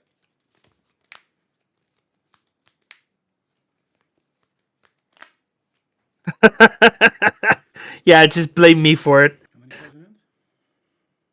5. I'm the reason you draw 24 cards and brick.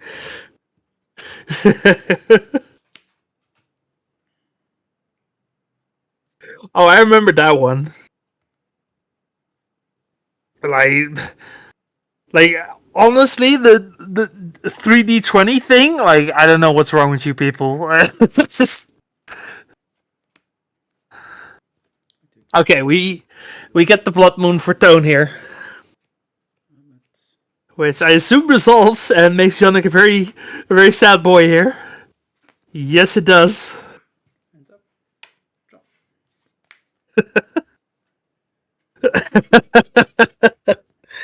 I appreciate you all though, for sure.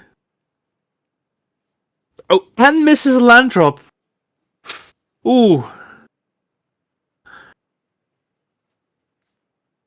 You do have fun. Okay, that's good to hear. Destroy all artifacts costing 3 or less. Yes. I hope everyone watching today is having fun as well. Yeah, go. We've had some really interesting games today. We've seen some interesting decks. We've let's see what the upper echelons look like today. So the only 2 undefeated decks going into round 6 are the sudden substitution Hive Mind deck, which that's wild in and of itself. And the other undefeated player is playing Mono Blue Delver. So Thank you. that's what this metagame looks like right now.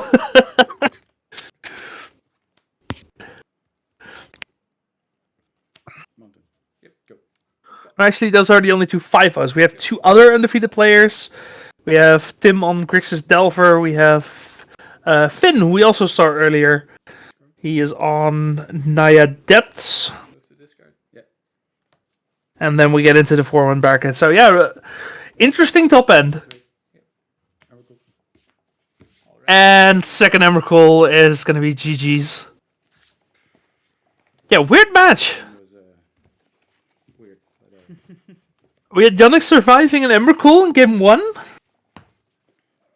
And then just not drawing anything game 2 and Blood Moon once again proving its worth in the format. Yeah, it's a fascinating match. You won the first one, I the second one, and the third one. Alright. Oh yeah, we have seen some surgicals for sure. Okay, we are looking for a backup match, so hang in there for a second. Yeah, I had some hopes after game 1, but yeah, this seems like a really rough matchup for Sneak and Show, but in the first game, so sometimes magic just happens, you know? I didn't want to repeat. Oh, I'd love some beans! We haven't seen any beans! I'm really disappointed in the players. There's been 0 beans on coverage so far. We have Alex playing Sultai Control with beans, so maybe you can get Alex. Maybe if Alex wins, he can come up. Wait. Let me see. Against you, so Yeah. Ancient Tomb is inadvertently a really good answer to that. He's still playing.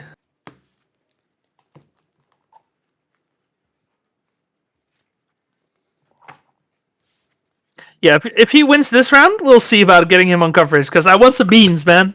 I want some beans. You were 301 as well? No, I was 3-1-1. I don't know if it's overhyped. Like, I only drew in the mirror. we know the card is good. It's just not in the meta. Yeah, I need my beans fixed, man. Like I'm having withdrawal symptoms. I need my fix. 4 more. And then we both had a construct token, which was like 8/8 or a 9/9, but they both had lifelink, so it was like effectively hit you for 1. Yeah. That's that's really it's a thing. Well, all right. Thanks for playing. Likewise. Okay. Have a wonderful day. You too.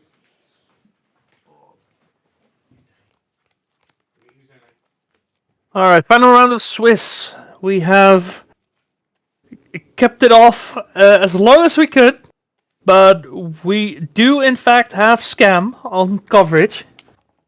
Oh, it's okay. Like one Scam game is fine, right? So we have Terrence on the left playing Dimir Murktide, also known as Scam, and then on the right we have the return of Tone, who we saw last round on Sneak and Show. So, should be an interesting match.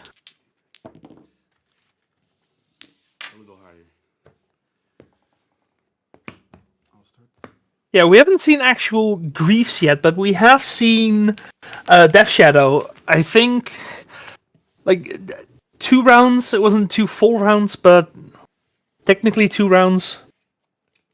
We've had a couple of backup matches today. We've had a lot of fun matches, a lot of fun decks. Speaking of which, we saw some... what is it? We saw some... I'm drawing a blank right now. We saw some sudden substitution, Hive Mind, Show and Tell. I don't know if there's a proper name for that deck, but we saw it at the start of the day. Michael... No, it's not the start of the day. It was halfway around the day. Anyway, he is currently 5-0-1, and from what I hear, he ID'd into top 8, so we'll probably be seeing him again in top 8. We also have Tim on Grixis Delver, who is set for top 8. We have Robert on Mono Blue Delver, who is set for top 8. And a bunch of players still vying for those last 5th spots. There's a lot of possibilities still here. It could be a pretty bad slaughter here for top 8, but we'll have to see. We have a relatively slow start for Terrence here. I don't know if he actually had to find the Underground Sea for the... sorry, he had to actually troll for the Underground Sea, or if he had it. If he just kept the one lander that was Wasteland, that's interesting. Not too risky, probably. Stone is going to lose the Ottawa, but still has the Volcanic Island.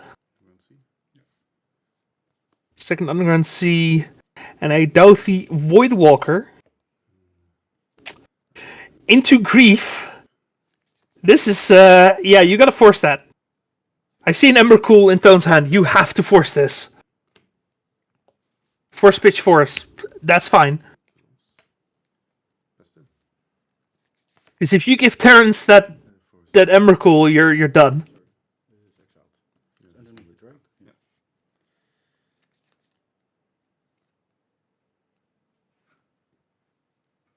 Yeah, again, not a very good matchup for Tone, but that's what we said last time, and he still won that one.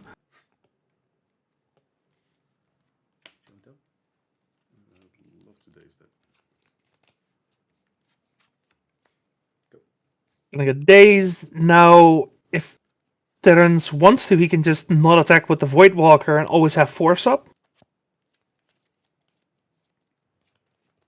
And this could be a problem.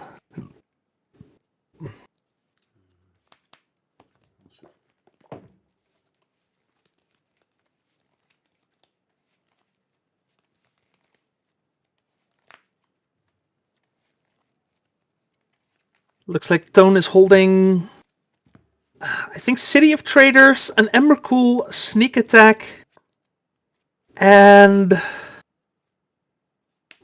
something else. Omniscience. Drawing a Misty Rainforest for turn. That's... Yeah, Terrence is now just keeping the Voidwalker up. And I think you have to force Terrence to use it here, because if Emrakul ever hits that board, you're done. Let's check out to cast the Force of Will. Yep. Just this one is Graveyard. This one's still exiled with a counter on it. Okay. Yeah.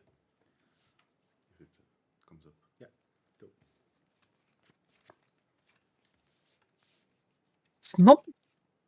It's not completely over for Town here, but it's happening fast. Oh, it just draws another sneak attack. That's a good draw. It resolves.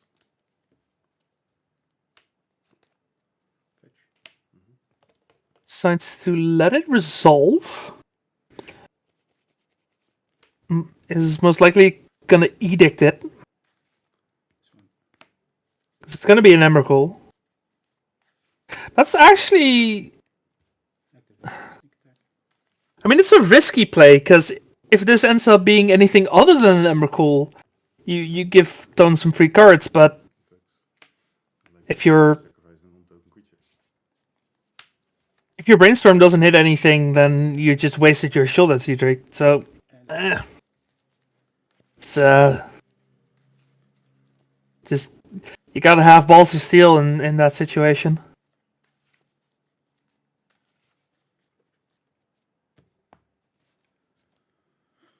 Also, Mystic Sanctuary in a deck with 17 lands. I mean, I guess you have all the cantrips? Oh, 17 lands plus the 4 trolls, of course, at 21, more like. Bunch of cantrips. Atraxa now coming down. And again, this is the problem with letting this resolve. I see an Emrakul in there. Probably also coming down. And yeah, despite a really good start from Terrence, I think Tone can eke out the win here. Yeah, he calls it. Phew. Terrence had a lot of disruption. Like, Tone really had to have everything there, but yeah, he just had everything.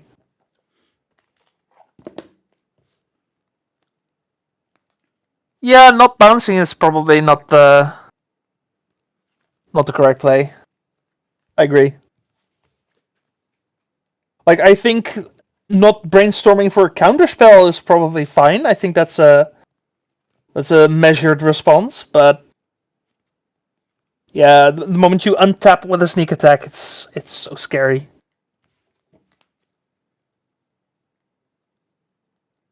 All right, let's look at some sideboards.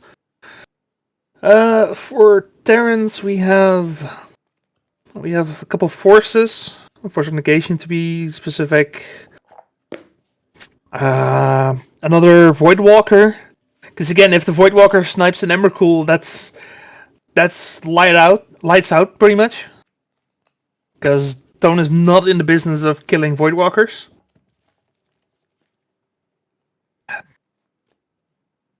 Other than that, maybe they want a Flusterstorm.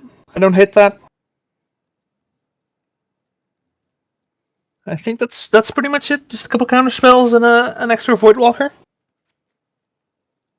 I mean, if you really wanted to, you could probably bring in the Surgical Extraction, but we talked earlier today about bad surgicals. I think this is an okay surgical, depending on how you think this matchup is gonna go. But like you have,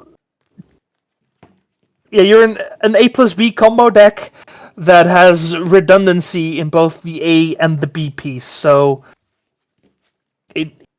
it alleviates some pressure, but it doesn't actually solve the issue.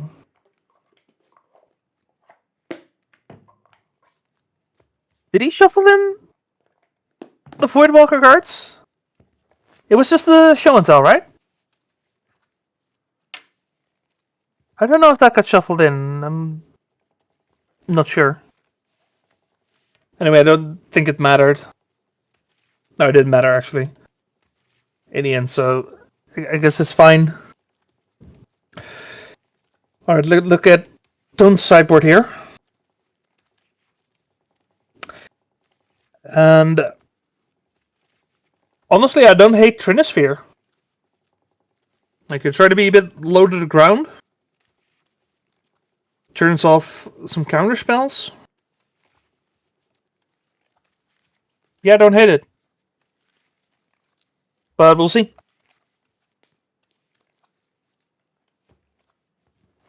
Yes, the Force was actually cast, so that should have been in the graveyard. So if that's the card that got shuffled back, then yeah, that's correct. The only card that should not have been shuffled back was the show. The show and tell. You too. Have fun.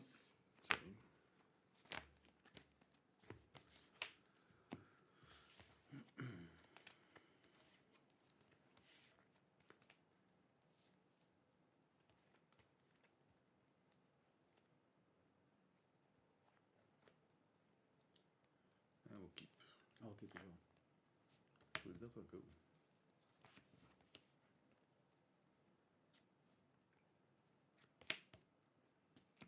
Battle? Go. No, yeah, there was a Force of Will that was exiled by a Force of Will. There was a Force of Will that was cast off of the Voidwalker, which was in the graveyard. And then there was a Show and Tell that was also in exile, but it had a counter on it, so don't put it off screen. So it's somewhere in there was probably some confusion.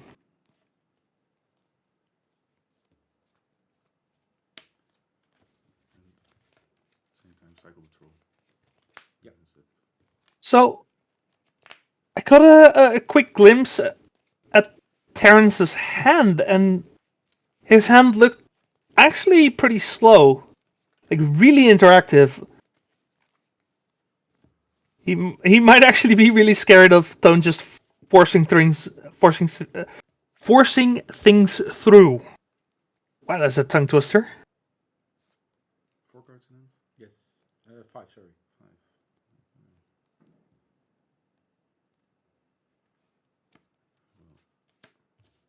Try a grief. We have a Grief pitchcast discarding Shuldred's Edict.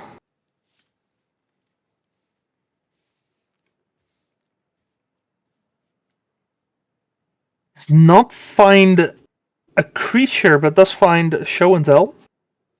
And a bunch of lands. Wow, that's a lot of mana. We'll take the...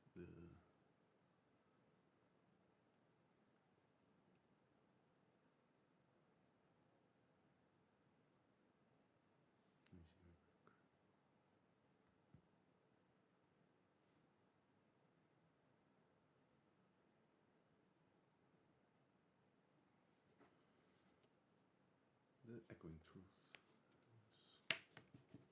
He's gonna take the Echoing Truth. I assume that means he's gonna reanimate. Yeah, it looks like. Reanimate on the grief. Yep. He's gonna reanimate the Grief, then take the Show and Tell. And now Tone has just all lands. Which there are definitely like sequences of draws where Tone can come back from this, but We need some good draws. Three.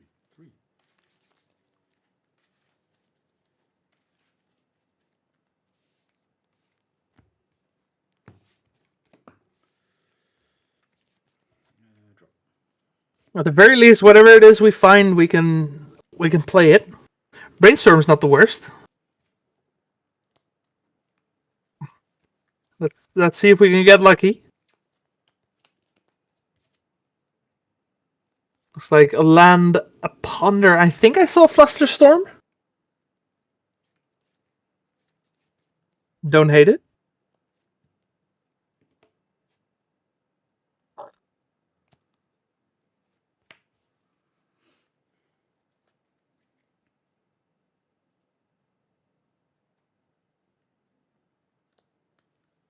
Go. Doesn't play a land.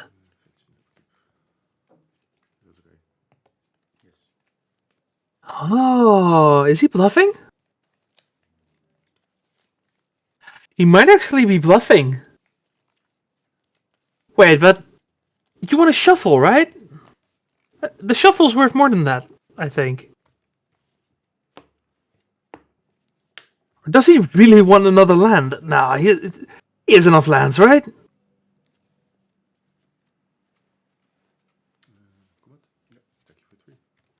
No, it's not a Flusterstorm, actually. I think it's a misdirection.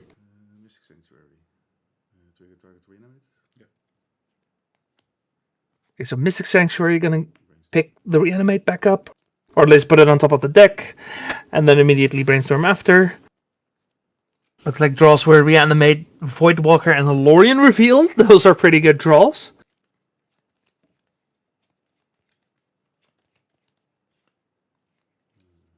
These 2 back. Play reanimate target roll.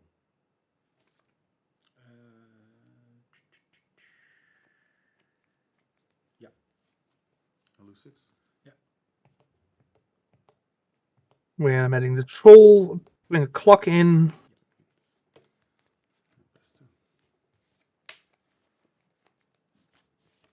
And then what? Sure.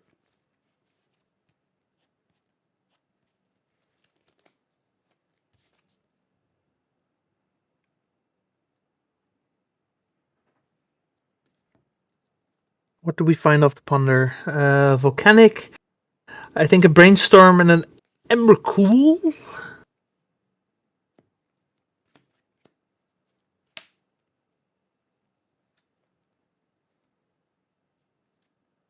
cards in hand? 2 cards.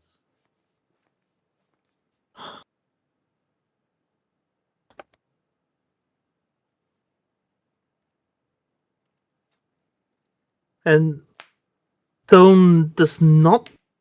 No, he does not know about the Voidwalker.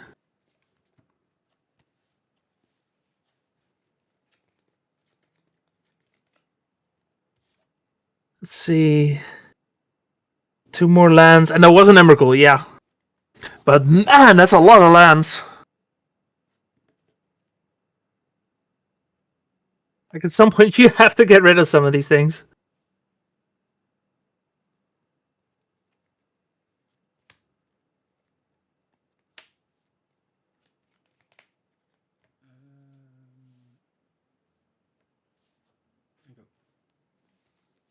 And passes the turn. So it does now have Emrakul. I go to 7. Yep. Gets hit down to 7. Plus 2. Go to 6. Which means he is dead on board. Goes down to 6. Does have the Emrakul. But needs more than just the Emrakul.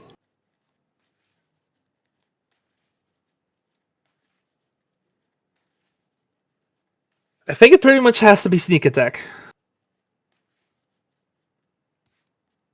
Yeah, because if you show and tell an Emrakul, both of these creatures cannot be blocked by just a single creature, so that doesn't work. If a Brainstorm, that's not ideal. I think that might already be game.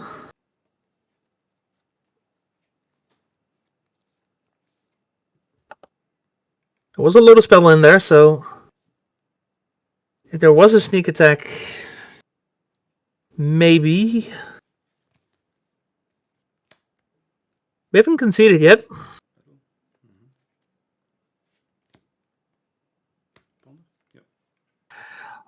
We have a Ponder, but we also drew Omniscience, so now Show and Tell is actually back on the board and doesn't even shuffle. It was a Ponder, you could shuffle.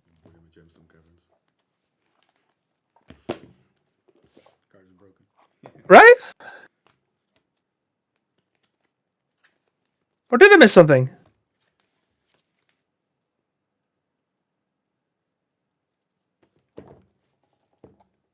Wait. Am I... No, because he looked at the top 3. I don't know. We're going to game 3.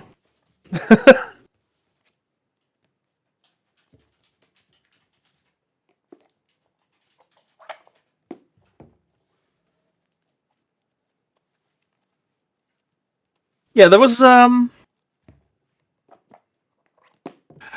think at some point in that game there was a chance for Tone to come out of it, but there were just too many lands. Ooh. I think I just saw Blood Moon. Yeah, actually I don't hate Blood Moon, because usually these Dimir decks play very little basics. In the case of Death Shadow, of course, because they need some amount of shocks, they need to actually damage themselves. But also now that people have kind of been shifting to playing Troll, there's a lot more pressure on what lands you can actually play. So yeah, usually there's not a lot of basics. That being said, if you're wary of it, you can actually fetch around it for sure. Yeah, they definitely play the one-off Swamp. And then usually the one-off Island. Again, in this case as well, because Terrence is playing Lorien Revealed. It's just the one-off, but it is still the one-off. But even still, like it's fine to just fetch for it if you think that Blood Moon is going to be an issue. Or any kind of wasteland strategy.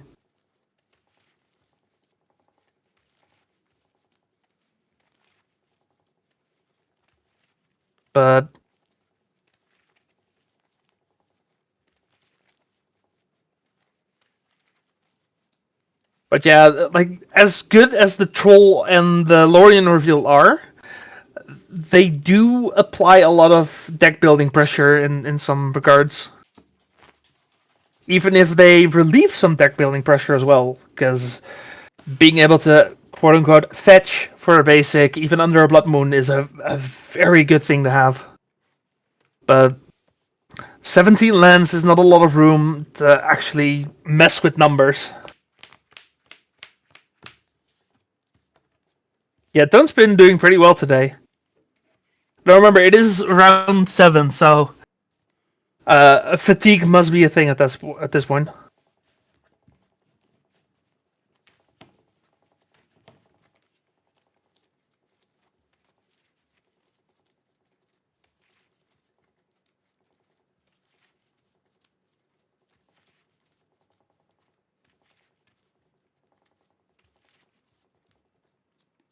Also, I'm not exactly sure, but I do believe both these players are live for top 8 still. There might be some shenanigans with match win percentages or something, but I think I'm correct in saying that.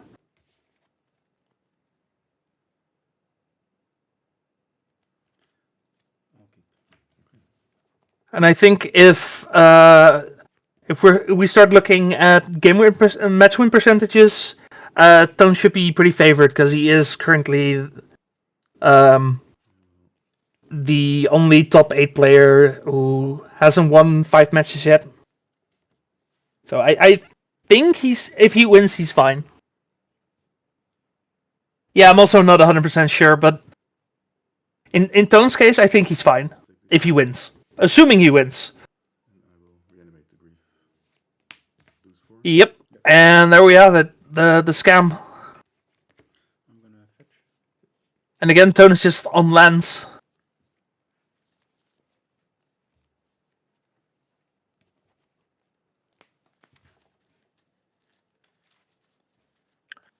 So, did bring in the Magus to try and pressure Terrance's mana base, but looks like Terrance drew his one-off swamp. Moon Effect could still be good here if it keeps Terrance off of blue.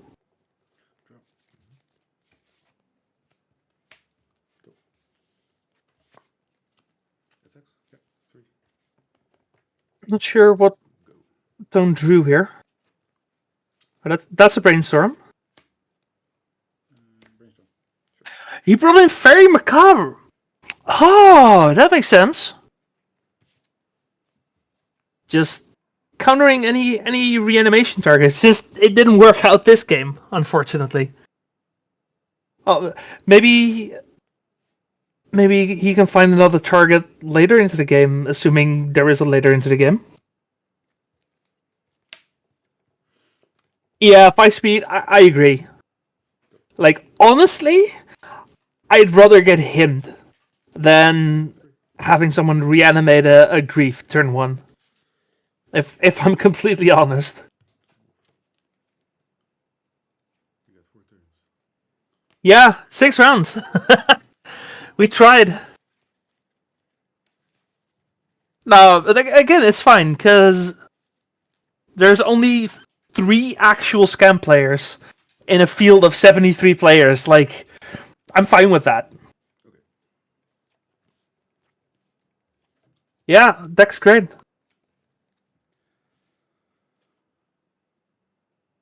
But it can definitely be frustrating to just have your hand picked apart completely. That being said, Terrance hasn't done anything else. He's just been beating down with the Grief.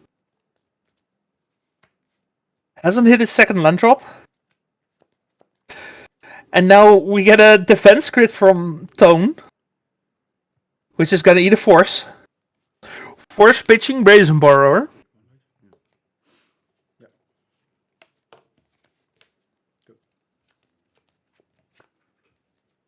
Oh yeah, no, if I speak, you're fine. You're fine. I agree. Like, not for every elemental, but definitely for Grief.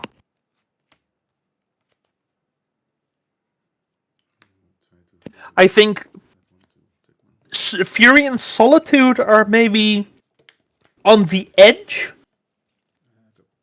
There's an argument to be made for Endurance, but Subtlety is straight up fine. I'm at 14 now, I think. Okay, yeah, good. Go. And like, I understand that it feels bad to lose to a card that didn't cost mana, but like it does cost something. Like, you still pitch the card. If you don't do scam things, then there is an actual cost associated with the cards that's maybe not as obvious because it doesn't pressure your mana total. So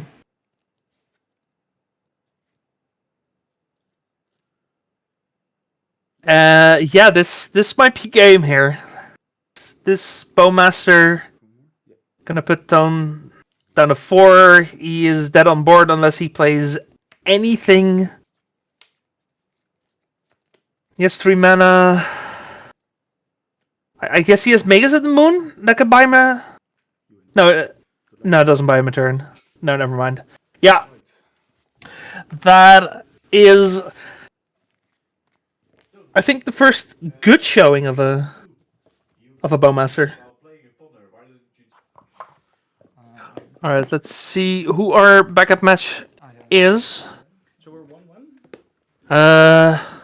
Looks like Jose Maria on the left playing Lens, and Thomas on the right playing 5-color Zenith. We've seen Thomas in one of the earlier rounds. Thomas is also a regular on the Thursdays. I think I remember seeing Jose Maria before I don't know if that was on one of the bobs or if it was a weekdays, but definitely seen him before.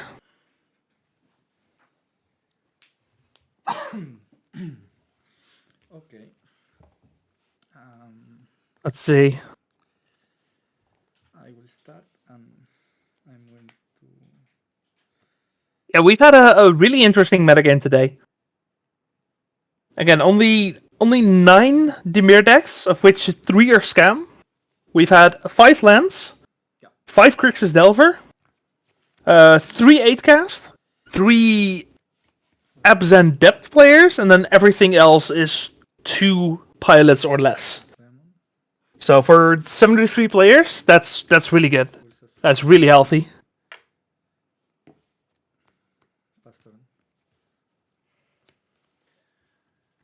Let's see, it looks like a Ursa Saga start for Jose Maria, but also 2 Mox Diamonds. Interesting to start with double Mox Diamond and then not actually using the mana.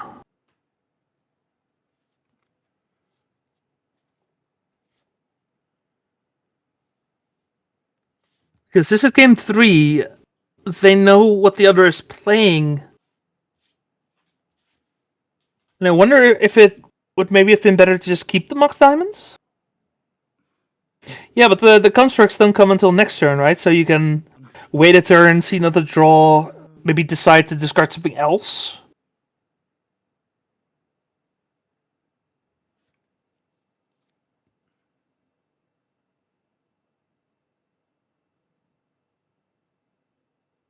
Maybe you're like presenting something, you're like you're pretending to be holding a Source to Plowshares maybe, or a Do you want me to already draw? anything. Yeah, you can Draw. This goes to 2.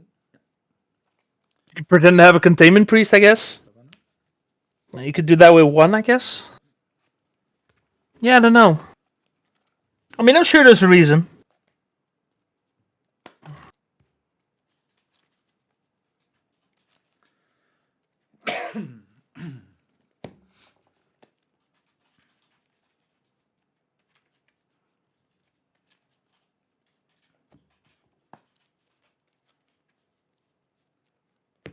You cut.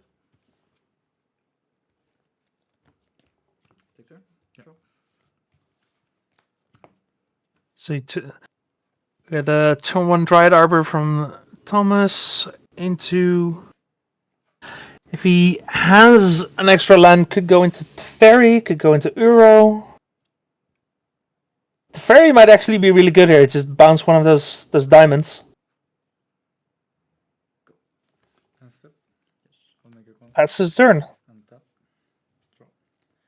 Triggers to 3. Yes. In response, I'll make a construct. Can I resolve this search? You can resolve. Yep. Just a pair of Carney boys. And let's see what we find here.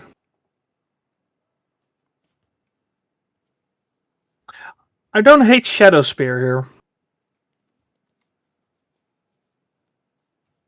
Because you still have land drop for the turn. So you can equip it and then attack with it. Yeah, don't hate it. Okay, we're going for Expedition map, looks like. Which still gives us the option for the attack, of course. I'll play Gravestone Portal. That's one that's in your graveyard. Yeah. And I will attack with the one that's not. Riftstone Portal. Love that card. Okay, I gain 5. Yes. Yeah, let's do it there. A land that is better in the graveyard than it is on the field. Yeah, it's interesting card design. I wonder why they didn't print more of those.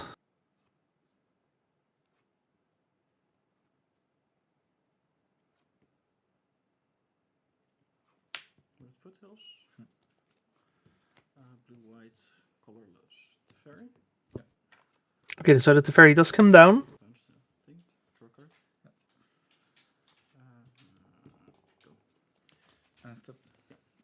It's gonna bounce a construct instead. Yeah, makes sense. I really wanted to bounce the Mox Diamond, but yeah, let's do the correct play instead.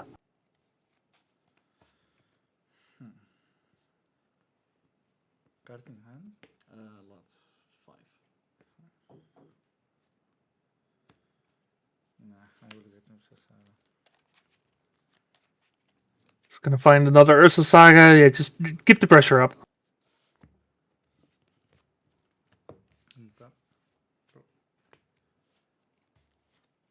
Play Saga. Yeah.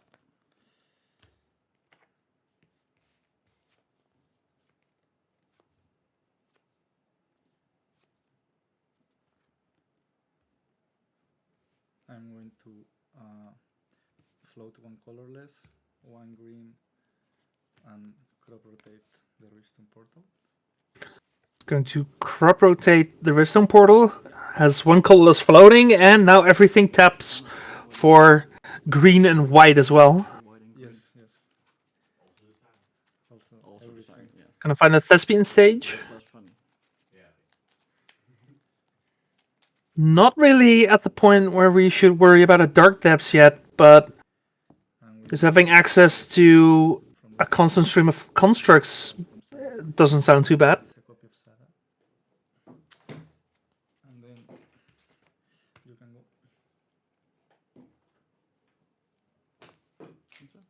Draw a card? Yeah. You have 2 cards, right? Yeah. It looks like Thomas has a lot of answers, actually. Like I think he's good for a while.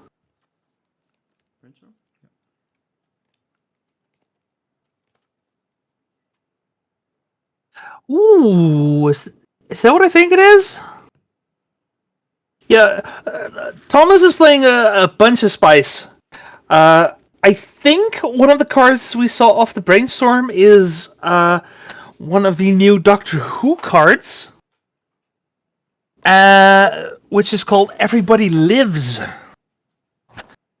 Which it's interesting to bring in this matchup because against lands, I think all it does is prevent 1 lethal attack. So, for those of you who don't know the card, maybe we can get it up on the screen. It's a 1 and a white for an instant. It gives all creatures hexproof and indestructible. It gives all players hexproof. It makes it so life totals can change until the end of the turn.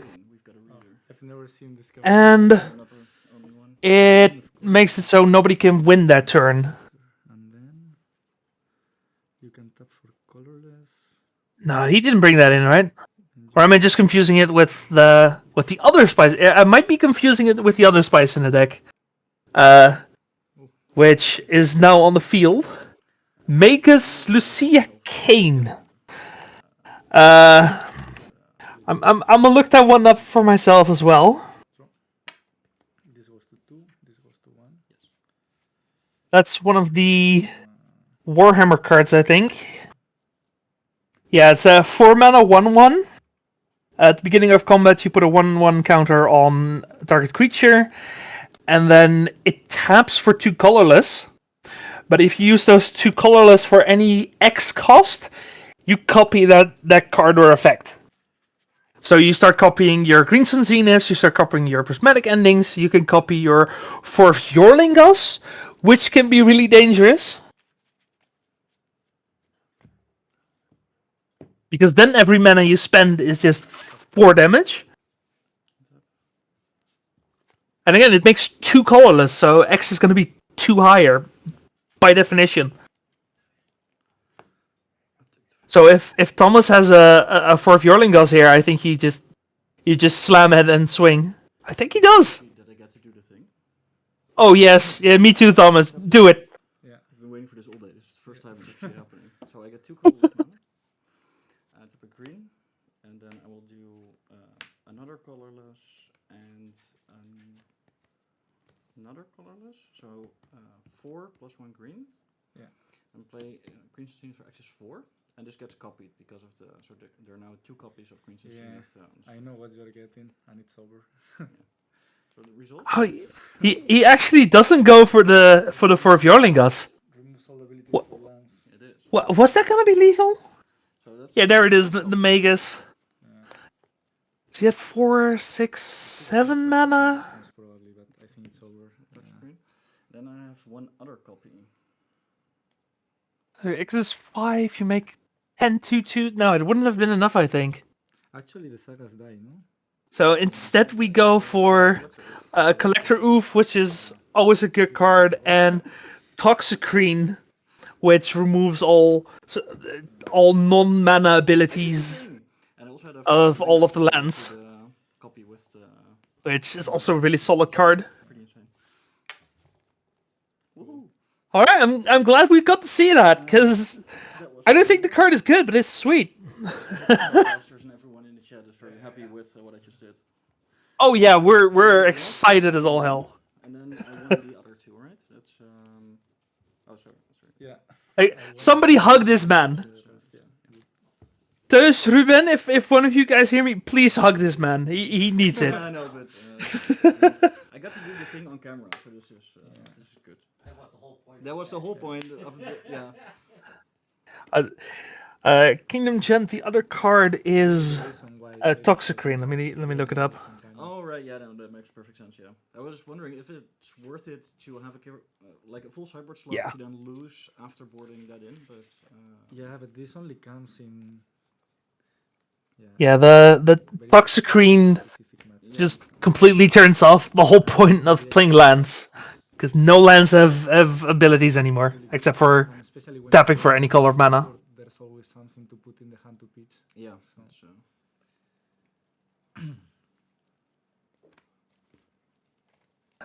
It's a really good card against lands. Toxicrene, force figure, Like Yeah. the Collector Roof, which is icing on the cake. I think there is too few people playing Toxicrene, but I think it's so good. Yeah, agreed. Yeah. I mean, in Zenith list is very good against very few decks, but it's very strong against those decks. So it's yeah. And I removed actually 4 Molochs, which can also get copied by the Moloch is an X spell, of course. Right. Yeah, there's so many X spells, but it's hard to justify a 4 mana 1/1 because it's so hard to kill. Oh, so easy to kill. The first time playing lands. Okay, well, I feel exhausted. Well, it's a sweet card nonetheless, and I'm glad we got to see it in action at least once. And Tom is gonna end the day on 4-3. It's unfortunately not gonna make top 8. I also got my worst matchup. We got a couple tables. We still have we have 7 tables, and then we should have our top 8 set.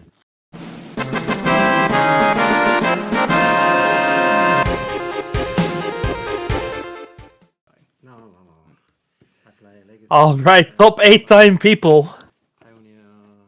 We have the return of Michael on the left here, who managed to make it all the way to the end, playing Hive Mind. Especially for bigger tournaments, it's kind of cool. And he is going to be playing Thomas on the right. This is Thomas. No, he's not Thomas. It's Dennis. Dennis playing Mono Blue 8 cast. Our other top 8 matches are Terrence playing Dimir Murktide up against Ruben Smeets playing Initiative. The only Initiative player in the room made it all the way to top 8, so very impressive stuff. I think, that's right, yeah. Makes sense. Yeah, Hive Mind Sorry. and sudden substitution just to give your opponent either a Pact of Negation or a Pact of the Titan, and it's like, oh, good luck paying this. So yes, completely undefeated going into top 8. Like that 502 is accurate. It's crazy. Let's see. Our other matches are Robert on Mono Blue Delver. He's playing Maarten on Abzan Depths. And we have Tim playing Grixis Delver. He is up against Patrick playing Rakdos Painter. We saw Patrick a couple rounds ago. Looked pretty solid, so no surprise he made it to the top 8. But yeah, this Hive Mind deck is wild. We saw Michael a bit earlier. I think it was round 3, round 4, something. And yeah, it looked pretty impressive. He actually won on coverage against 5-color Zenith, so a deck that can actually pay for the pacts. Or it can pay for 1, and then if there's a second one in the stack, then yeah, it gets a bit sketchier. Loads battle. Yeah. 2 life and a blue. Yeah. But we'll have to see how this goes. Emery. Looks like a turn 1 Emery for Dennis here.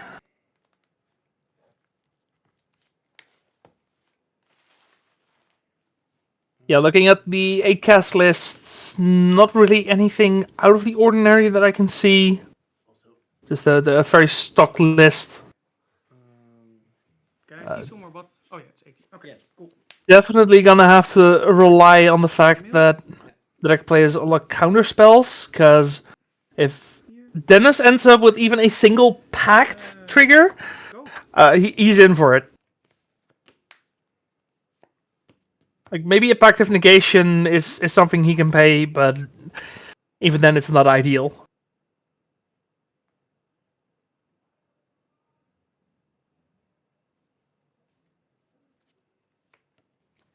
Damage. Monolith. Do you have a translation for it? Tap for 3 mana, colors, and for 4 mana, untap. Okay, and it doesn't untap in your other step, right? Yeah. Okay. No, untap, yes. Yeah. Go. Draw? Yeah. But yeah, we've had a really diverse metagame here today. Only a couple decks that had more than 2 pilots, so really sweet. 73 players and like almost 60 different decks, I think. Just quick maths. No, that's okay. Over 50. I can say over 50 different decks. Like, the fact that the format even can have 50 different decks just blows my mind. I'd like to play Ursus Bubble. Yeah. Play it. Yeah. Yeah, Hive Mind going completely undefeated in Swiss. And Dennis, our ACAS player, having only lost 1 round against Maarten, who was also in top 8, so... 1, 2, 3, 4. I mean, that kind of makes sense. Yeah. Okay. 6. Again. 4. 6 cards. That is a sudden substitution. So it's 2 and a blue. Sorry, 2 and 2 blue for an instant. It has split second. And you swap a non-creature spell with a target creature. So you get this pact you can't pay for, and I get your Emery. That seems like a fair trade, right? Yeah, the fact that Hive Mind made it undefeated in a 73-player tournament is really impressive stuff.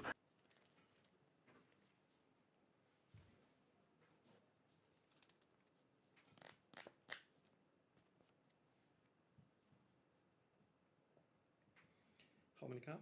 1, 2, 3, 4, 5, 6. Okay. Go.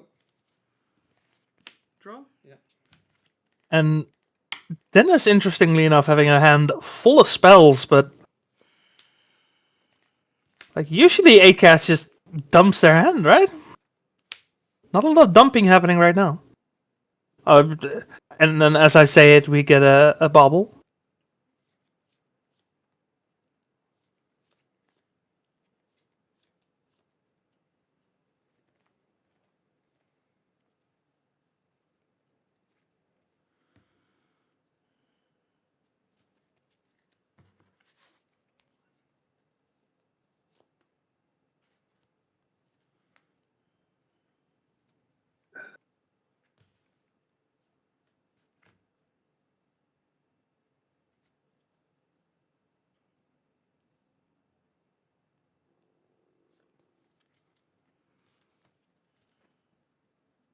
So, what is Dennis looking for here?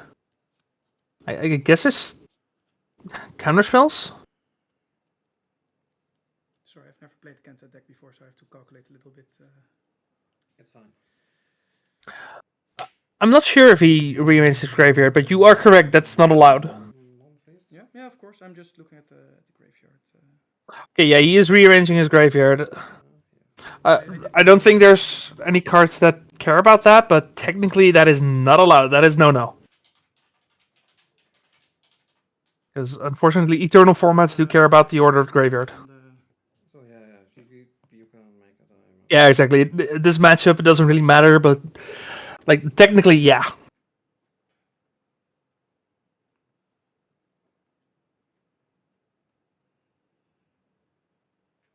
How many cards left?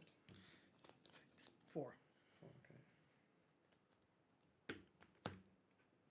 Yeah, no secret shallow graveyard. I mean, is it only shallow grave that really sees play? Oh, no, I'm thinking of a different card. Yeah, I think the only card that actually sees play is Shallow Grave, right?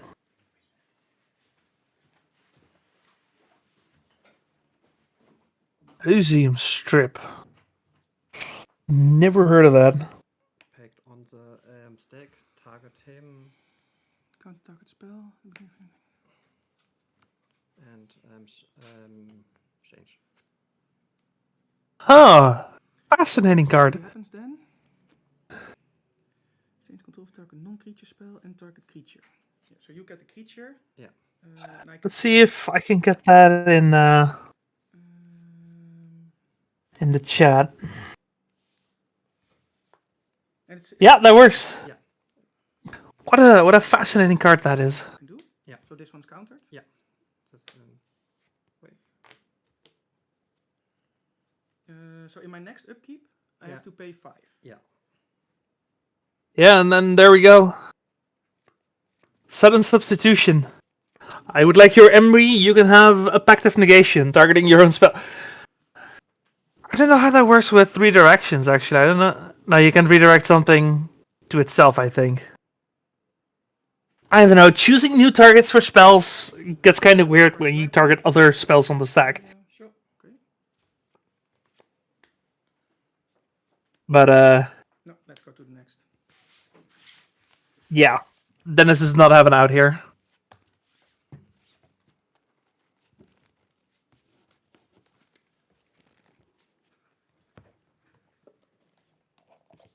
Oh, yeah, I completely forgot about Nether Shadow. Fair enough. Fair enough.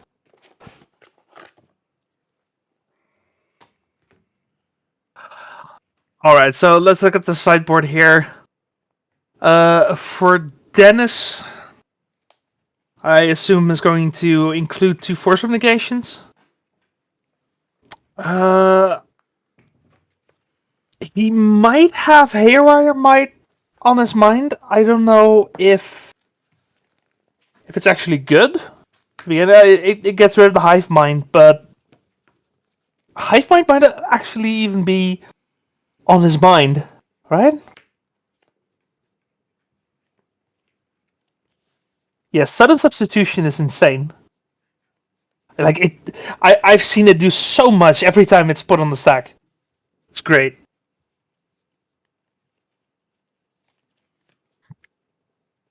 So yeah, maybe Orcish Bowmasters. Dennis is playing a one-off Orcish Bowmasters in the side, which, yeah, maybe against some cantrips, try to speed up the clock. I don't know. I honestly don't know. And then from Michael here, there's no rods. Those are great. Those are amazing. And one-off copy of Hercules Recall. That could be pretty relevant. Yeah, I think Grim Monolith is mostly there just to hardcast the Hive Mind. I mean, there are other things you can do with the mana, but it's like sudden substitution is too generic. Show and tell is too generic. I mean, if you end up in the situation, you can probably just pay for your own pact. Like, that's not unthinkable. Just actually use Pact of Negation as a fair counterspell, and then with 2 blue and a Grim Monolith, you're fine. No, Marvin did not make top 8. Unfortunately.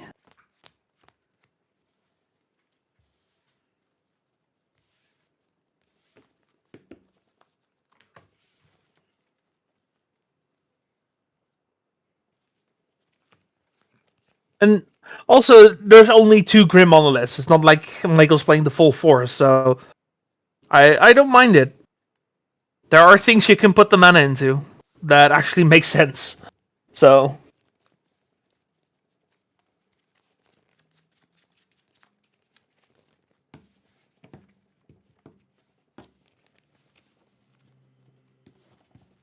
yeah, really spicy list. Yeah, the deck list will be available after the tournament. I mean, at the latest, should be somewhere during the week, right? Actually, I don't know if they open up automatically. No clue, actually. But deck list will be available, especially top 8, for sure.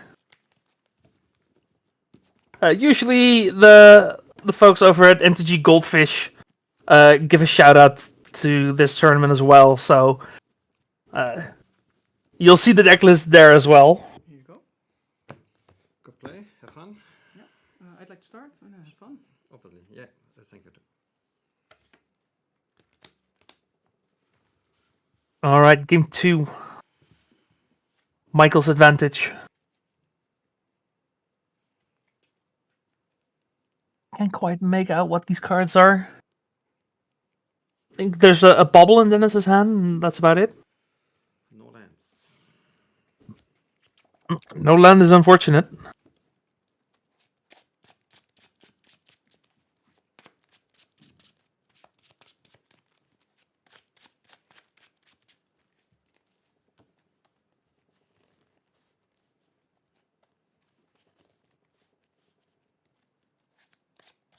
See if any of the other matches have concluded.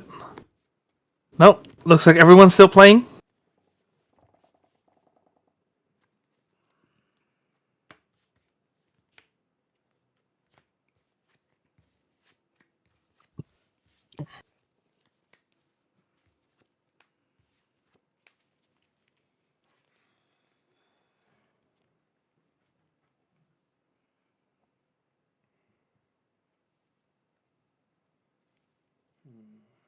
Yeah, keep. Okay. Michael keeping 6. He's gonna have to bottom something.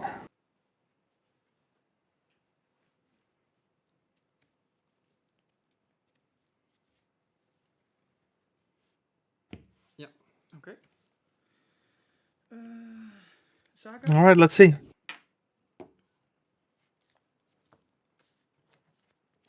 Mishka's Bubble. Sure. Versus Bubble. Sure.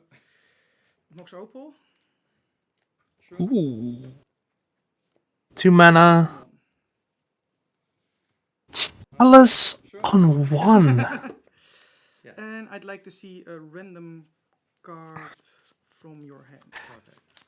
Yeah, Chalice on 1 does have hits. 4 Ponders, 4 Brainstorms, 2 Preordains, and at least that's it in the main. Now there is the possibility that Michael brought in Orim's Chant. There's a non-zero chance that he did it, I guess. That's relevant. Yeah. That's okay. And go. Because there's Surgical Extraction in sideboard, but I don't think you bring in Surgical Extraction for this matchup. First draw. Yeah. I think you just want to power through it. In which case, I could see the Orm's Chant, actually. Just to blanket any counter spells, but yeah, that no rod is bad news bears. Surprised to see no bubble crack in response, actually.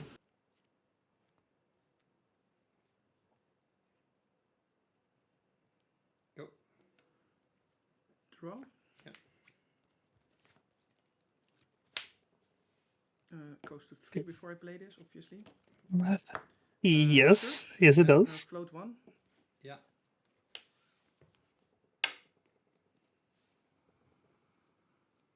Yeah, true. There is you can still improvise. That is fair.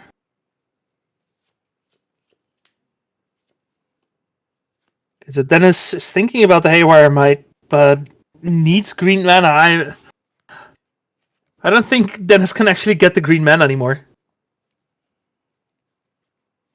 Because all the green sources are artifacts. Yeah. So you could go for... Yeah, what do you do here? I mean, you could go for it and have a different answer for the Null Rod. And then... like, let's say you bounce Null Rod. Then you have green mana. If the Null Rod ever goes on the stack, you just float a green and then do it. Find but nothing. Nah, I'm gonna find something. Okay. Maybe. Haywire Might. And there's also the fact that that's an artifact. And I mean, it's not like you're getting anything else, right? Like, there's nothing better to do here. Yeah, it's a creature that does something when it dies. Or does something if the Null Rod ever leaves. Which... Again... Oh, yeah, yeah, true. If the Null Rod is off, you still can't X out. No, you're right, you're right.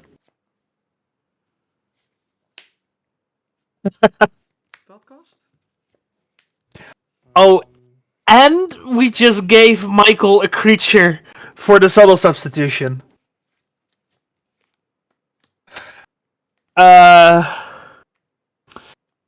Yeah. So that's a thing. Because you need a creature, right? Well, there needs to be a creature on the field, but Michael's not playing creatures, so yeah, we just enabled some substitutions. How many cards? 5? Yes. Which I guess you have to do at some point because you're trying to win. The only way to win at this point is playing a creature, but yeah, that Null Rod has got to be a lights out. Go. Like, what do we have? You have a one-off Hercules recall from Dennis. Maybe that works. What does it say exactly again? Activate abilities of artifacts can be activated, right? That's right, yes. Okay. Activated abilities of artifacts can be activated. Correct. Does he play Otawara? Good call. Yes, he does play 2 Otawara. But he will have to either play a creature or get up to 4 mana for an Otawara. Okay, we do get the Kappa Cannoneer. Yes. So at least we have a clock. How many cards left? 4.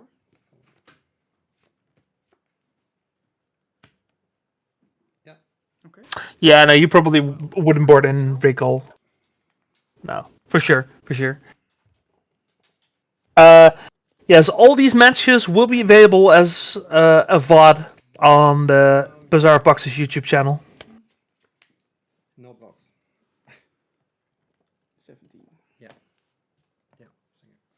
What if you switch Pact Negation with Haywire Might using the 4 mana spell with Split Second? I mean, like, that's the goal, right? Because then Dennis just dies. Recall of you. All artifacts in play owned by target player are returned to the owner's hand and are discarded. Speaking of Hurgle's Recall. I'd like to play Force Will on that. Okay. With Emery. Yeah, because there is still a chalice on 1, so would be nice if Michael could use some cantrips here instead of having to draw everything naturally.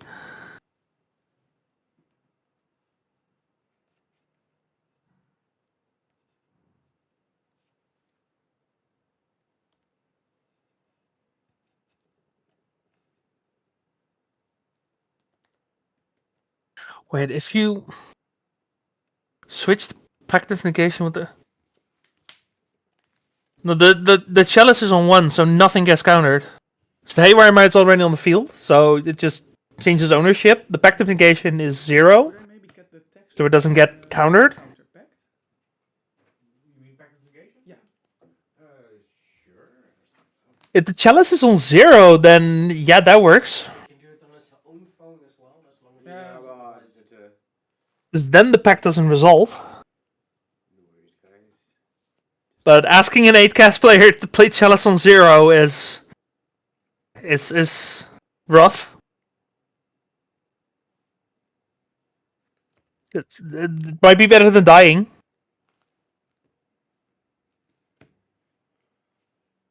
Yeah, no, I think it's still better on 1. Because you're blocking a bunch of cantrips with this. Okay, thank you.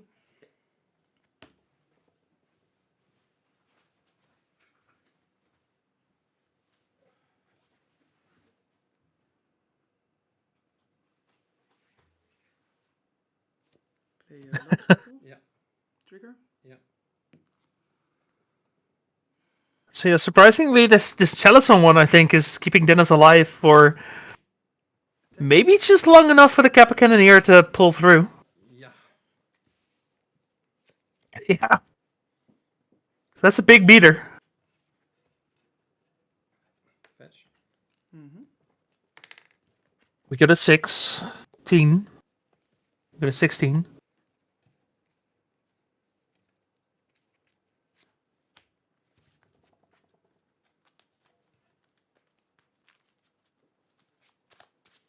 How many cards left? 2. On 0 would mean the only relevant card for Michael is Hive Mind. Enters the battlefield. Enters the battlefield, not cast. No, this is Oh, like... enters the battlefield. Oh, because you copy it, so the chalice on 0 doesn't even work. Oh, right. Man, all these interactions are weird, man.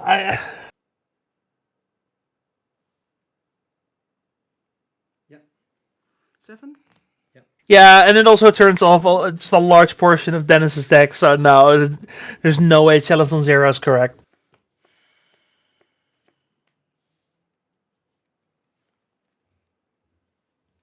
I think chalice on 1 is fine. It's doing work right now. How many cards left? 1. Yeah.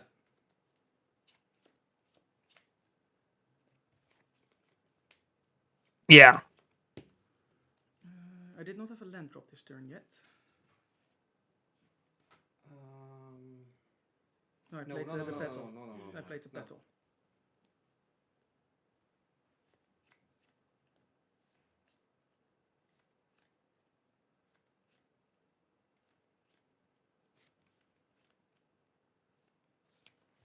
Saga.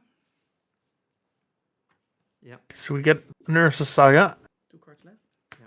Just in case the Kappa Cannoneer is somehow removed from the field, which is going to be hard.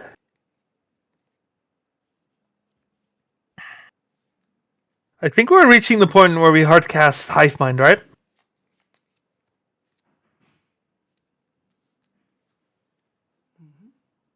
Yeah, we're at 7 mana. What's interesting is you could play the Hive Mind, play a cantrip, a 1-drop, and then with the Chalice trigger on the stack, you can actually Pact of Negation your own cantrip. So it would work in that situation.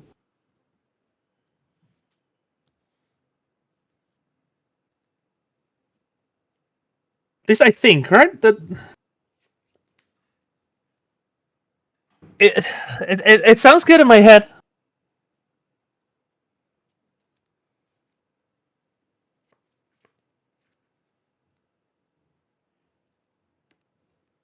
Show and tell.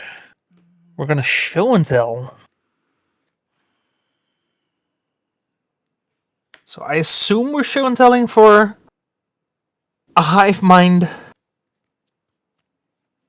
If this is Emrakul, then okay, yeah, it's a hive mind. You can play stuff for free, or No, that is Hive Mind. I think we Yeah, need probably Overtakes easier, from Hive Mind. I'll find Hive Mind for you. by the way, when this enters, we also have to. Yeah, sure. Yeah. 1 second. Yeah, so the Emery trigger goes on stack.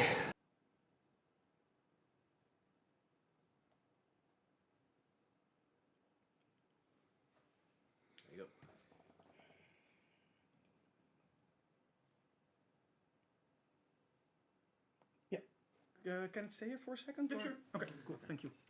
And now do you have trigger? Let's see, the Pact of the Titan is the other pact, and that is also an instant. Yeah, there we go. Of a Titan? Do you know? No, but the fact that it's a pact with red Yeah. makes it harder. In my upkeep, right? Yeah, that's right. Nice. Congratulations. Yeah, Dennis calls it. You have to decide whether or not to counter this one or wait for something else to counter. Wait, he could counter the Null Rod, and he didn't?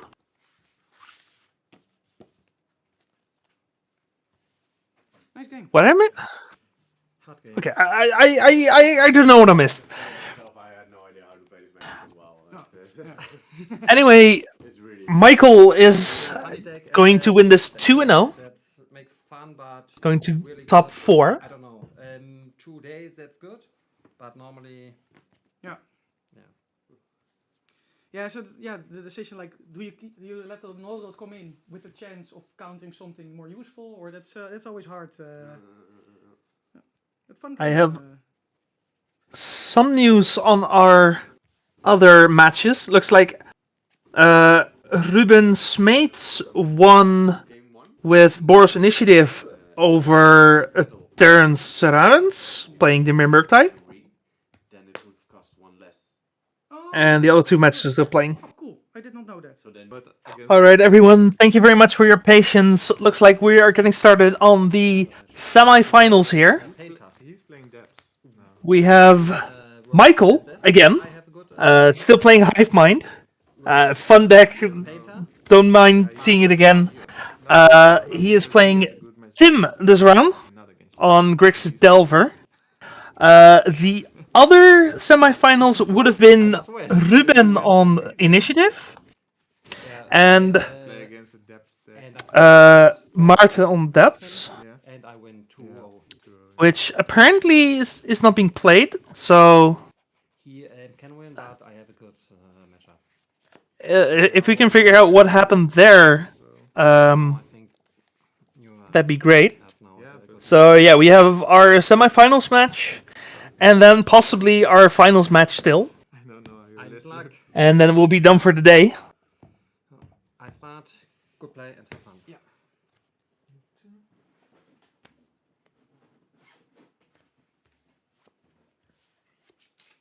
It's been a long day, but it has been a fun day for sure. Lots of good games, lots of fun decks, fun players.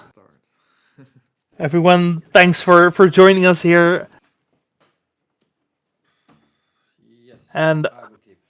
we still have that ELM qualifier to play for here. I heard something about maybe a prize is being split, so the cash prize is over, but there is still the qualifier, and I believe multiple players here would still love to go to Italy next year. I want Mike, we're gonna start us off here with an island and a ponder. It's the classic legacy opening.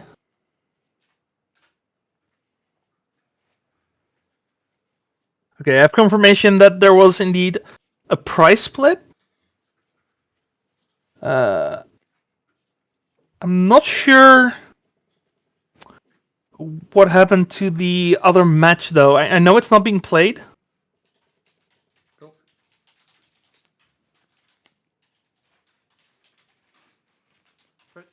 Sure. Volcanic. Play a Dragon Race Channeling. Dancing. Sure. Okay. So Ruben was not interested in the ELM invite, and since they split, the victory automatically goes to Maarten, who will play the winner of this match for the ELM slot.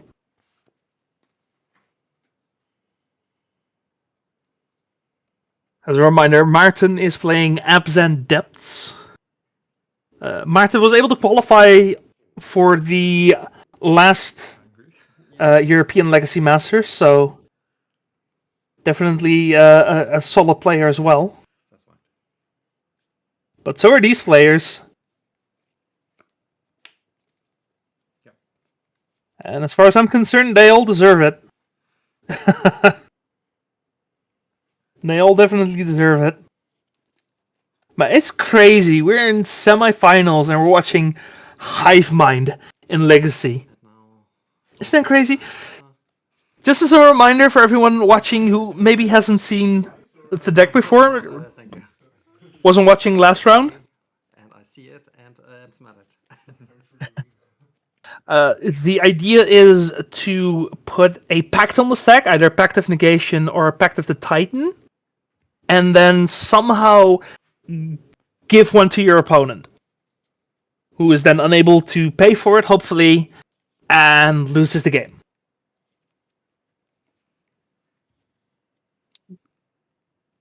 So we'll have to see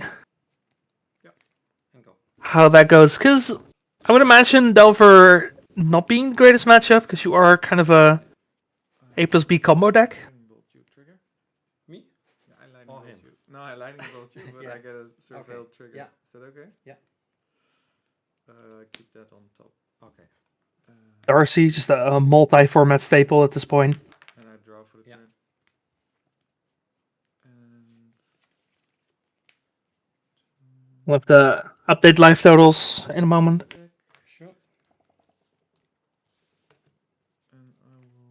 But yeah, Dragon's Race Chandler is just one of those cards that's completely taken over the... Oh. Well, Yeah. pretty much any format where you can reliably use it. Yeah.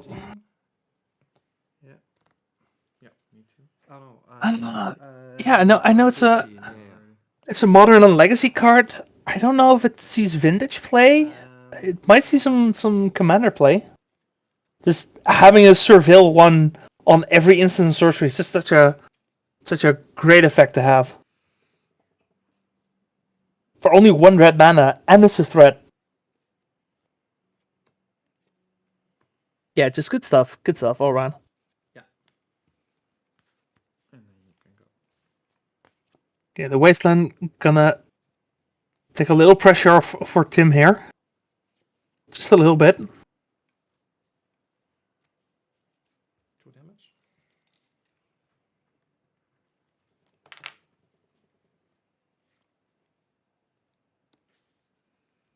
Green monolith. Yeah. And go. Yeah, I really don't know. Grim Monolith. Also a very interesting card in this deck. I'm not used to it here. This is your third time. Yeah. But every Being time able to- my opponent makes it. Okay.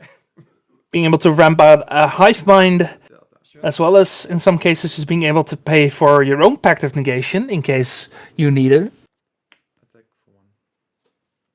How many cards? 5.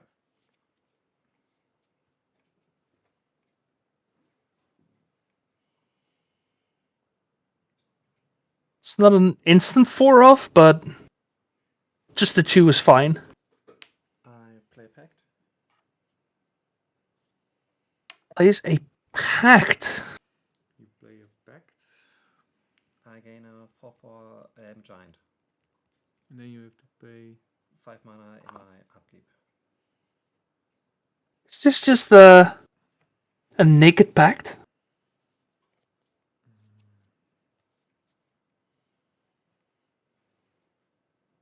It's just a clean 4/4 giant. Yeah. No. We can look. No, it doesn't have trample or haste or. Nope. whatever. It is just a vanilla 4/4. Interesting decision to go for that. Just make a 5 mana 4/4.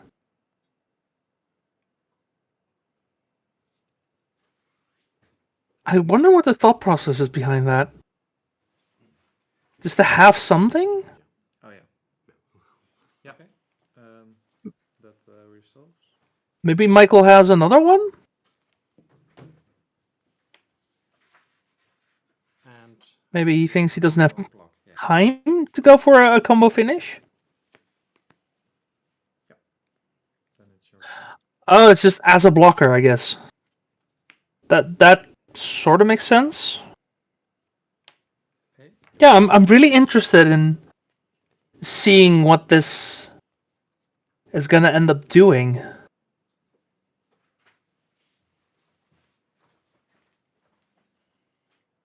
to just use a card because then you can see if it's tapped or not. Okay. Thank you. Do you have a giant? No, a giant. No, there's no giant. So good. I said Token. before. Do you not have so good token? And we take. We had token for decks that she play. Hey, that's not nice. Yeah. Rude. Yeah. This is a top 4 deck, okay, of a 73 player event. This is a meta deck now.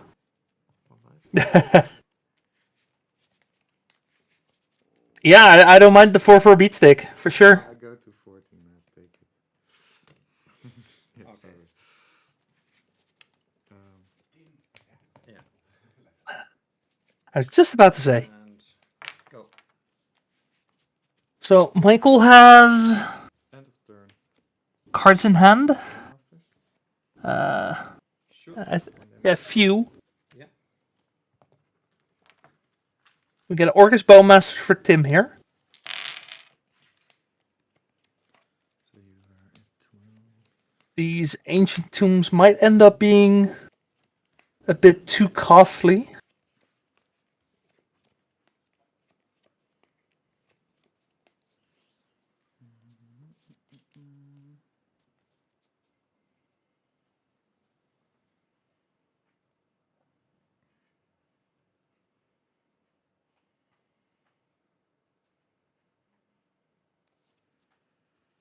Tim is just sitting on cards. He has a wasteland, but I think the wasteland isn't even good enough here.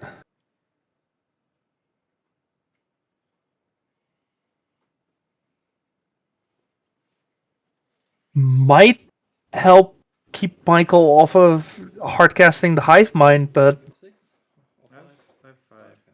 doesn't stop anything else, pretty much. And Michael's not really incentivized to go for the Ancient Tomb anyway. He decides to fire off the Wasteland anyway. I mean, you gotta remember, this is not exactly a known deck, right? So, honestly, Tim doesn't really know what might be coming his way. I'll play another one. Sure. So this one. Go to Also has a second Bowmasters. Yeah. Now, Michael is playing a lot of cantrips, so Bowmasters could end up being very relevant here.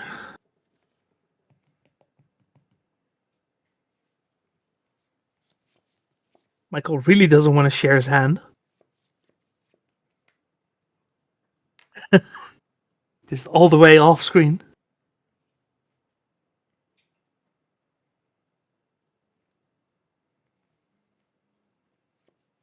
Has a Tundra. And says go.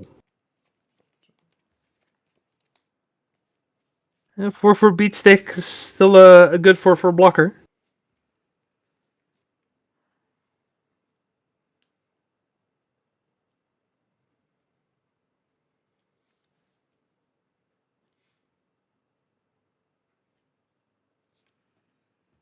I will play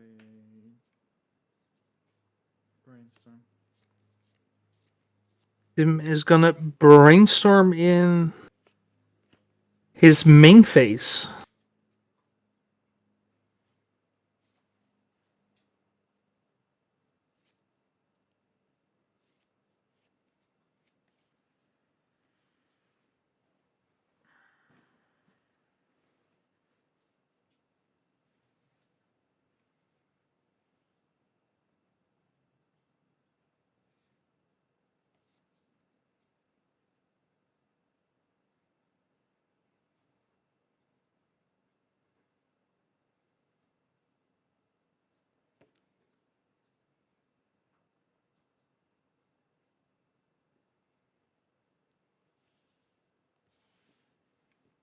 Yeah, it's kind of hard to tell what either player really needs here. I think Tim at this point just wants some interaction, just not die to a random combo, and I think Michael really wants that combo. And looking at how this game played out, I actually really like the 4/4 beater.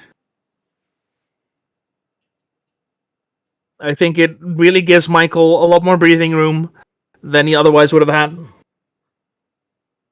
So very heads up play.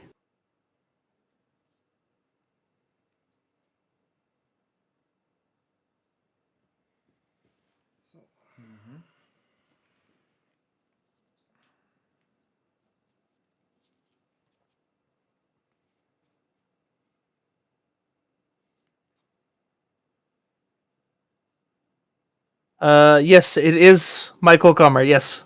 Or Mikael?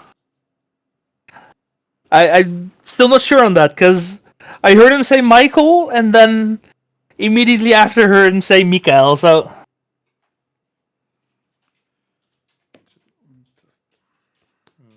But it okay, it is Mikael, okay. But yeah, it is that player, for sure. Is this a good card? Then I will. Because Tim takes a look-see at Mikael's top deck here. 4/6? Yeah. Artifact, instance, Unholy Heat's gonna take care of the blocker. yeah. Then I will attack for 4. Yeah. And we go down to 4. You go to 4? Yeah. Can we pull out the combo? Well, it looks like Tim has a Force of Will in hand. Then it's your turn and your upkeep. One more, please. I think this might be game 1.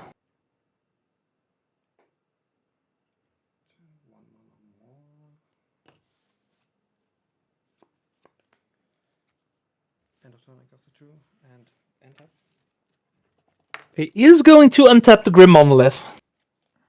I will draw your upkeep. Yeah. So no longer has the Ancient Tomb available. Is that 5 mana?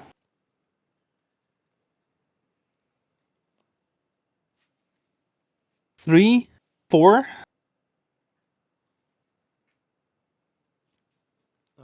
Impulse. It's going to cast an Impulse. Look at the top 4. I put one of them.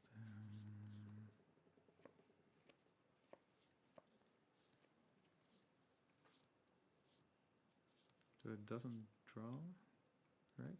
Yeah. Or does it? So it does Because not it draw. got a new. And Oh. It got a got that because No. the shuffle is gone, but so Yeah. but it's still look at the top 4 cards. Yeah. If you like. Yeah. Impulse resolves. so we still have 2 Colorless floating here, right? Which means we need... You were reading an impulse? Yeah. Yeah, that's not the Oracle text. Yeah, but that's... Yeah, I know that the shuffle got removed, but I was not sure if it was draw. Let me get it for you. Oh. You You're Yeah, scooping. yeah, You're it's- scooping. You don't want to give him the impulsing information. Oh. I still showed the impulse. Yeah, it looks like the impulse did not find what we were looking for. That it was not a shuffle anymore, but Yeah, the errata text is look at the top 4 cards of your library, put one of them into your hand, and the rest at the bottom of your library in a random order. Oh, no, sorry, in any order. Not a random order. shuffle was gone. You didn't find it. So, yeah, just I lose now my good draws for Tim and not quite what Mikael wanted. So, Your second game today. Yeah. Oh wow.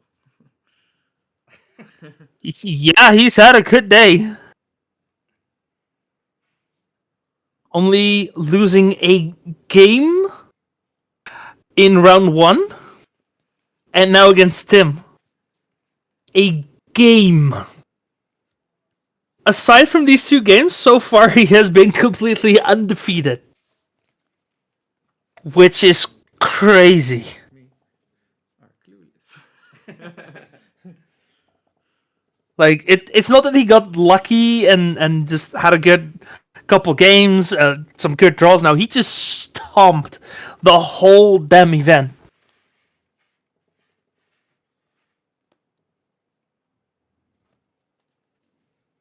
Also worth mentioning, he's already played against Maarten before.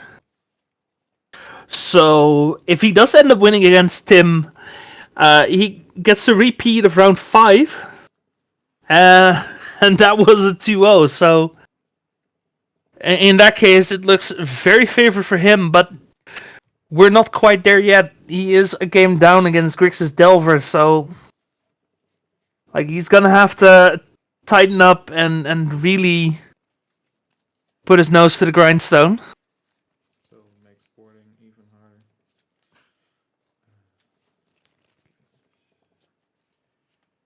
For me, it's easy.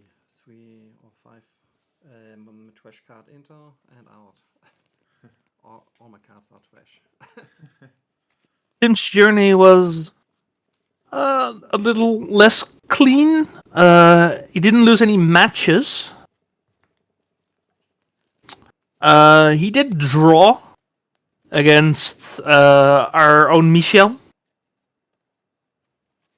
And aside from a draw, just won everything else.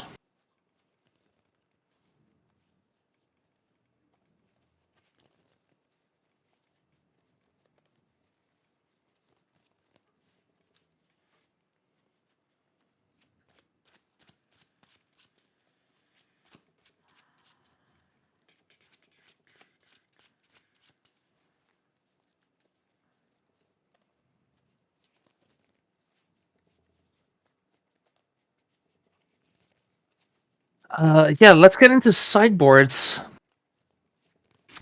So for Tim, there's a lot to bring in. Pyroblasts are probably going to be great. Force of Negation is probably going to be great. And what is his Obnixilis? Okay, probably not the Obnixilis, but just a bunch of counter spells. Try to keep things off the stack. Especially if you can counter any of the pacts, that's probably going to be good. And then for Mikael here, No, everything is the same. I wouldn't be surprised if this is the matchup where you bring in Orm's Chant. Oh yeah. Just to I didn't. I thought just to have a turn where you can push something. And if it's not Orm's Chant, maybe Dress Down. That's a maybe though, and nothing else really. I think with maybe a better opening hand that could do a lot.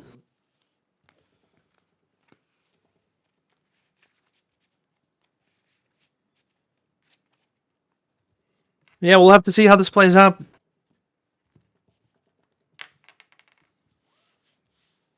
We've actually seen very little Delver today.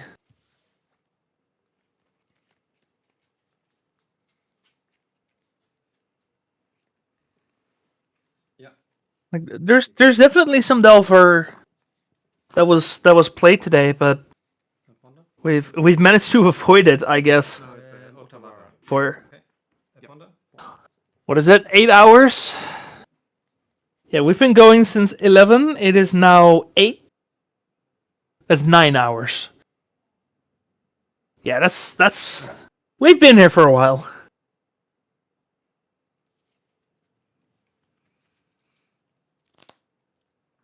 We of course had Justen for the first couple rounds, who wasn't able to play himself, but was very much welcome as a co-commentator.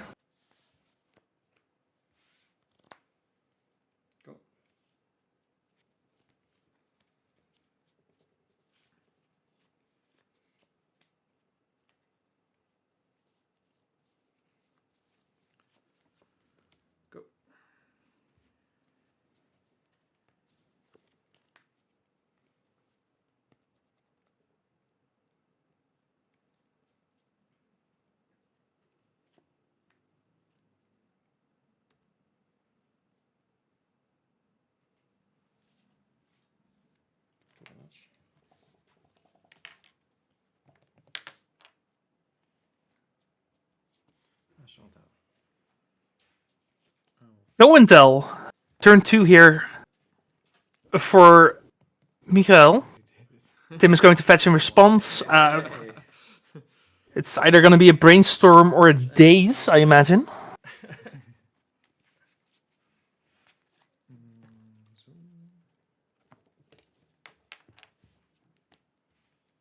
No, it's going to be Pyroblast.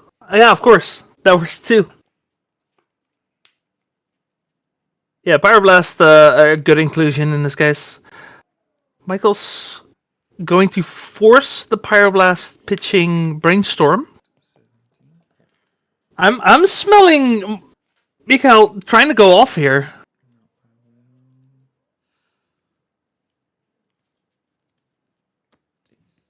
Okay, Tim does have the days. There's no spirit guides here, so no paying for that days. And the show and tell does in fact get countered. That's a big trade.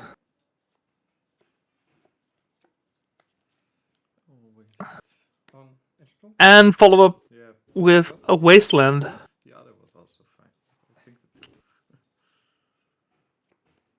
Yeah, the back always has it. I'm wondering if that wasteland signals that Tim doesn't have a threat in hand. I think it does. Because otherwise, I think that's a great moment to just play your threat. Yeah, Tim still has Force of Negation and blue cards, so I think that means he doesn't have a threat at the moment.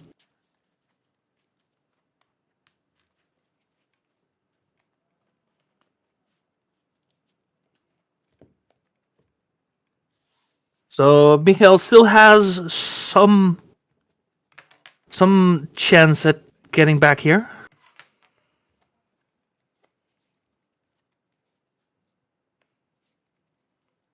I'm gonna draw off the Ponder.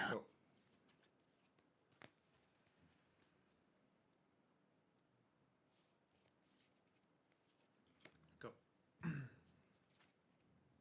Volcanic Island, go. Go. Oh, I guess Ooh. And no land drop for Michael.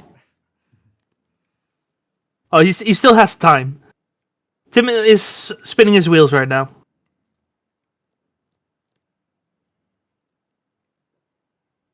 If Tim had just slammed the Darcy, this would be a completely different game. But now, anything can happen, as far as I'm concerned.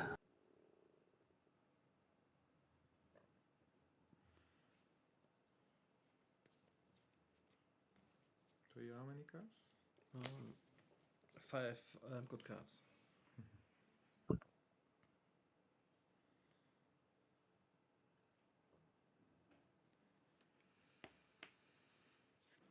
Underground Sea and a Ponder. How many cards left? 5. Yeah, okay.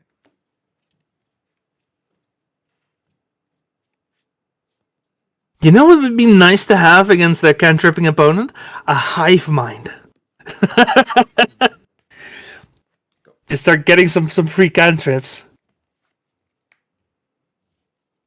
Now, I have to imagine if that show and tell would have resolved, there would have been a Hive Mind, and that would have just been game. And the Wasteland. 1 blue mana. Oh. Go. Go. Oh, yeah. Now it's looking a lot worse. Delver gonna Delver.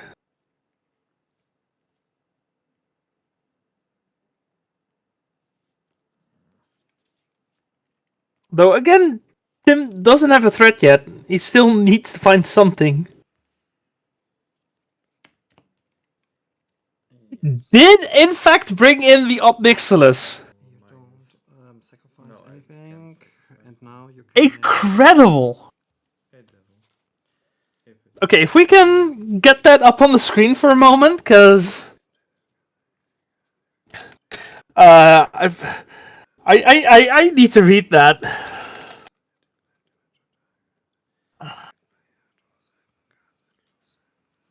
Alright, so it has casualty X, but Tim doesn't actually sacrifice a creature here. +1, opponent loses 2 life unless they discard. -2, you make a devil. I guess?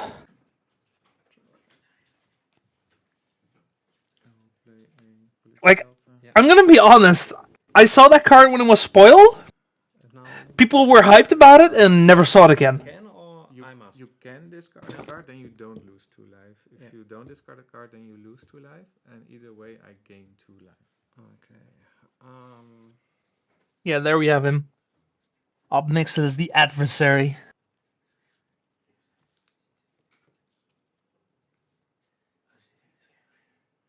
It's a fascinating card. I'm actually surprised to see it in this context. Yeah. Like these decks, the matchup. Like, then again, I have no idea why this card is even in the sideboard. What the idea is behind it. But there it is.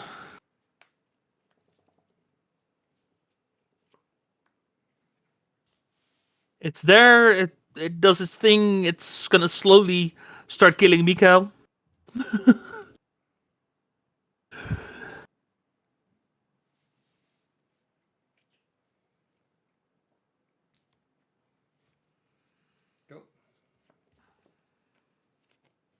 Did they miss the 2 life on the life counter? They might have. Yeah.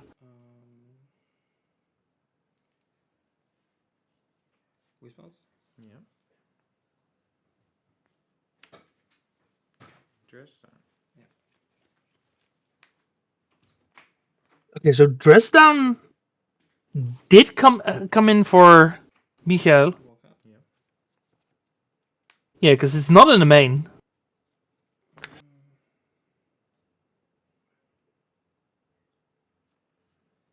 Okay, and then I don't want discard. Okay.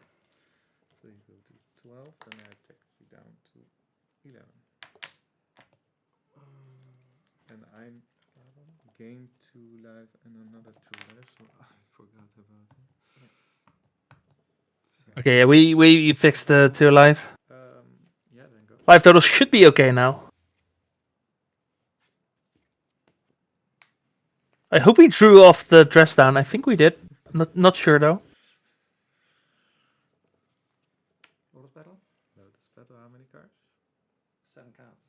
Okay, he did. Okay. I must play blue battle. Yeah. Okay. Results. Go. And yet, Tim slowly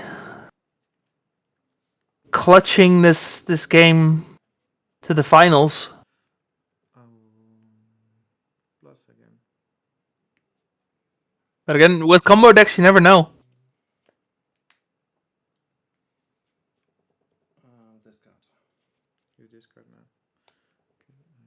Okay, and I will attack. Yeah. You 10. them. Yeah. So you discarded a Hive Mind. Yeah. Michael down to 10. And Tim's hand is so stacked.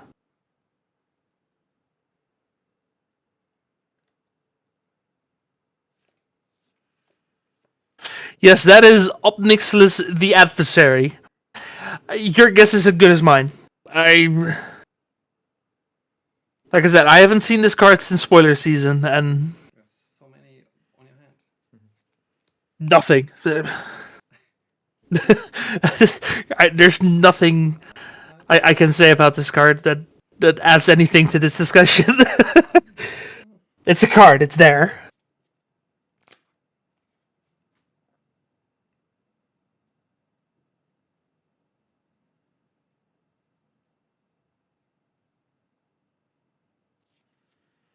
I mean, it's doing things.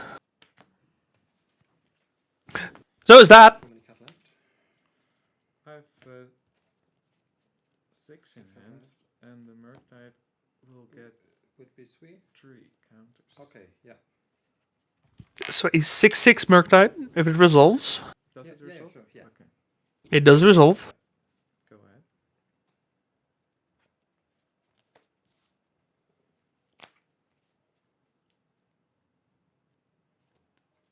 Go. I don't think he's dead on board, but any lightning bolt will do it at this point.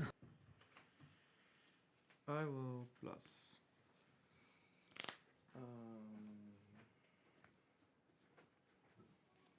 Discard a Hive Mind. Tim's gonna gain another 2 lives. We're actually discarding Hive Minds at this point, which is interesting. I'm gonna have to assume that Michael just holding all Hive Minds or is not expecting to resolve a Hive Mind ever. I will attack you for 7. Yeah. It's gonna attack for 7, go down to 3. No bolts, but Play a land, then Yeah. go. Last chance. the Brainstorm decides not to fire off the Brainstorm. Doesn't have to. There's no pressure. Tim is solidly in control of this match.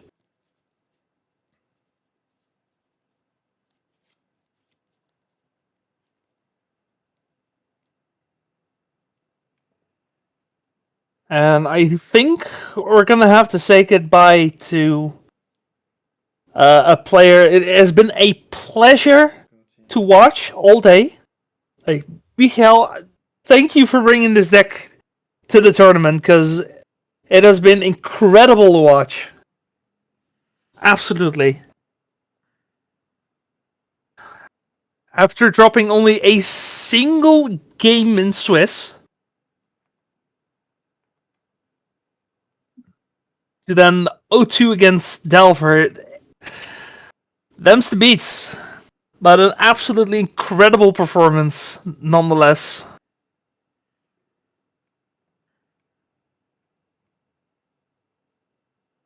And I loved watching this deck, for sure. Go. Not the last chance. No. I think it. I will draw for the turn. Yeah. I will then plus.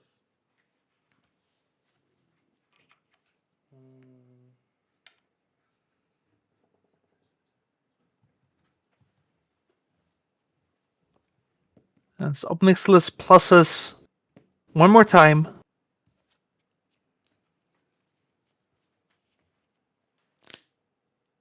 How many cards?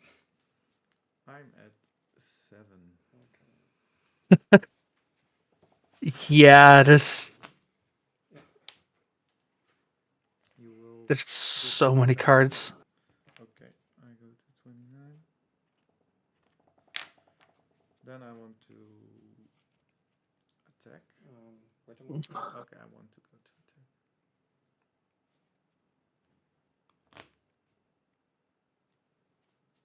What are we doing? I'm not sure what's happening. Stack for you. Change. What? You... No way. This on the stack. Does he win from this position?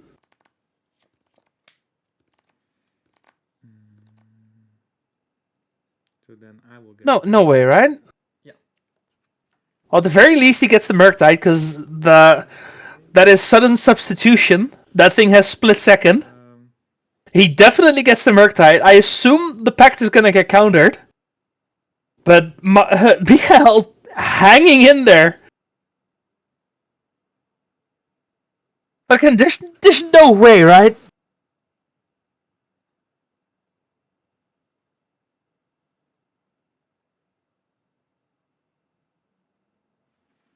So I will get a 4/4. And in my upkeep I have to pay 5.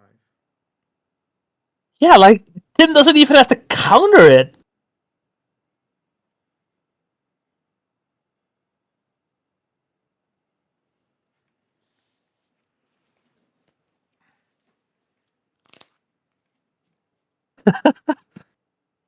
Oh, this is great. And this is why I love watching this deck, because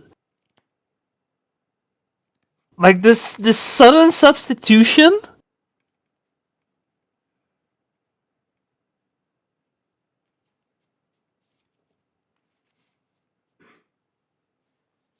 Yeah, no, you just attack with the imp. You play Bowmaster. Michael is at 1, and yes, he has a Murktide, but again, there's 2 forces in there. I think a Daze, a Hydroblast. Yeah, sure. Yeah. Only if it's resolved. Yeah.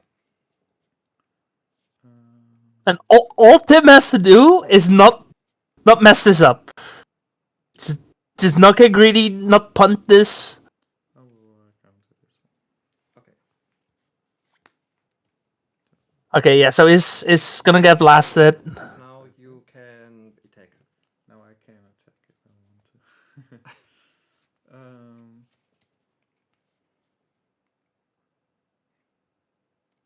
But man, that's a great game. That's a great play. I love that. No, go. It's just if Michael had just a little bit more life, I think it would have done more. I think it's just too late. So 5 cards? Yeah. But that is scary. Right? Like the fact that we're in this position and still just casually takes control of your Murktide.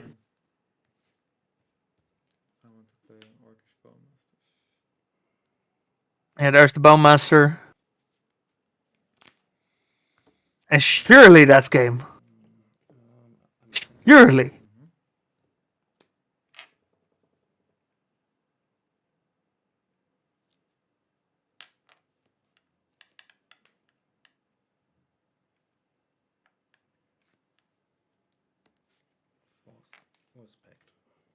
Bowmaster's gonna get forced. Michael down to 2 life.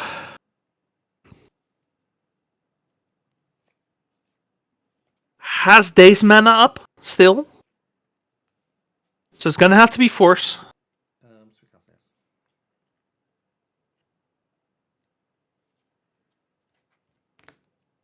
Force Pitch Brainstorm. Force Pitch Brainstorm has been called. Yeah, okay.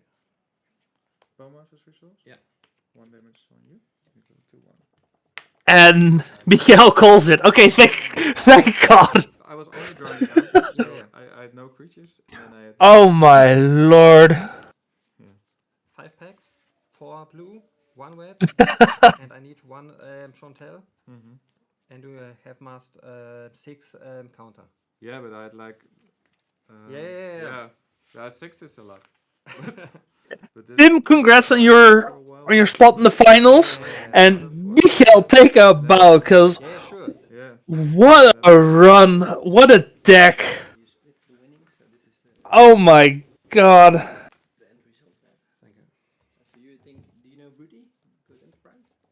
I hope you appreciated that because I love that. That was great. That's also online or Like I was puckered when I saw that sudden substitution. Like that put the fear of God in me. That was great. Yes. Oh man. Nou, Maarten, heb ik je blij gemaakt? All right, Michael, thanks for coming. We're gonna get ready for Tim versus Maarten. All right, as we're about to get started on the finals, ladies and gentlemen, thank you one final time for joining us here. The final match of the day, the two Haarlem locals. Maarten on the left playing Abzan Depths. Maarten actually qualified last year, so this would be a really good repeat if that ends up happening. Was actually alive for top 8 into the final round of the last ELM, so let's see if it can try again this year. And then Tim on the right playing Grixis Delver. We just saw him win against Michael, who was almost completely undefeated for the entire tournament, only losing a single game at the start of the tournament and then getting 0-2'd by Tim. So both these players have definitely shown today that they are very much capable of winning that ELM slot. But unfortunately, only one of them is going to be able to get it today.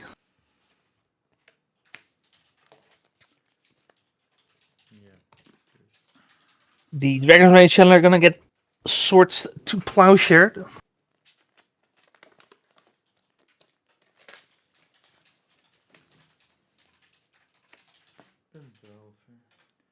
Delverino.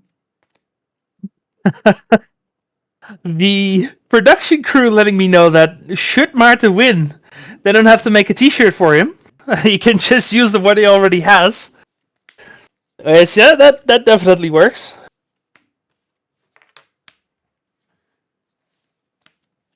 But I'll have to win first. We have a Delver flip. Looks like no Delver flip, but we do get a bit of information for this Misty Rainforest, so that's a good one.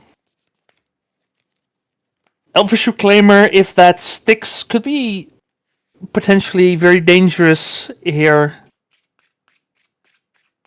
Looking to threaten a Merit Lage. No Wasteland yet. Would be very nice for Tim to have that Wasteland. Draw for the turn. Die.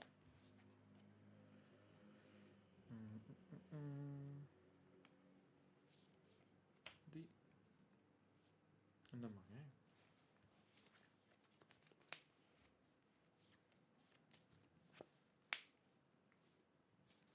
Third land, but again, no Wasteland. Maze of it's very nice to have, but it's probably going to get prop rotated away by this Elvish Reclaimer. Ga je ook schudden?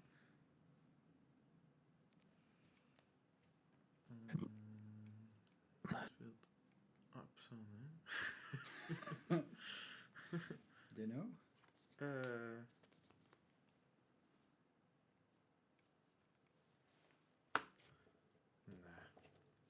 Looks like maybe not the best draw for Tim here.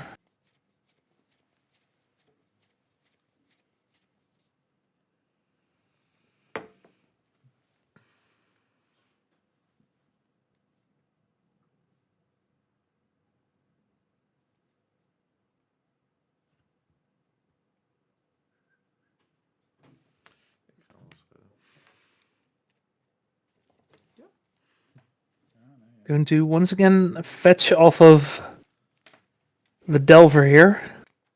Hij flipt in ieder geval niet. Maar ja, nu lag het op een mis. No flip though.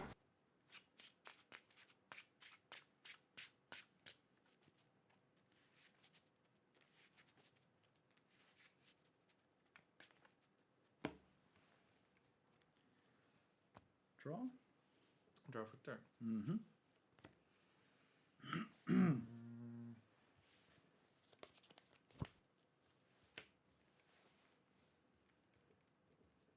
Brainstorm. Yep. Brainstorm. Hopefully gonna find some more action. After having already used 2 fetch lands. Or at the very least, try and flip a Delver. Possibly 2 Delvers. I think there was a second Delver in Tim's hand there. Yes, there is. Wasteland is also not the worst thing to have here. Second Delver, and if that Brainstorm did its job, then we should have a pretty big board coming up. I would like to fetch. At the very least, it's going to be able to pressure any kind of Merit Lage play. Now this Maze of Ith might actually be on Delver duty. Savannah. Thanks.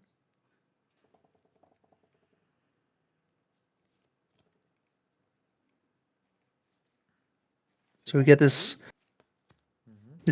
beautiful altered Savannah. Still, I don't know how to alter it. Sacrifice it for the Reclaimer?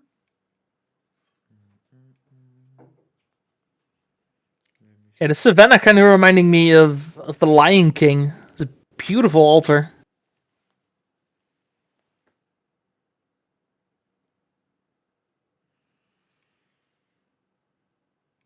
What if?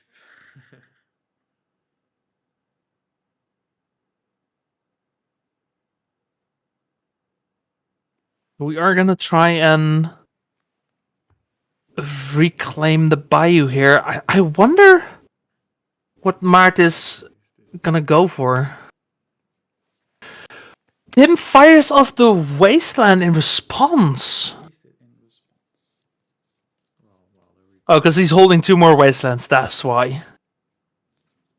That's fine. Okay. Now you can start. That's... Yeah, that's probably an easy flex stance then, if we're wasting that aggressively. Yeah, he could have waited, for sure. Like, I don't know what he could have gotten that's particularly scary. Go ahead. Yeah, I think he could have just waited on that. Ooh. We flipped 2 Delvers off of Dazes. Draw for the turn? Yes. Off of A days, not multiple days, it's A days. I'll play a waste. But still, that's a daze and a Wasteland. And we know there's another Wasteland in Tim's hand. At least we know. Marta doesn't. I would like to maze 1 and take 3 damage. 1, 2, 3. 15.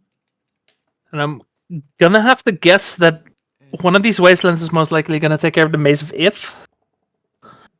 As soon as the coast is clear when it comes to Merit Lage nonsense. And it searches Plains. Plains card. And then you search another, the land yeah. for the...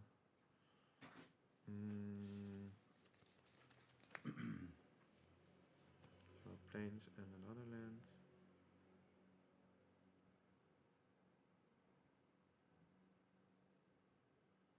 Yeah.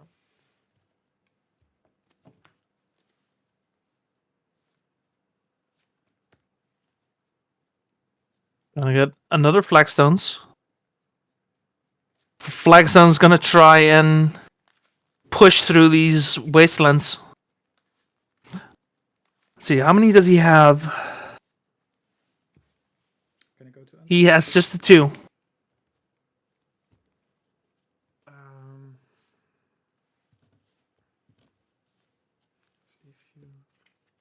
It's a Savannah and a Flagstones. Play a depths, then you can.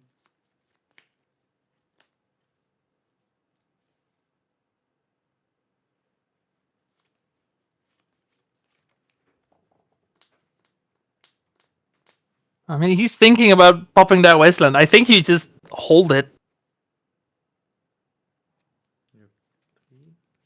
So if you fire it off now, you just open yourself up for anything that can happen.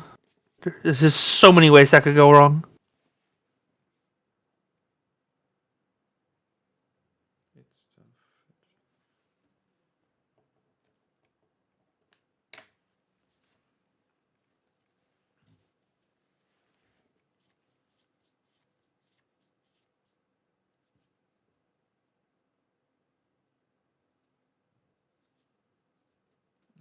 Sure. He is gonna fire it off.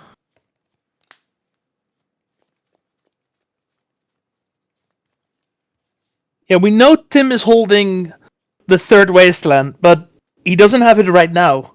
Because now it's Marta's turn. But Marta doesn't have a land for the turn. 14.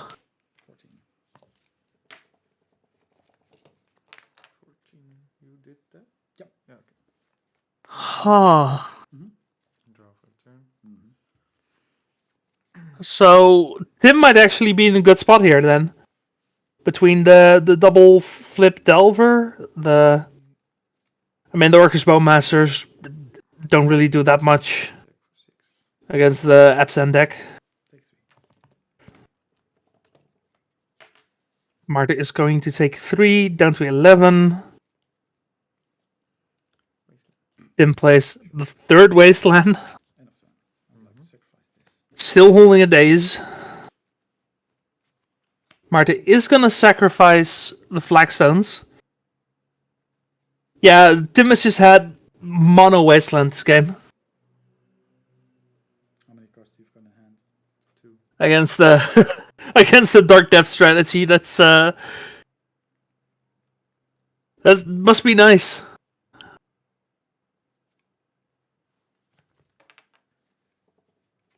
Still has one in the deck, of course.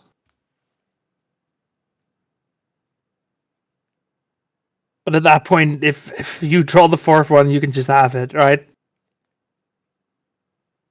Also, it doesn't help that Marta actually missed a land drop for the turn.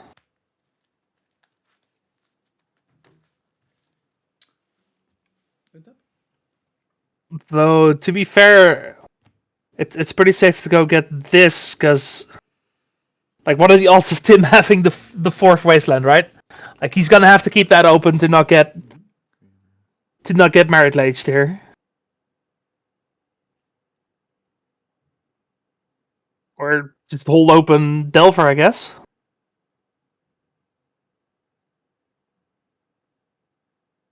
Yeah, this is a rough spot to be in if you're Marta.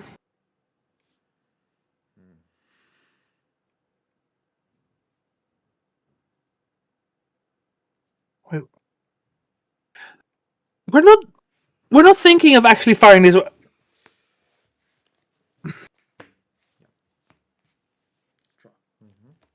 That's risky. And I don't think Tim has any outs against Merit Lage then. And it's not like he's giving Marta any other options.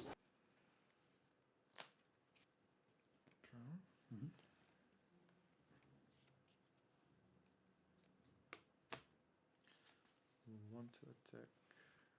Wow, this seems incredibly risky.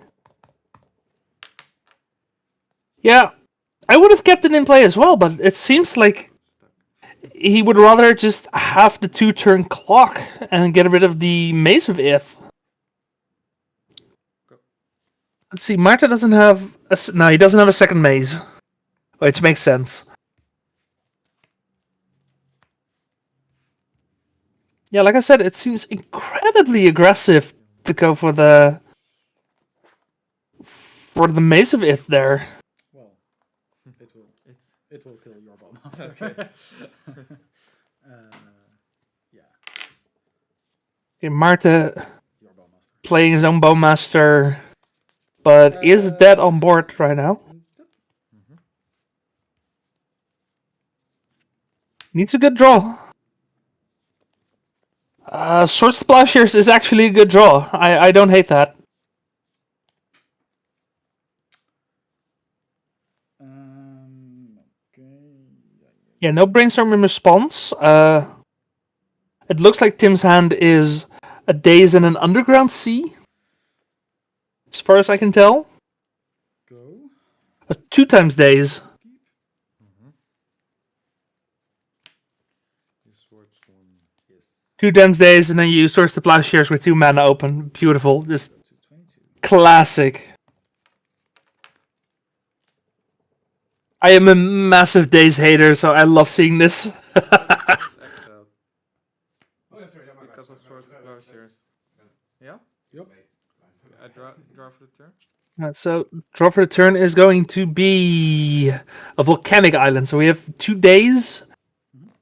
Underground Sea is being played, and a Volcanic Island in Tim's hand.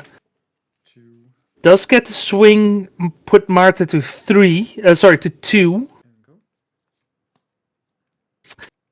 I don't think he can go for a... No, he can't go for a Merit Lage kill here.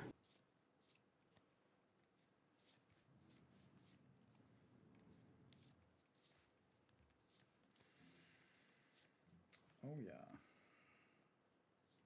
Marta's thinking about something.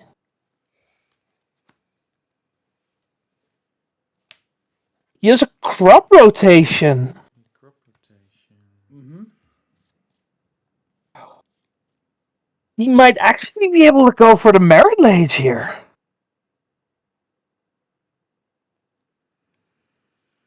Which would be Xaxis. But of course, as we know, Tim has double days, and I think you have to go for the double days here. You have to.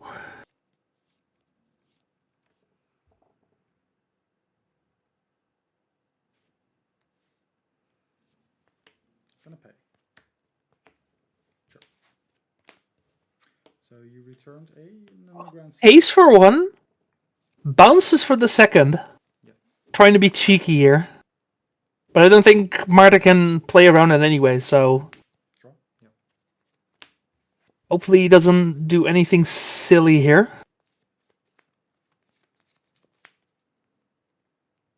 Go. Didn't draw land. Don't know if he has an answer here. Yeah. Want to attack? Okay, no, he doesn't have an answer.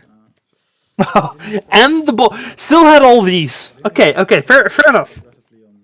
I found 3 wastelands very early before I made the other land drops. Right. So I knew that if I could delay your game, then my daisies would have been live too. Sure. If you would play Knight of the Reliquary. Yeah. And that scared me the most. So I could have gone for a Plains instead of a Savannah, but I didn't think you would end up because I couldn't make a token. Even if I drew Dark Depths, I couldn't make a token or Thespian Stage. I didn't have enough mana, so I didn't think you would waste at that moment. So that tipped me off balance. I was only trying to keep my days live and slow you down. That's fair. That's fair. Yeah, a really interesting game. Aggressive would even be wasting your Maze of It earlier. Yeah.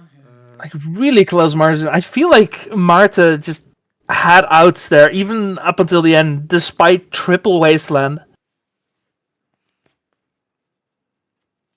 And that's what happened in the last finals Marta played. Marta back then was playing Painter against Maxime playing Doomsday, and that match too, it was just so tight. Like everything matters. Like this is what a finals of a legacy tournament should look like, right? Sideboarding in this match. Same for the Like finals. tight plays, tight decisions, and just always still have a way out right up till the end. Well, Good stuff. Good stuff. More than him. All right, let's look at some sideboards. For Martin, not a whole lot, actually. I could strangely, I would expect endurance. That probably sounds great. Endurance sounds like it's not a terrible thing because it stonewalls a lot of what Tim is doing. Not everything, but a lot. And then, aside from that, maybe a cheeky Hall of Gemstone. Maybe. We'll see. We'll see. We'll cross that bridge when we get there. And then for Tim, surgical extraction could be a consideration just as a permanent answer to Merit Lage. I haven't looked at enough depths list And I see a top 8 list, and I see like, oh, painter depths, oh, I skip it. And I not really. only look at the list that interests me. So There's not really any land hate for Tim here. well, I know painter because it tests a lot against painter. Maybe Force of Negation, but I think that might be dead too many times. I find it it can go either way, but yeah. Sudden Edict. That's probably a good one. It's not perfect, but it definitely has text. I've got a lot of tools. If it's pure Merit Lage, you're fine. If it's Merit Lage plus something else, then you need a little bit more than that. But just adding a creature removal here in the form of Sudden Edict, I think, is probably going to be fine. That land, that Troygar is so annoying. What, Flagstones? The Flagstone. Could be that he boarded out the bubble. He only plays 3 bubbles, so that makes sense. Once I resolved my brainstorm, I knew. 4 days on the draw makes sense. Because I didn't find a fetch land. Yeah. But what do you bring in there? Like 2 surgical, 2 force of negation, and then edict, and then 2 other cards. Maybe Obnixilis is coming back in. Like I've underestimated that card once already. Could happen.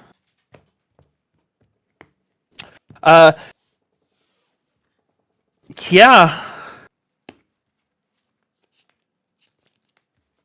Also, if I caught that earlier, I think Tim mentioned that the Obnixilis was actually supposed to be a Death Shadow, but he didn't have a Death Shadow, so instead of proxying it, he just got Obnixilis. I'm thinking, what situation would you bring in a Death Shadow? This is probably fine.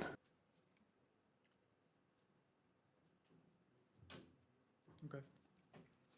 Yeah, I don't know. We'll see. Good luck, have fun. Game 2 of our finals here. Starting us off with a Mox Diamond. Discarding Bayou. We have a Windswept Heath.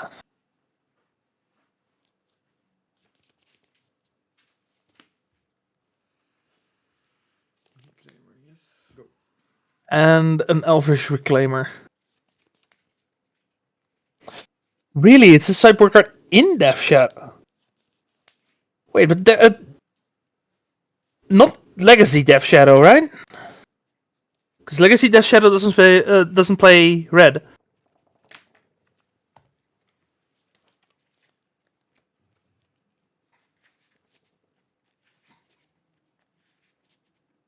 As far as I know.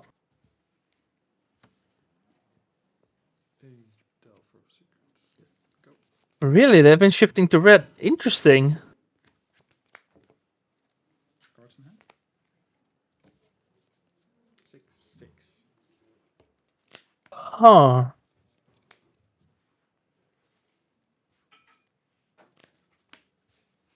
Orky boy. Yeah. Okay, fascinating. Fascinating. Anyway, we have a Orcish Bowmaster that's going to take care of that Delver, who doesn't get to flip here. Marta on a pretty fast start here. curving out quite nicely.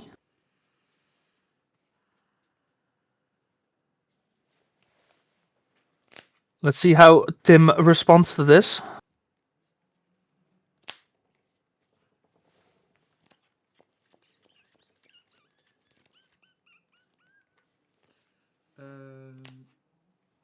Yeah, yeah. Your go. Draw. Mm-hmm.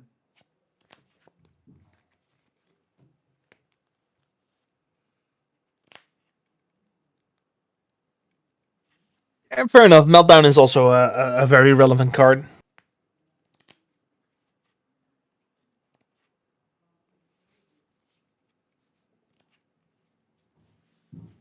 Looks like we have an attack with everything except for the Reclaimer. Gonna keep open the option of maybe working up that Merit ladder. If not, there's gonna be plenty of cards that are good to find here. Bowmaster's coming in, probably gonna take care of Bowmasters. I would like to give my Bowmaster's protection from black with this Jury step. You don't get a token. Oh, I don't get a token. No, it's one of only the if the master resolves. Ooh. Yeah, Sajiri Step is it's an excellent fight here. Cannot be blocked. Nope. And since the damage trigger of the Bowmasters fizzles as a result, okay. There's no army token. 2 damage? 15? Go ahead. Tim decides to not get rid of the Bowmasters yet.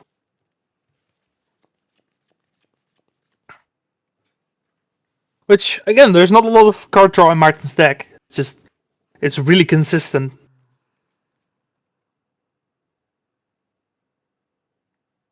Oh yeah, I can see Palantir working. Sure.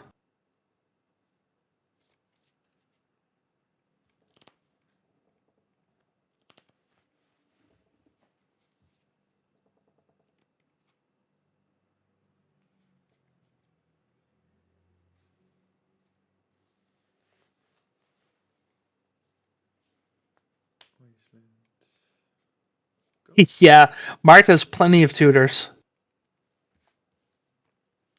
Marta is on 4 of Crop Rotation, Elvish Reclaimer, and Night Reliquary. So yeah, the whole shebang. Maze of If hitting the field. Doesn't have all too many targets right now, but that could always change. Marta is not on library. Which, it makes sense. I've been seeing a lot of the traditional library decks cut down on their libraries. We saw Lance a couple times. All those Lance players were on just one library, if any. Yeah, library is just a bad bean, for sure. Like, we've seen no up the beanstalk today, but it's pretty much the de facto Sylvan library at the moment.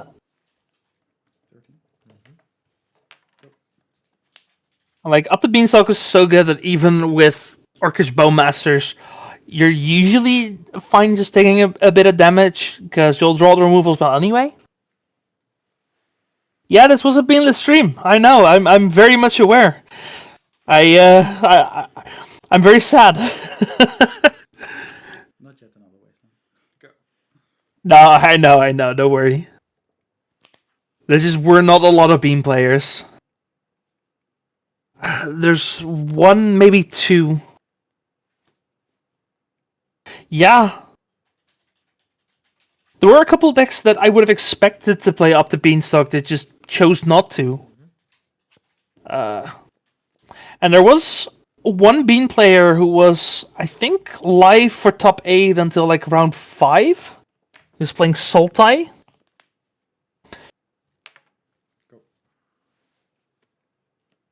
So the 1 bean player we had was doing pretty well. Till he wasn't. Oh, you don't waste lock me. I don't waste luck here. We never got to see him play, unfortunately. Now. Got a bit of chip damage here. Martin not attacking with the Bowmasters, because I think that's a trade Tim is very much willing to take.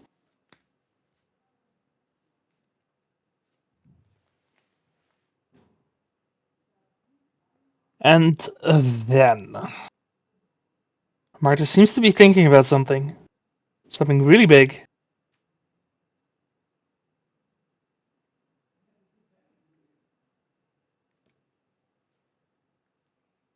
There might be some Marmalade line if you get Yavimaya. On Greens and Zenith. Zenith for 1. Yep. Fair enough. Or for 0, I mean. Go ahead. Queenslands for 0, get a Dryad Arbor. Yeah, he was probably considering whether it was worth it or not to go for a Knight of the Reliquary. Opts not to.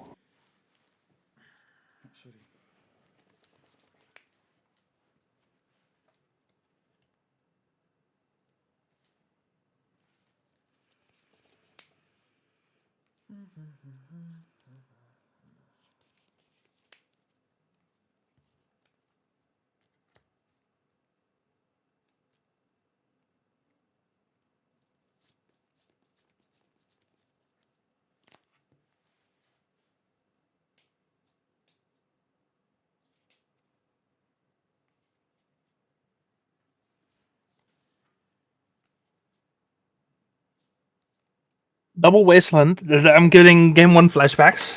Triple Wasteland. Oh no.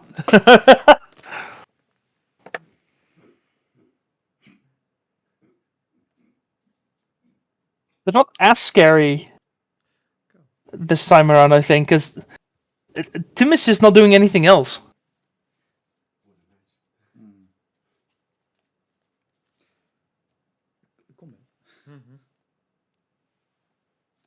Only that one. Can we swing in for 1? Yeah,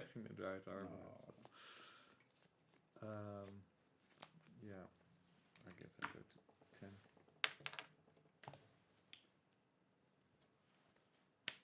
Like to Bojuka Bog here. Yep. We get a Bojuka Bog. Go ahead.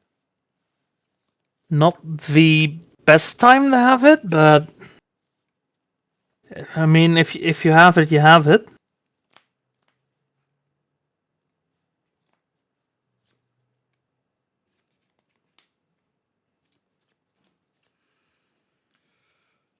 I would like to play end of turn and Orcs Bowmasters. A second Bowmaster. Do we have a second Sajiri set? We do. Target? Trigger? Yeah, I'm not sure if I get that token. I target. My Bowmaster? Yeah. So I'd like to sacrifice my Sajiri Step. Sajiri Step, you sacrifice. I would like to search another land. Oh, wait. He does have the second step, so it could be a repeat. I will fetch. 9.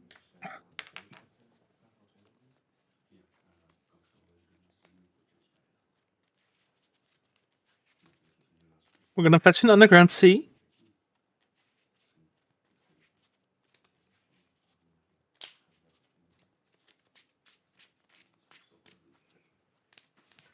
Yeah, I mean, you can't really board out the Bowmasters, right? I think we boarded out enough cards already. Zijn jullie oké mee als ik gewoon telefonisch bereikbaar ben voor regelvragen?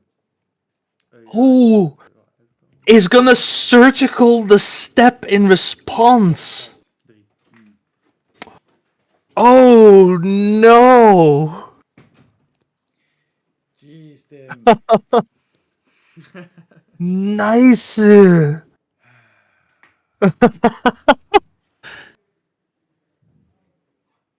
That is an unfortunate turn of events for Marta here.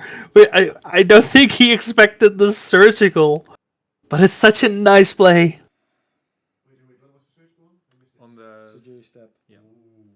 Because he wants to give activate Bowmaster protection again? I don't know. Because Marta absolutely has the second step. He absolutely has it.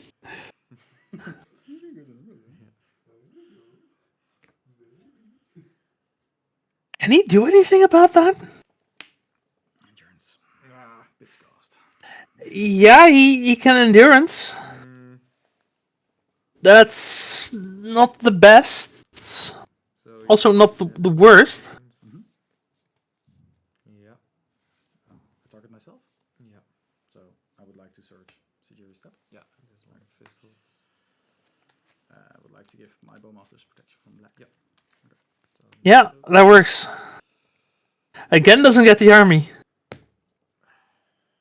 okay. Yeah, that is a lot of resources to protect that, but I think at this point it's actually worth it, because Tim is now forced to either hold his cantrips or just use them in the face of a Bowmaster, while he's also just kind of slowly bleeding dry here.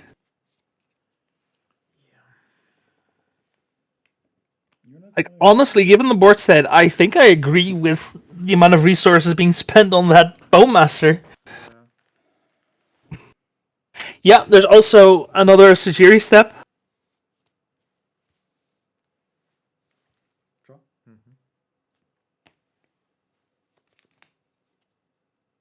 I mean, technically, Tim doesn't know there's a second Sajiri step, but it's safe to assume given the way things played out, right? Because Marta would have just held priority otherwise, if that was his plan. Or there's some weird 5D chess that maybe we're missing here, but no, you're gonna assume there's a second step. Yes. Looks like a Knight of the Reliquary is coming down for Marta. It's not very big, but it's a creature. The army getting attack in Tim down to 8? Isn't that supposed to be 9? Or is that supposed to be 7 off of the surgical extraction? Tim? Yeah. I think you were at 10 and you went to 8 from the surgical? Yeah, I fetched it. I did a fetch land before the surgical. Oh, did you pay for the surgical with No, mana? I paid with mana. Oh, Okay, right. then you should So, be an 8. Okay. Okay, yeah, no, that makes sense then. So I did on my He paid for the surgical and he missed the fetch. Okay, so he is at 8. Yeah, no, that it just missed the fetch.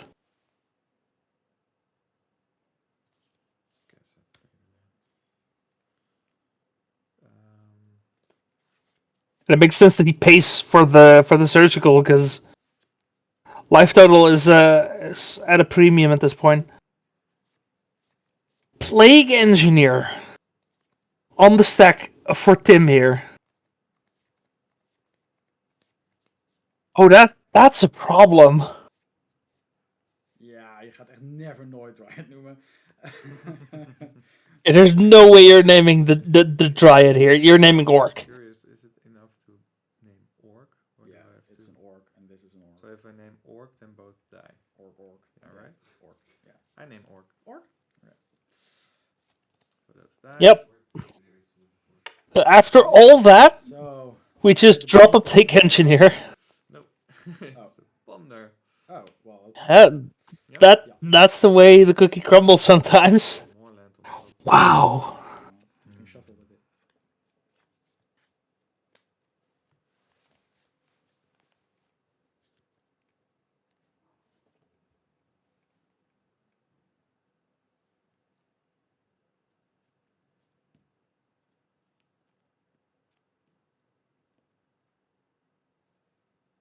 Let's see this Ponder finally being able to do its thing. Draw. It's going to keep the cards on top. Still has a fetch land, so no idea how far he's willing to dive into his deck here. That one triggers. Yes. I will fetch. Yes. 7. This looks like an end step reclaimer. Lightning bolt on your elf's reclaimer. Okay. I found it. And it's got a bolt to reclaimer response.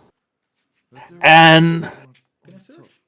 if this is the way that Tim climbs back out of this game, then this has just been an absurd game. I mean, it's definitely been an absurd game, but wow, if there's actually a way out of this. It's end of your turn, right? Yeah.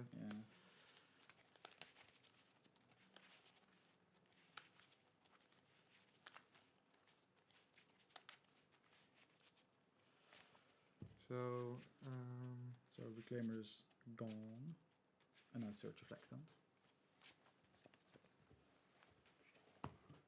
Oh yeah, here's the line for your information. Yeah. You did cut mine. I did cut you. You can cut yours. The knight is now still sick. Yep. Yeah, there's still a reclaimer activation on the stack. We could be looking at Merit Lage finally coming into play. Marta has plenty of life to just sit here and take a few hits if it comes down to that. No, Merit Lage doesn't work because there's this wasteland. So what are we doing here? What can Marta do here? You can play another reclaimer. Oh, reclaimer found flagstones. I think I lagged out a bit there. Yeah, there seems to be a bit of a connection issue here. So if I drop, then you'll know why. I'm not actually on site. I'm casting this remotely, so hopefully, like, it's worked well all day. Let's hope it just keeps going for a little bit longer.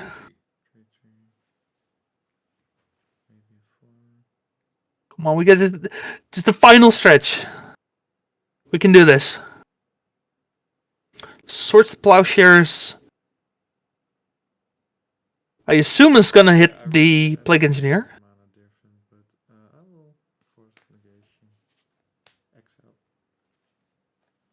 It's gonna get forced.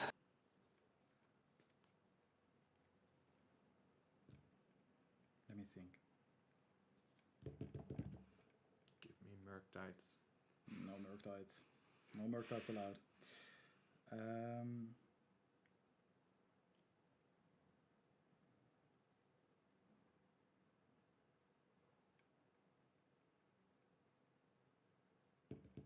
You're at 7 life?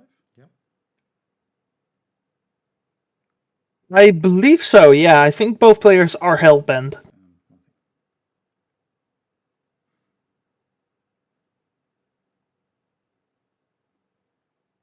And then we're looking at Triple Wasteland versus Reclaimer Knight of the Reliquary, essentially.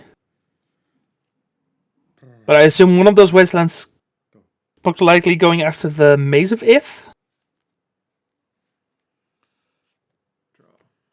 Assuming Tim actually still wants to win this game?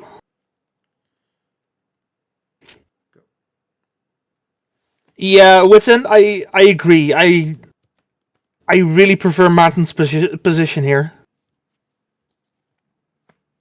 He has so much options here.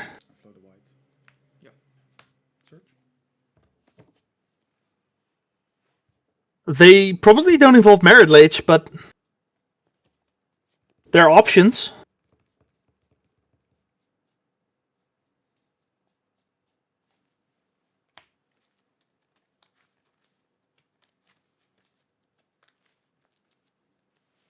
Yeah, Peter, absolutely.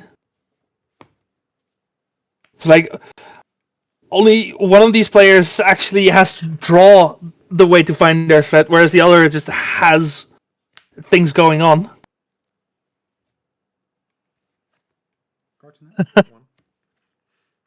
Honestly, I'm expecting the Ob Nixilis here. Like, no joke. I wouldn't be surprised if Tim brought it in.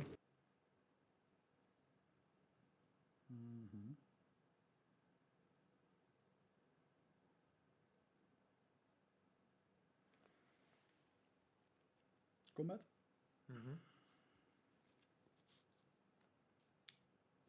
See, how big is this knight? I think it's a 5/5. We still have the Sajiri step in the deck, right? I think we do. I'd like to attack.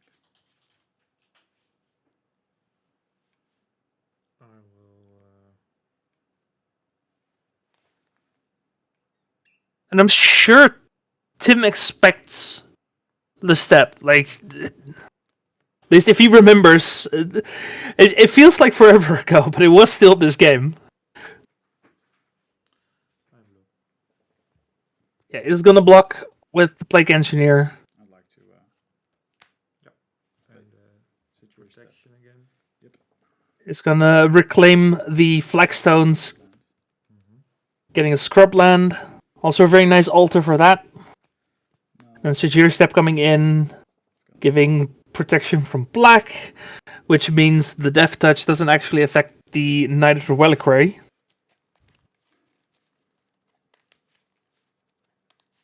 Are we not getting the scrub land? No, it looks like we're getting the Savannah instead. I mean, I think we're set on black.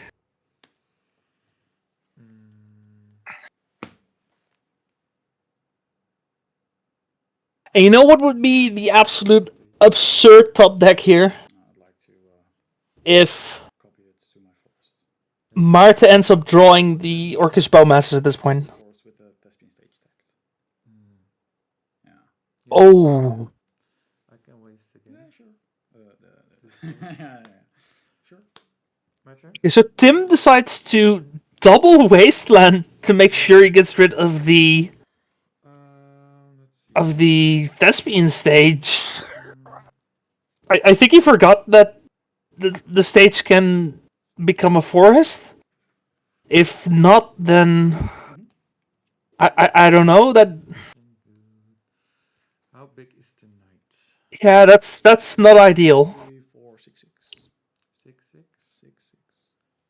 Now Tim is also at 7. There's a 6/6 Knight of Reliquary on the field. He's about to start chump blocking with these Orcish Bowmasters. Looks like another Orcish Bowmasters on top. Another Wasteland. This. Okay, it's the 4th Wasteland on top of the deck. Does Tim decide to keep it? Perhaps a 1-mana red spell on top. You are at 20. Yeah. Draw. Yeah. I will Yeah. unholy heat this one. Because I cannot unholy heat the other one. I had Yeah, no, if you try to... Wait, couldn't he? Oh, yeah, wait.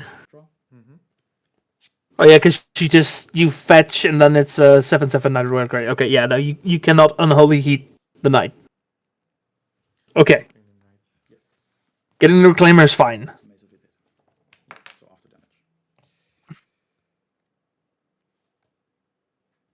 Wait, that means the... Oh, no, it's after damage. Okay, yeah, no. So the Bowmaster dies. Knight of the Reliquary is untapped. In case that somehow ends up being relevant.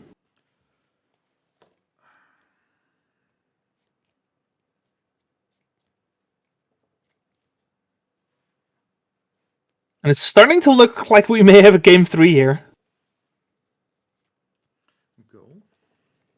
Now, it looks like Tim did keep the Orcish Bowmasters off the Ponder. Is most likely gonna shoot the Dryad Arbor if he sees the opportunity. Such as in response to a Knight of the Reliquary activation.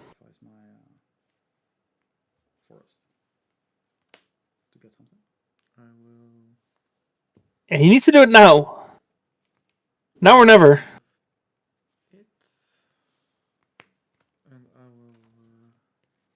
No Mace of Ith shenanigans. We are going to get the second Bowmaster, and this time it does stick.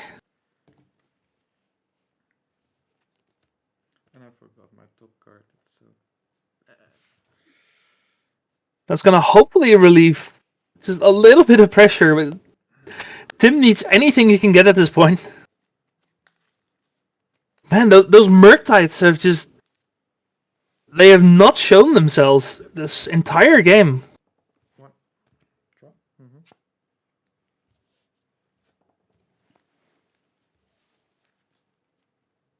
True, we are getting into Merit Late territory. There's a Thespian stage on the field now. And... Yeah.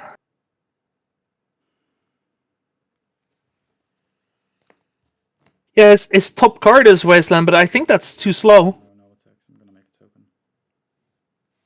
Oh, you're gonna make the. Yeah. Yeah. Yeah. Yeah. Played 1, 2, 3. Make a token.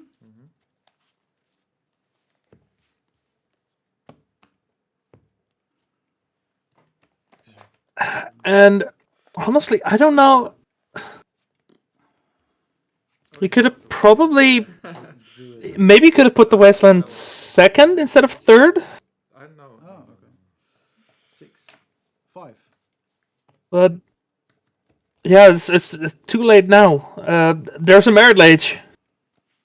Tim is at 5, doesn't have a blocker.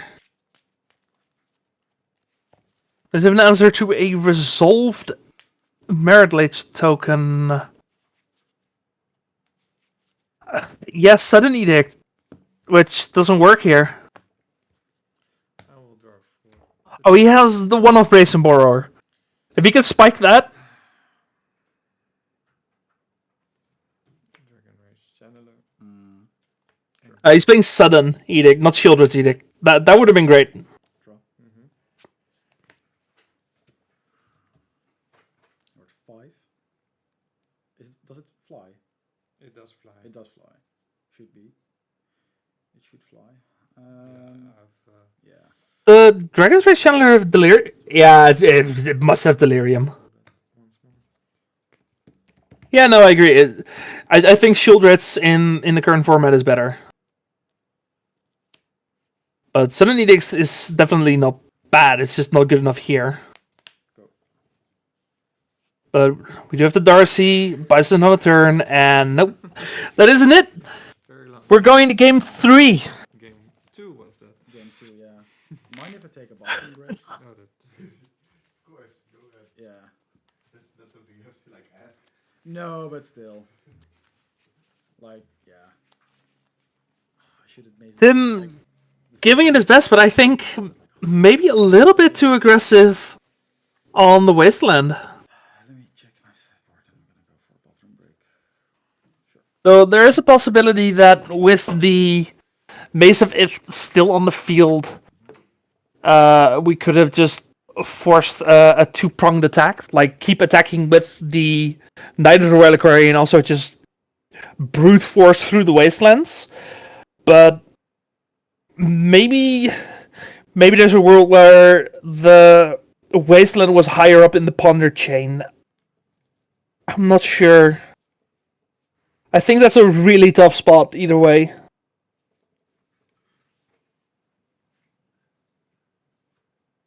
Yeah, Shieldred's is so good, especially in these kinds of situations. Just being able to say second token when there's obviously only one token is just so good.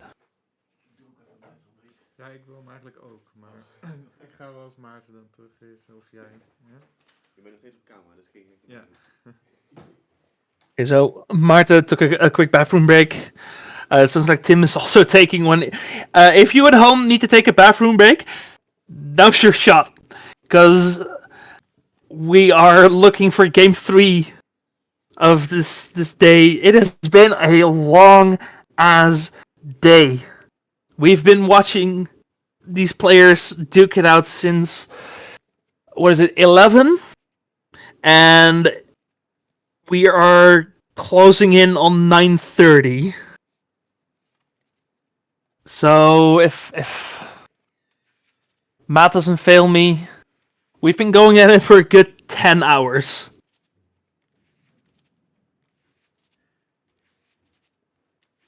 I'm pretty sure everyone in the crew is also happy when we're done here.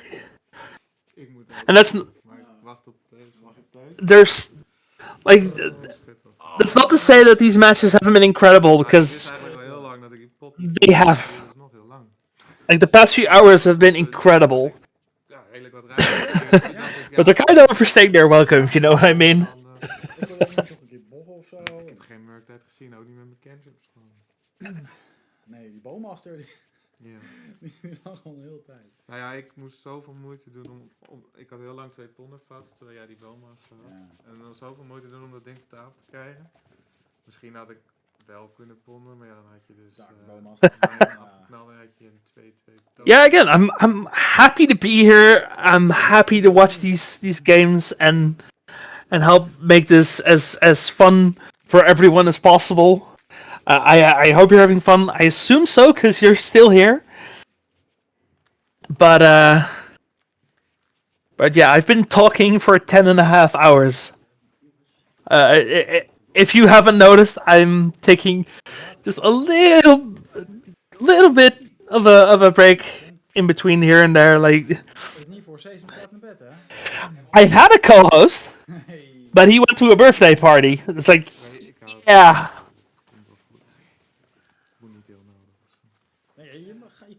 And like, Peter, if you're offering for the next one, feel free to hit us up. Like, I'll have you for sure.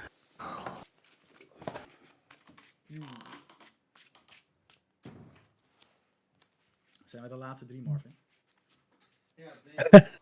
Is het allemaal af? Thank you, Erickson. You've been here for a while, right? Like, I think I saw your name like really early on. Dat ik die nog speel. Dat je die nog speelt. Are we alive? Alright, thanks everyone for the kind words. I really do appreciate it. Sorry guys, Magic players need bathroom breaks as well. Yeah. Would have been a draw in real life. Yeah, And that includes casters, but I went. I went at the start of the finals, so.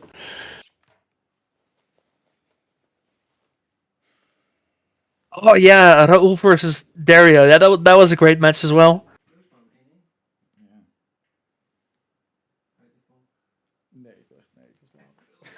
Been watching.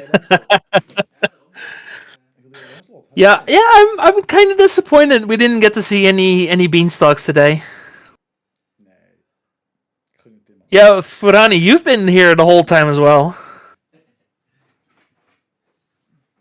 Yeah, we have seen Hive Mind just absolutely tearing through the competition, having lost only a single game until top 4, losing 0-2 to Tim. So Michael did just absolutely fantastic. Loved watching those games. I loved watching everyone's games today. Everyone who was on coverage, everyone who was at the tournament, everyone who watched, thank you so much. Like, this has been a fantastic tournament, for sure.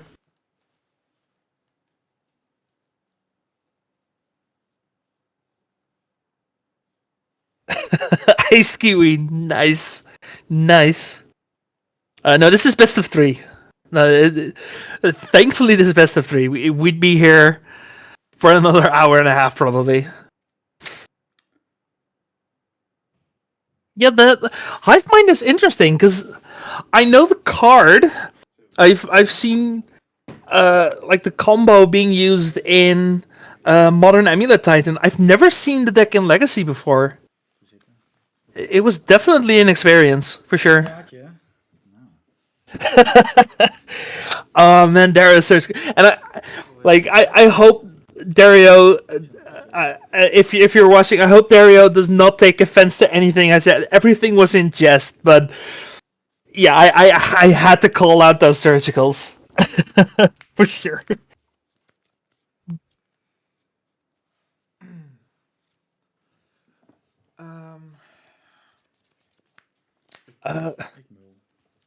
Yeah, we did call out Doomsday not being the best deck in the Dutch meta.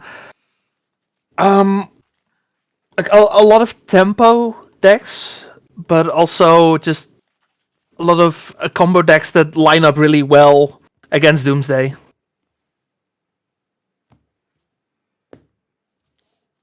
So it's not impossible. If you get a good set of matches, you can definitely still win with Doomsday. But overall, you're either gonna get out comboed or you're just gonna lose the tempo game. Surprising lack of control in today's meta.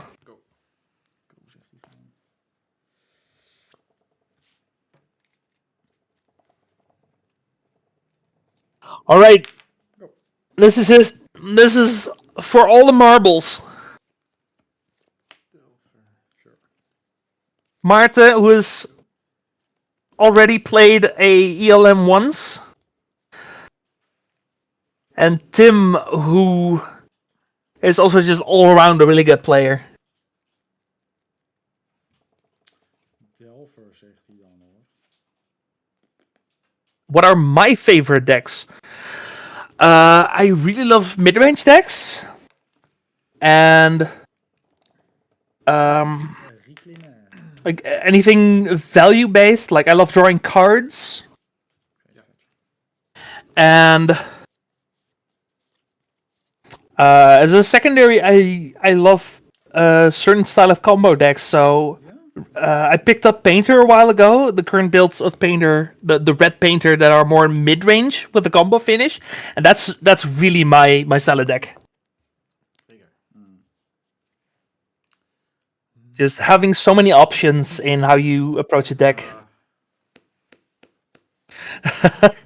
I have not tried being Catherine yet, but it is something that I've looked at with a twinkle in my eye. It looks really fun, for sure.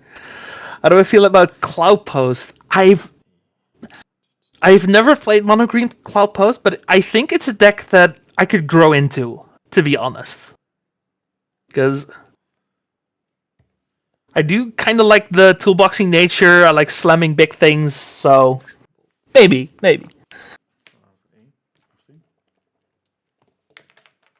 We haven't seen anyone surgical themselves this tournament. We saw that last tournament where somebody surgical their own card in response to an opponent's surgical and just get that thing out of there. Protect the copies in deck. That was a really sweet play. But not this time, unfortunately.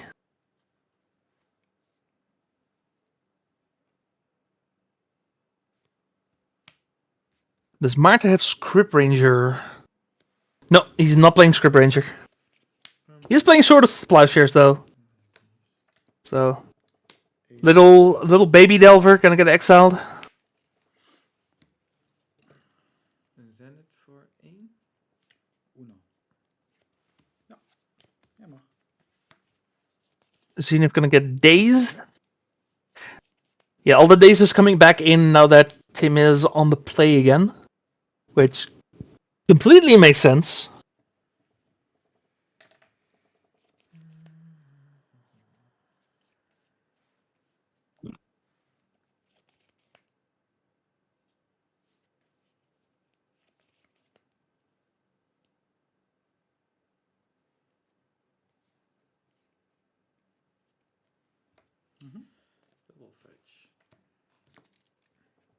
Oh, gonna work a bunch of fetches. Is this Obnixilis? Is this Legacy staple Obnixilis the adversary? No, it's a Murktide. Just one card short of the graveyard, so it has to be 3 lands. Zo. Prima hoor. Even kijken hoor. Dus dat was... ik heb er 4 geëxceld, 3 betaald. Yeah, 5/5 Murktide. Don't hate it. Okay. Yeah. Yes. Put some pressure on Marta. Ends up finding a Thespian Stage and a Knight of Reliquary. Might actually be able to threaten Dark Depths here. Even though in 2 games we've already seen 7 Wastelands. So, let's see if Tim can make it 8. Martin is throwing down the gauntlet. And worst case scenario, he'd still have the Knight of the Reliquary left, right? Assuming this resolves. Which we're not sure about yet.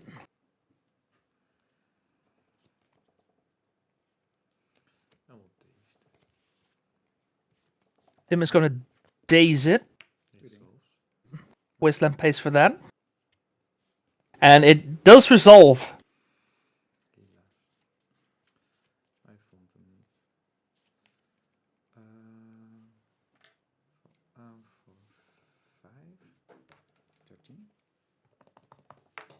And in for 5, Marta down to 13. Don't think Tim got a Wasteland yet.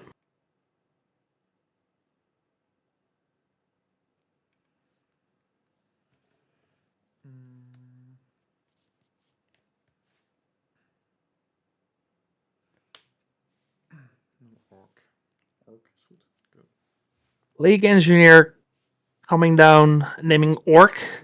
Very much scared of the Bowmasters. We saw that one Bowmaster go all the way last game. So, not surprised. But also great at stonewalling a Knight of the Reliquary.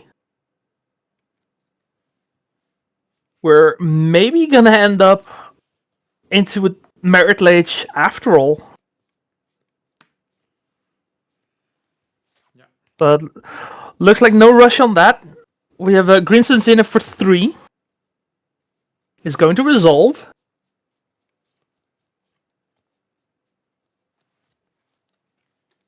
Is going to find a Remnant Excavator. Oh, that's interesting. That opens up some options for Marta here. Celeste Windsor Teeth in the graveyard, so is going to play that.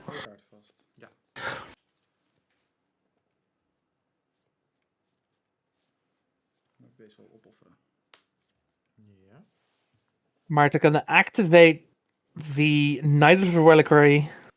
Gonna get a Wasteland. Interesting. I love this play actually. Because Tim, being Grixis, does not really have access to basics. So Marta could actually end up locking Tim out of the game entirely.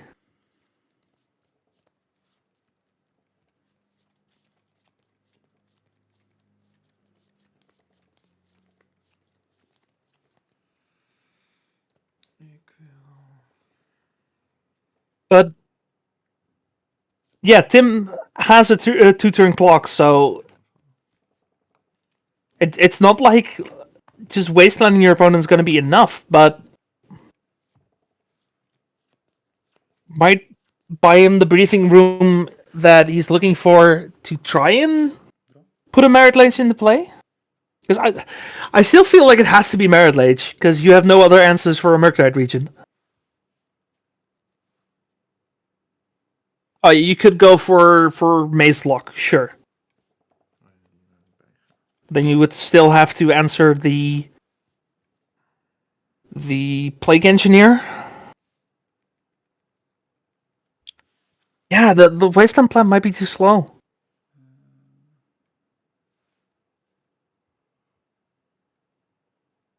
Just saying Marta has Assassin's Trophy in hand, that definitely changes things.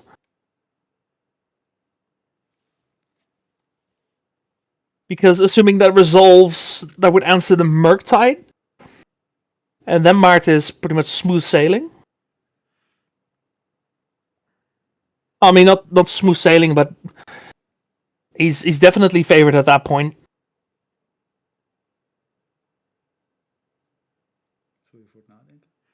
And this is rough.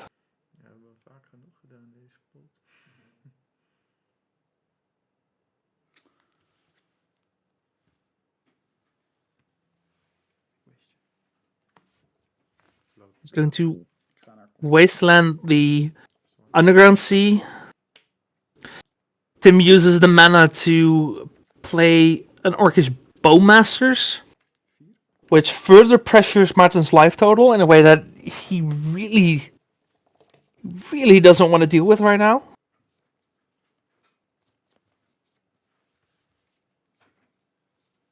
Yeah, Merit Blades as a blocker is another option, but either way, he needs an answer for the Murktide Regent.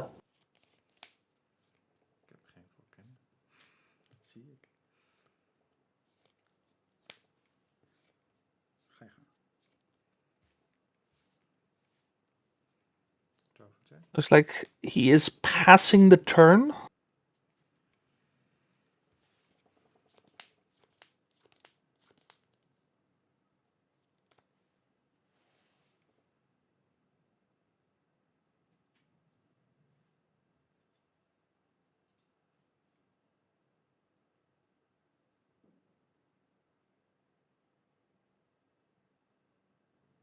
I think it needs to be... the Assassin's Trophy needs to resolve. And I think he needs to get a Maze of Ith. Does he? Okay, maybe he doesn't need the Maze of Ith. I don't think he can play around Lightning Bolt anyway. I mean, he played around Lightning Bolt by getting rid of the red mana.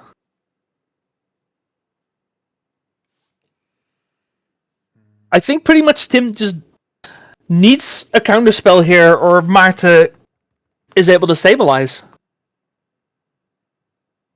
I think this is it. It's do or die.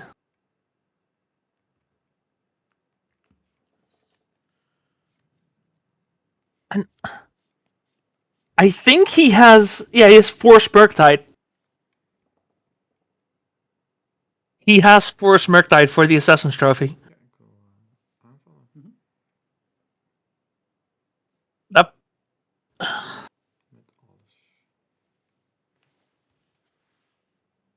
I think that means that Bart just doesn't have enough time for this.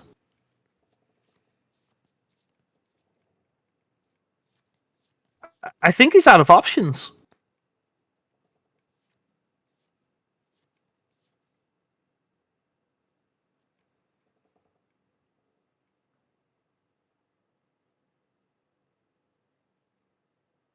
The problem with making the token is he can't use the Knight Reliquary as a blocker if he does. Okay. Because he needs to tap the Knight. Launch a bolt, ben ik dood. Okay. Maybe that's enough. Like, honestly, I don't know. Maybe that's enough, but...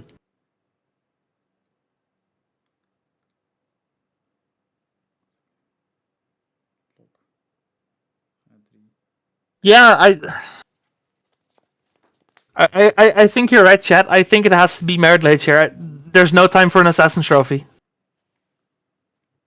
And if you try the Assassin's Trophy, you hit the Force of Will, and that's it. Die is nog niet definitief hoor. Nee. En dan...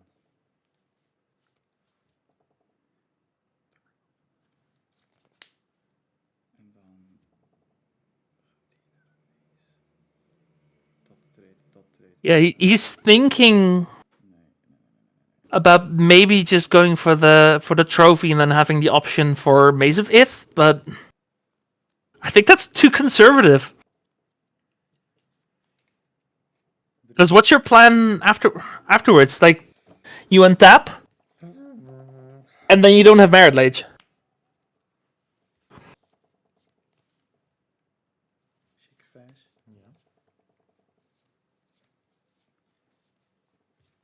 So I think this is before blockers. If I'm reading the board state correctly. It's gonna go for Dark Depths. Neem 2, ga naar 1. Ga naar 1. Treden. And Tim calls it. Holy crap! Ik zat zo te denken, heb je nou wel een lijntje en nog een Bowmaster of heb je nog een Lijntje Bolt? plus Bowmaster was wel heel sick geweest of iets.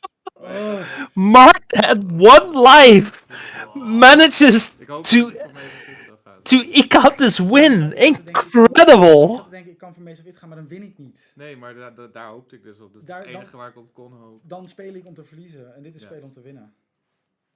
Ja, precies. Yeah, as Marta says, like go for the Mesavif is playing not to lose, and you need to play to win. Ja, bedankt voor de games, man. Ja, was toch nog spannend. Toch nog spannend op het laatst. Yeah, that was a really, really close finals. Just great stuff all around. So everyone, thank you for being here. This has been a terrific tournament. Congratulations to Maarten for once again qualifying for the European Legacy Masters. He's going to be one of, I believe, 6 players this year, assuming there's we might have more, but nothing certain yet. We'll have to see. Everyone, thank you for coming. If you missed any of the games, they will be up on YouTube in give them a week. It'll be up there. Thank you for coming. I hear we're gonna raid another streamer. Thank you for all the kind words. I appreciate you guys, and we'll hope to see you next time. Take care, everyone.